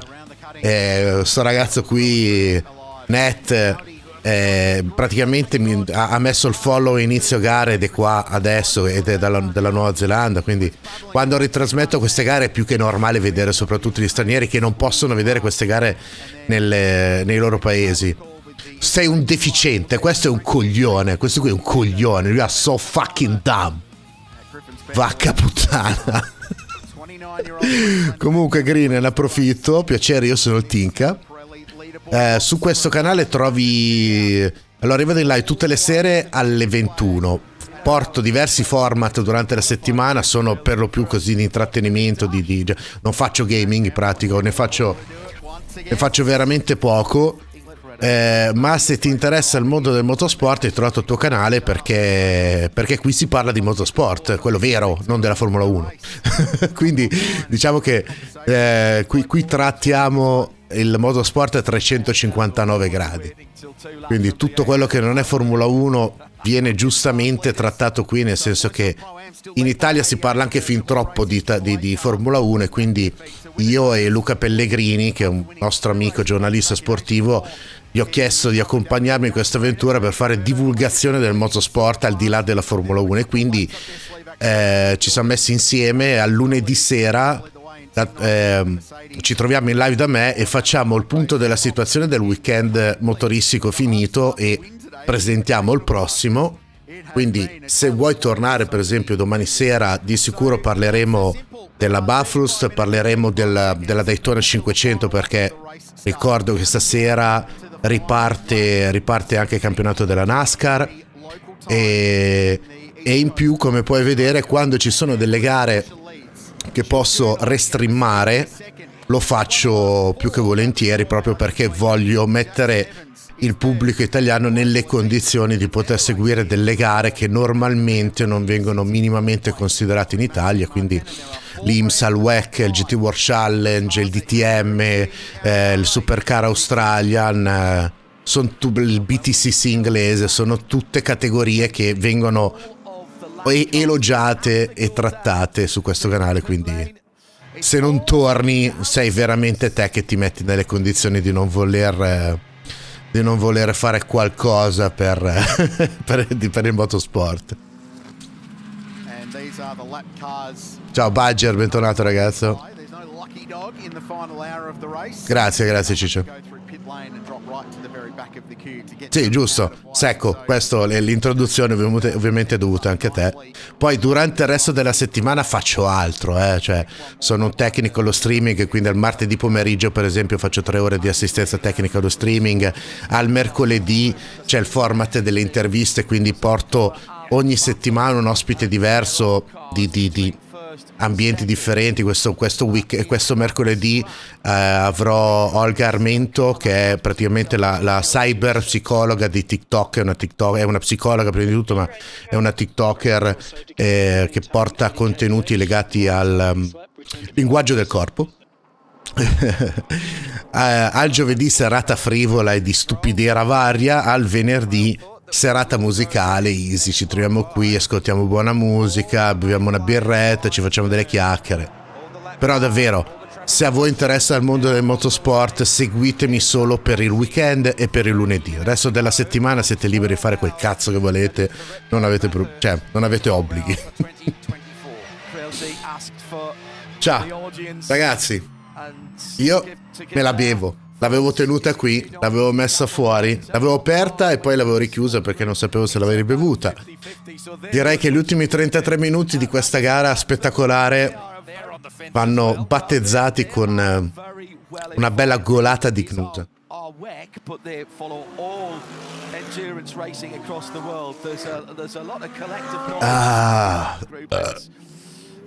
Comunque ben arrivato Badger, mi mancavi soltanto tu queste 12 ore. The triple winner, Gilles Gounon, going for the wait Badger, wait. Il bimbo cinghia però è tanta roba, il bimbo cinghiale.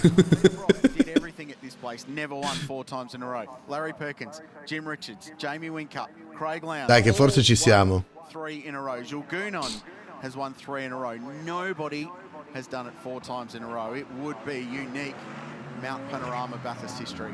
Be 3 in a row for AMG as well, of course, and it's two co-drivers. Well, yeah, for Sunenders, you want it would be an enormous feat. And Kenny Habul, Peter Brock was his idol growing up. He owns one of Brock's old race cars. So that would be an enormous accomplishment. But what about Porsche? What about the job these guys have done today?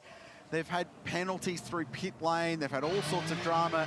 They've worked their way through the field. And ultimately, it comes down to the guy that delivered Porsche. Sì, lo so. Sono in live da solo 4 ore e 35. Ma perché 4 ore e 37 minuti fa ho sbagliato e ho chiuso la live. Perché dato che stavo crollando dal sonno, stavo impostando il timer in modo tale che si chiudesse la live automaticamente a fine gara, quei 10 minuti dopo la fine della gara, così perché ho dormito un paio d'ore sul divano e nel caso avessi perso la sveglia, e invece ho fatto la cazzata, ho impostato il timer e si è chiusa la live, quindi ok, va bene, sono un coglione, lasciamo stare. You pass by this very location, the Three Sisters just outside of Katoomba. There's a cool old racetrack there too, by the way, Catalina Park. You should check that out. Waterfalls, scenic walks, just about everything. Some great coffee shops just tucked away in the little villages as you cross the Blue Mountains via Bells Line or the Great Western Highway. And it leads you to this direction where we are set. Allora, ripartiamo o posso ancora intrattenere i miei ragazzi, soprattutto i novellini, i nuovi che sono arrivati?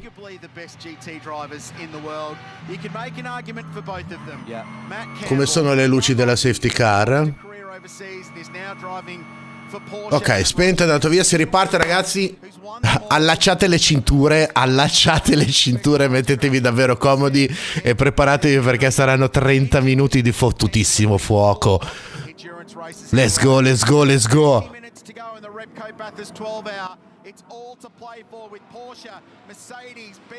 Ciao Cesco, comunque bentornato. And look at the talent behind them as well. Jackson Evans, one of the up-and-comers. Max Martin, Chris Haase in the Audi. Then Cameron Waters, Mickey Grenier, Engel, Mauro Engel as well. Jamie Winkup still leading the pro. Ricordiamo, hanno tutti gomme nuove, hanno tutti abbastanza benzina per portare a casa la macchina, quindi non ci sono scuse. Adesso sarà lotta serrata. Il tempo di riscaldare un attimino le gomme.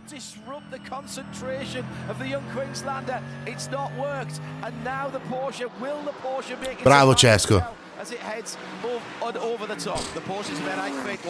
Sì, Martin è ripartito a cannone perché ha subito guadagnato una posizione. Non l'abbiamo visto ovviamente perché le immagini e la regia è rimasta davanti, però va bene così.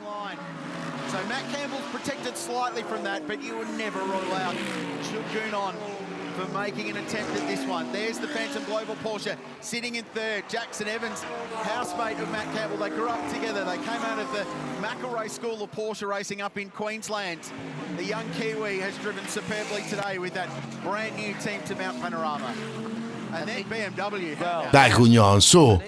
Non puoi dirmi che davvero Campbell è così forte su questa cazzo di Porsche. Dai, spingi su quel cazzo di pedale, schiaccia quel piedino. Guardate come va via quella cazzo di Porsche. Com'è possibile che sia così forte nel misto? La BMW sul dritto è un missile, però non ne ha abbastanza. Dai, su Martin, dai. They left Forest Elbow at the end of the second sector, so Campbell's had a blinder restart lap here on cold tyres. Has absolutely dropped Jules Gounon. Stewards have imposed pit lane penalties, cars 10 and 25. Breach of safety car procedure, failed to proceed through. La 10 e la 25, ok, non ci interessa. Non ci interessa, sono macchinette che cazzo stanno dietro, non ci interessa. Fatemi vedere. Allora, Campbell ha girato in 2.6, in 2.6 e 2, e gli altri dietro hanno girato tutti 2.7.7, 2.7.5, 2.7.6. Ha girato un secondo e mezzo più veloce di tutti gli altri. Come cazzo è possibile? In fact, all of the Porsche drivers, when they've been leading the races on restarts, have absolutely nailed them. I don't think we've seen. Io ho paura che la lotta sarà dalla seconda posizione in poi. Cioè, Campbell ha una marcia in più. C'è un cazzo da fare. Quella cazzo di Porsche è un'astronave in questa pista. Dominato tutta la gara e sta dimostrando di essere il pilota migliore sulla macchina più forte. C'è cazzo da fare. Campbell è un alieno qua.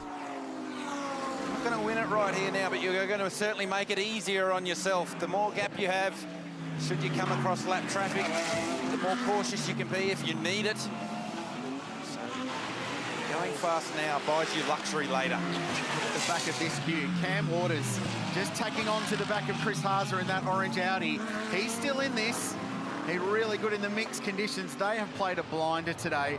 I think they've probably punched above where the expectation was for Scott Taylor Motorsport. Huge performance, and then Mick Grenier is still in this as well for National Storage, just behind. 7 cars still on the lead lap. Here's the BMW, looked out for a moment on Jackson Evans. Drops back into line. They all close on Jules Gounon as they come down to the chase. The Porsche is so good on the brakes in the chase. We marvelled about that in qualifying yesterday. Race and that was an example from Jackson Evans again here in the final corner. Imposed a pit lane penalty to car 27 for a safety car breach. Ok, anche la... In the Pro-Am category, Ross Gunn. Ah, quello che attualmente... Ah, cazzo, questa invece è pesante. Gunn, che è al secondo posto della sua categoria, si è beccato un drive-thru. Questo potrebbe costargli davvero caro. Ok, anche... sangue. Ok, anche gli altri piloti, ma qua sono tutti piloti forti, dai. Sta cazzo di Porsche che ha un BOP che cioè non lo so, sta cazzo di Porsche viaggia troppo. non è solo una questione di equipaggio, non posso dire che tutti e tre i piloti sono tutti e tre alieni. Campbell ha proprio dimostrato di essere su questa pista, su questa macchina di un altro livello oggi. Alessio Picciarello for Manti EMA. Could they do the double? He's only 1.5 seconds behind Whincup. And we've said that Whincup has some drama going on with the front splitter. They put more race tape on it, but I don't think that's going to fix it. No. So Picciarello has been seriously impressive this weekend. And that 911 car's been fighting backwards. Talk about snakes and ladders. That car has had snakes and ladders today. And J-Dub would have wanted that XM BMW safety car to be out for a long time. If he could have stretched that, I'm sure he would have. Probably thought about throwing some debris out. Se ecco Green, come potete vedere, qui non si tifa una macchina, si tifa il motorsport, quindi siamo tutti qua in attesa di vedere qualche bel sorpasso, qualche bella bagarre. No, ma ho capito il tuo discorso, Sangue, però è fin troppo forte. Adesso si sono più o meno normalizzati i tempi, però già qua secondo me Campbell ha calzato il piedino. Non ha bisogno di tirare così tanto quelli dietro si stanno battagliando tra di loro. Lui deve soltanto mantenere un po' di distacco.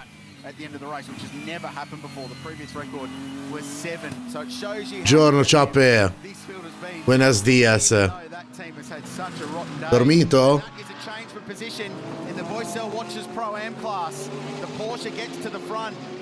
Esatto, proprio quello, si tifa lo spettacolo.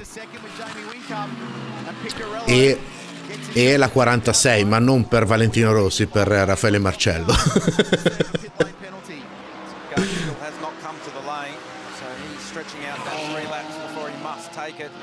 You get 3 laps of argument time. Well, you can argue all you want, but once they give you the black flag, I haven't seen them change their mind in the past. It's not something you can really argue, that there's degrees of certain things you can get called a penalty on, where it's a subjective decision, but you're either waving or you're not waving, you know?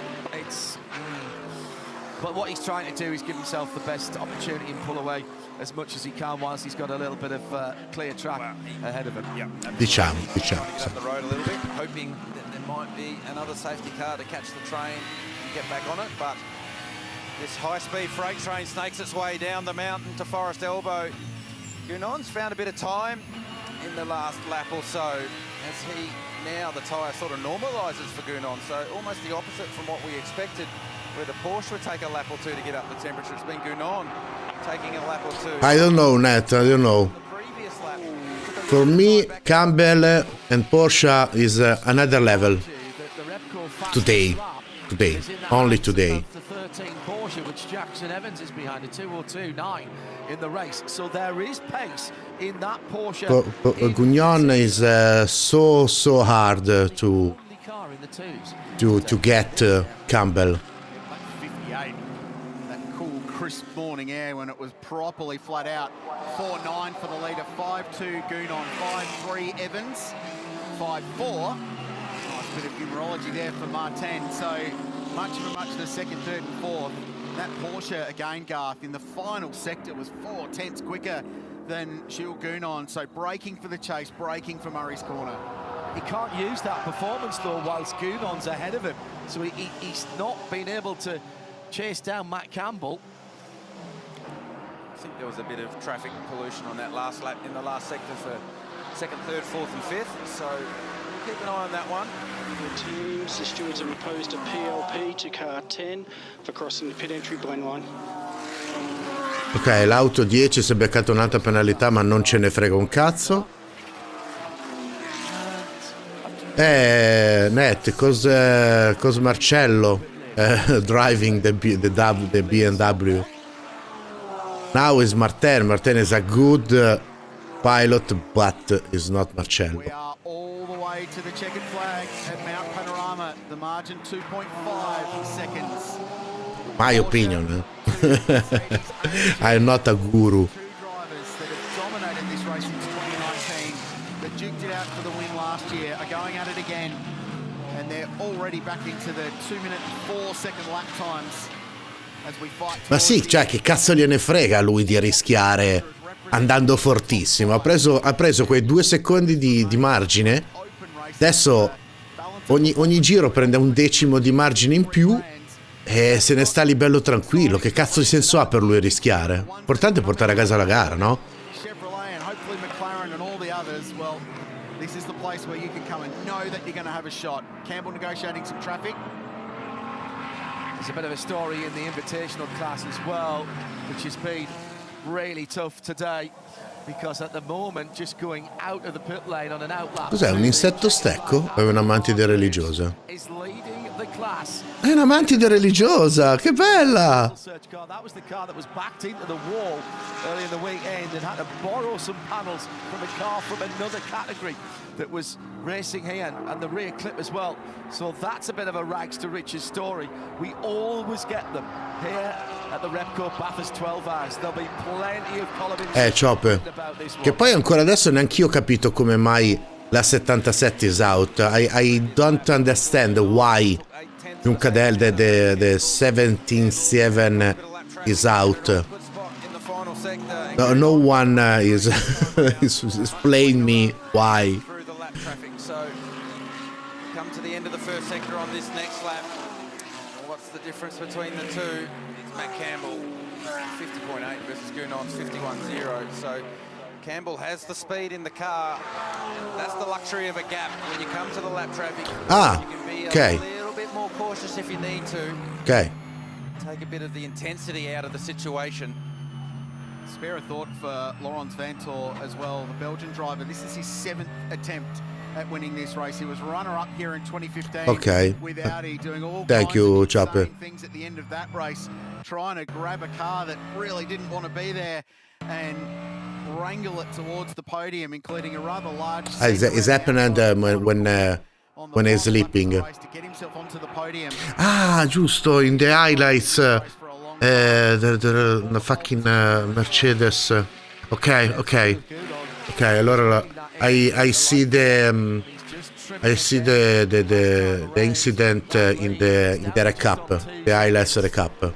Took 0.8 of a second last time around with just under 8 minutes to go. Mind, he's got to keep his foot in because he's maybe happen is the cool tire, no grip. That's 4 very, very accomplished and talented drivers for 2 final Mount Panorama, come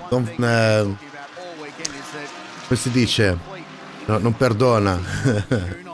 He just doesn't make a mistake. So he's so good under pressure. He will weather whatever storm Jackson. You from New Zealand, Chope from Spain, some guys from Italy like me. This is an international channel. Thank you to all of you. This race ends. The countdown is the end. So 16 minutes plus 1 lap. So we're counting down to the final lap of the race. So 17:43 local time, 5:43 p.m. local time, plus 1 lap is the finish. Lap is 2 minutes, and that gets us to the full 12 hours. Lap traffic. Oh, Jackson doesn't up the inside McPhillamy, as is Maxime Martin. So now Gounon has to follow the GT4 McLaren down the hill, single lane through here. So this is ciao con la GT4 davanti. Ciao. Ma togliti. He continues and he can't go too wide. Remember, it's a single lane because it's wet down there. So Gounon cautious, smart. But now that's closed him right up. Look at Cam Waters. He's in the game right behind Christopher Haas. Thank you, Nat. 2nd through 6th. Nose to tail. And 7th from Michael Grenier as well. So now Gounon's trying to shake the draft of Jackson Evans. Anzi, Intercontinental Channel. Not international, Intercontinental. Fast in a straight line. Do they get it all through there? Yes, they do. So now it's 6 top quality drivers and GT3 cars, 4 2 spots on the box. Cosa stava facendo il pazzo? 4 seconds to 4 second moment in the middle sector. Has cost Jules Gounon a huge chunk of time. Mick Grenier was attacking Cameron Waters down at Murray's Corner, and Chris Haase looking at Maxime Martin now in the battle for fourth. E guardate Haas dietro come spinge. Very much all up for grabs. But if that can happen in the favour of the leader, that could just as easily happen to bring this all back together. The advantage that Matt Campbell has is he hasn't got somebody breathing down his neck, and therefore he can probably take different lines. It's a really difficult compromise to have when you're Jules Gounon trying to attack and lap a car, but also trying to make sure that Jackson Evans, sitting in behind him, doesn't see a crack opening in his front door that he can stick his foot through. Jules Gounon effectively needs to be cross-eyed. One eye out the windscreen and one eye on the rear vision mirror. And deal with the lap traffic at the same time. So you're right, and we spoke about the gap that Matt Campbell. Ragazzi, ci siete? Vi voglio belli svegli, ci siete? Of not having to race the other cars, you just deal with the lap traffic. So now Campbell coming up on David Russell in the number 47 AMG Mercedes. Ormai Campbell Full focus is just get past this car, not have to worry about non lo prende più nessuno. from behind, because that gap that he has now, 6.6 seconds over Gounon, and Gounon, his full attention now is in the rear vision mirror. Yeah, that's Russell's mate, the Russ. Well done. Thanks, brother. Very generous. Yeah, and that's good sportsmanship. I know they're playing for different manufacturers, if you will. Cioppe. Gentlemen, Gounon ever been a co-driver in the Great Race? No, not yet. Frankly, madness that he has not yet had that The opportunity. BMW in this moment,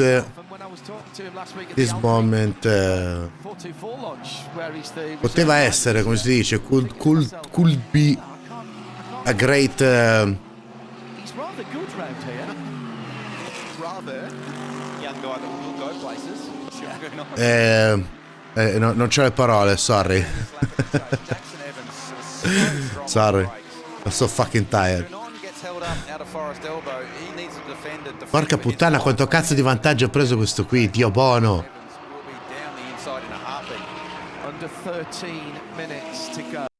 Good news for our leader is the next bit of traffic that In he's Italia got to get right is quite a long way ahead. He's going to have a 32 poteva essere grande partecipante della battaglia, protagonista, great protagonist of the final battle. Not for the leader, because Campbell is in another planet, but for the second place. A really big job today in car 911, and they're leading the Pro-Am. Could be a contender. Bravo, Chop. Bravo. And they've got Jamie Whincup 13 seconds behind them, so a slightly more comfortable margin for the second of the Manthey cars. But they are on potentially to claim both of the main classes in this race. Jamie Whincup driving manfully in an injured Mercedes 88, but Ross Gunn taking 3 seconds a lap out of him, and the gap's down to 10 seconds now. I don't think Ross Gunn could get back to Alessio Picariello, but there's a second place on here for Heart of Racing, and they'll be cursing that final penalty that they had for waving coming back to the green on the last safety car restart. Visual how much ground that Porsche takes. Dai ragazzi, sondaggino. Sondaggino, secondo voi Gounon riesce ad arrivare secondo o gli fottono il posto Evans e Martin? Sotto con le votazioni. Come on with the pool. These circumstances, he's been in this fight before. Now he has to watch from the BMW bunker. They salvage a podium out of what's been a day of enormous promise for WRT. There's such commitment out there at the moment. Riding the curbs and the Ormai the dampness, Garth, as well. So they're too late for another safety car. No, it's max attack, full send. We hear from pit lane quite a bit these days. Votare. Vote the poll. Leaving no stone unturned. Previous lap round, Matt Campbell was a 5-1, Jules Gounon a 4-1. So the traffic continuing to influence the lap time of our lead cars, but Campbell enjoys a 5.5 second gap. Come on guys, only 4.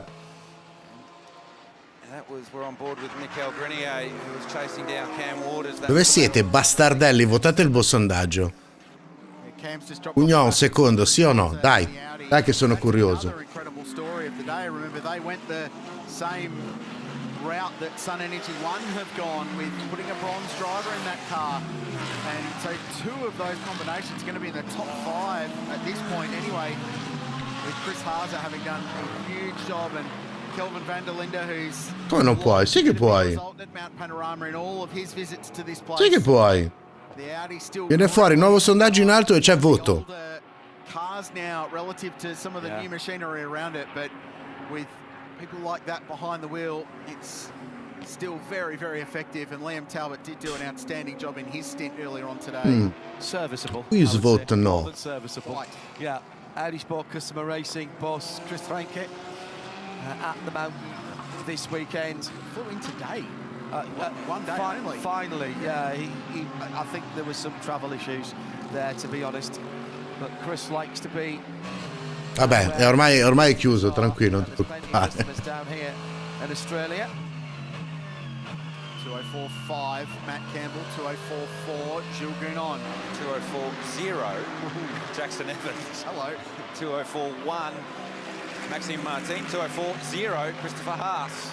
So lap times. Quindi sei tu secco che ha votato no? Secondo te Gounon le prende? Porsche has had to get its tires switched on in the whole race so far, so Matt went really hard really early. Bisogna vedere come reggono le gomme in questi ultimi 8 minuti, allora, dato che stanno spingendo come dei bastardi. Bringing them in gently. Will that hurt them late in this race? Will that offer any pain for Matt as he gets towards the end of the race? Okay. I'm still keeping an eye on what's going on in the Pro-Am category. Alessio Picariello now 20 seconds to the good on Jamie Whincup. The 911, the Shell Helix coloured Porsche, well up the road, but Jamie Whincup is going to see the headlight shortly of the Mercedes AMG, the number 27. Perché anche la 911 con Picariello sta girando forte, eh? Anche l'altra Porsche. E vi ricordo che è la Porsche che è finita nel sabbione, che l'hanno dovuta tirare fuori, che è ripartita dietro, quasi un giro di distacco. Quindi secondo me il BOP qui hanno cagato un po' fuori con le Porsche. Parere mio, eh. You've got to just concentrate and keep it going, haven't you? Oh, this is what you spend all day playing chess for, to go checkmate at the end of the day. So this is what it's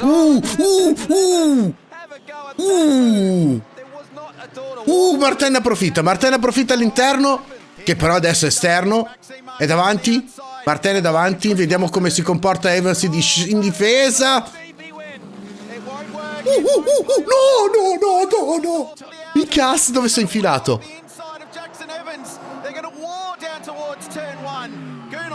Cosa cazzo ha fatto Haas?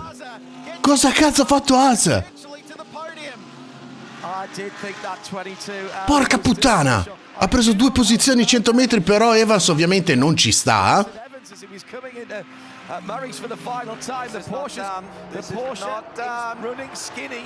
Ah, l'Audi all'interno. Wow, mamma mia. Wow. I am locked on the timing screen for Chris Haas's sector time across the top of the mountain this lap. It'll be epic. Because he is going to run and run hard. Rivediamolo, perché è partito tutto da Evans, che ha provato a buttarsi dentro con questo dive bomb veramente suicida. Gounon tiene il passo, Evans perde, Martin si infila.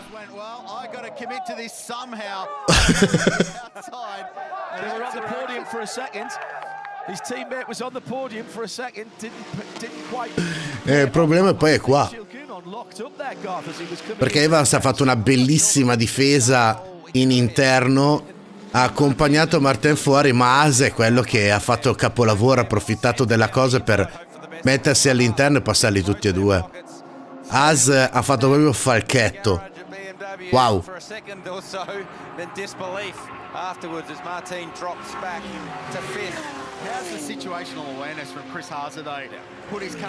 E Gounon ringrazia e scappa via. Oddio, neanche tanto. As è già subito lì di nuovo. 5 minuti. 3 giri. 3 laps left. Sees Porsche from Mercedes, from Audi, from Porsche, from BMW in the top 5 places. Good spread of the manufacturers here. Gunon with a little bit of breathing space this time around. Under 5 minutes to go. Every year. Every year. This place does something utterly ridiculous to us. What a show. There's a new second place now in the Pro-Am. Rosgun has dispatched Jeremy Whincup with that wounded aero on the front of his AMG. 27.5 seconds behind Alessio Picariello. He's taken time out of Alessio. Ah sì, tenteranno il tutto per tutto. That was a very costly mistake, weaving behind the safety car with the lights out. The daft thing about that was he had to come down the pit lane anyway, so there was really no need to be doing that. It's one you file in the memory bank for 12 months when you come back and try and go 1 or 2 spots better. Heart of Racing have put up a good fight. 3 rookie drivers here, and with SPS a really well drilled team. As è a caccia di Guignon, Non gliene frega un cazzo di quello che sta succedendo dietro. Ha messo il mirino sulla Mercedes di Guignon e la sta andando a cercare.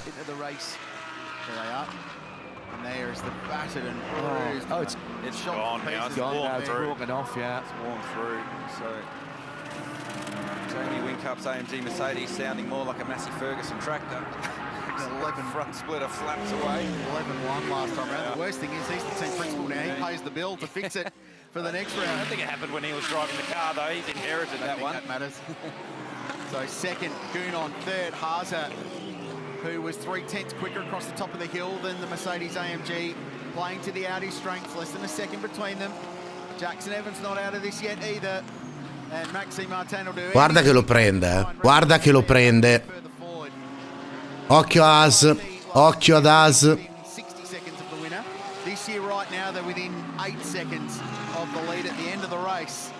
So, man, I hope they come back for a third straight year with those BMWs, because they have been a force to be reckoned with today. And someone's lit a fire under the Grenier 888 car. Check that out, 203.9 on that last lap, 1.5 seconds quicker than the leader. And that already exciting fight for second and third could have another car with 2 minutes to go. It's a really good point, Chad. I saw that one too, Grenier 203.9. He's come alive whilst Jackson Evans and Maxime Martin are fighting over 4th and 5th. This car on screen right now, fastest car on track last time by a margin. So Grenier doing everything he can to get himself in the game. Under 2 minutes now, gentlemen. Under 2 minutes, and the gap is 5 seconds at the head of the field.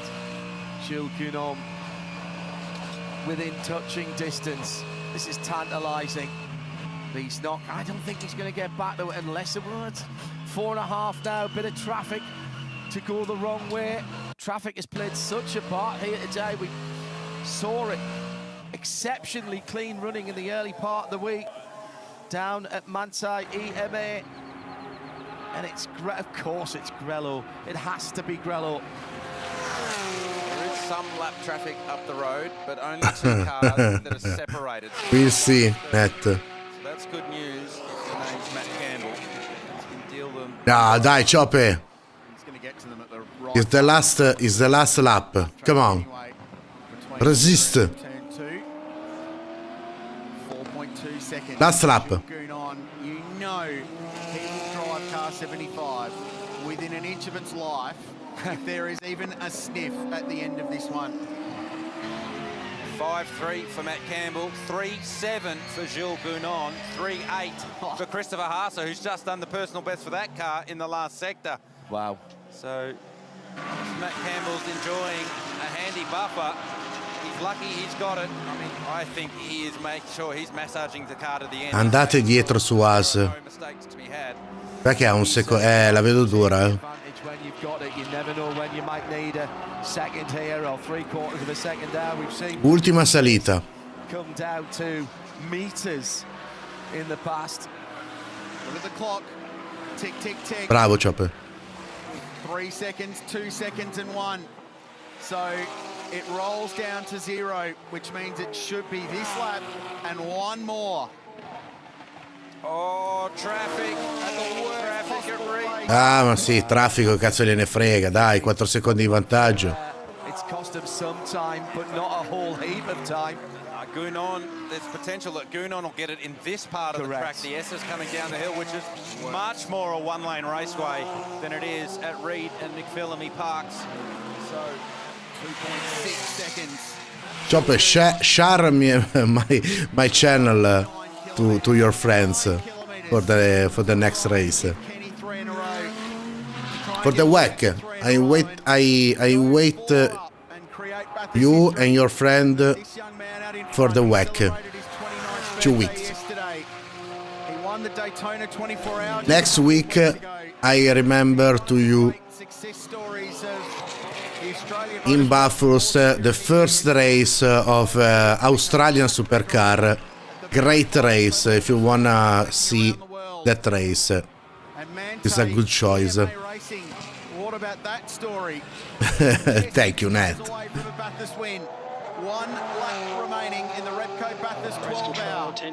E il team Grillo con Campbell vince. Gugnon alla fine è arrivato secondo. Ah no, ultimo giro? Last lap adesso. Last lap.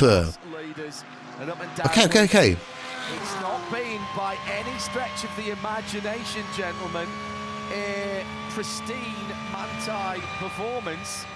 There's been mistakes made, but they have reacted and they have had the key element to any motor race, be it a sprint or endurance. They've had speed, they've had the pace, and all 3 drivers, Lawrence Vanthoor, Aychan Guven, who has done the yeoman's part of the work, by far the most laps, and Matt Campbell brought in as the closer. You are going to have dramas in a 12-hour race. Doesn't matter where it is. Doesn't matter. Mi sa che Haas ha ceduto. Poi Gugnon che sta tirando come un disperato. Aspetta, fatemi vedere i tempi.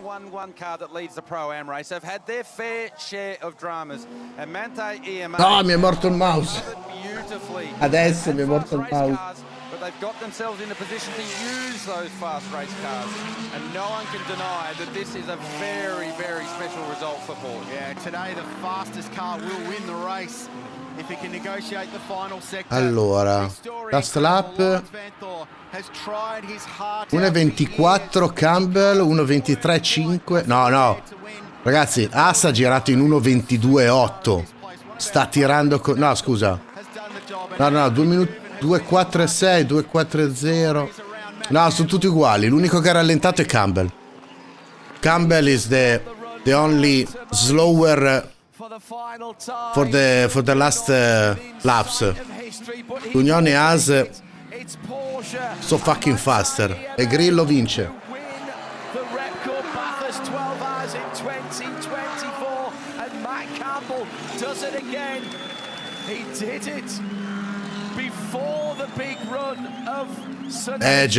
Già, secco. Breaks the streak and breaks their hearts. What a run! And Bathurst has delivered again. What a defense for Sun Energy One. E dietro l'altra Porsche, la 911, vince anche questa. And Manthey EMA will do the double pro and outright win. 2 Porsche portano a casa la 12 ore del Bathurst. Yasser Shakin is going to win at Mount Panorama. And they were a lap down in the kitty litter at the top of the mountain. Che gara, sì, assolutamente. Bellissima gara, ragazzi. Wow. Remarkable stuff. Lawrence Vanthoor, finally, how does it feel to be a winner at Bathurst? It always needs a bit of time to What sink a in, race. but yeah, pretty amazing group of people. I've been waiting for this and dreaming of this one for a while, and it's there, so I'm happy. Congratulations. Thank you very much. Silver class coming through to a quite brilliant finish. They've just gone round like clockwork. The Invitational class with bits falling off the car in front of it as they come down. It's the IRC car that was hard into the wall with the driver who was in the car who was hard. Ah, giusto, cioè del Invitational sta vincendo la macchina che ha distrutto, cioè ha vinto la gara che si è distrutta nelle prove libere contro il muro, dai, sangue, comunque un ottimo risultato. Peccato per quel lungo di Martin, magari, oddio, non avrebbe cambiato più di tanto la situazione, però. And he wins by 2.6 seconds. Was Jules Gounon, whose streak finishes at a mere 3 in a row. There's only Campbell, un mostro sto ragazzo, porca puttana. Matt Campbell, winner at Bathurst. How special is this place? Yeah, I mean, that feels awesome. Obviously, second win. Tough day, the weather, everything like that. And hats off to everyone at EMA Mento Racing. I mean, we're always running at the front. And it wasn't easy with the mixed conditions, but, to Larry and Ianchen, they did a fantastic job. We kept it off the walls and, phenomenal. The second win and, it's unreal.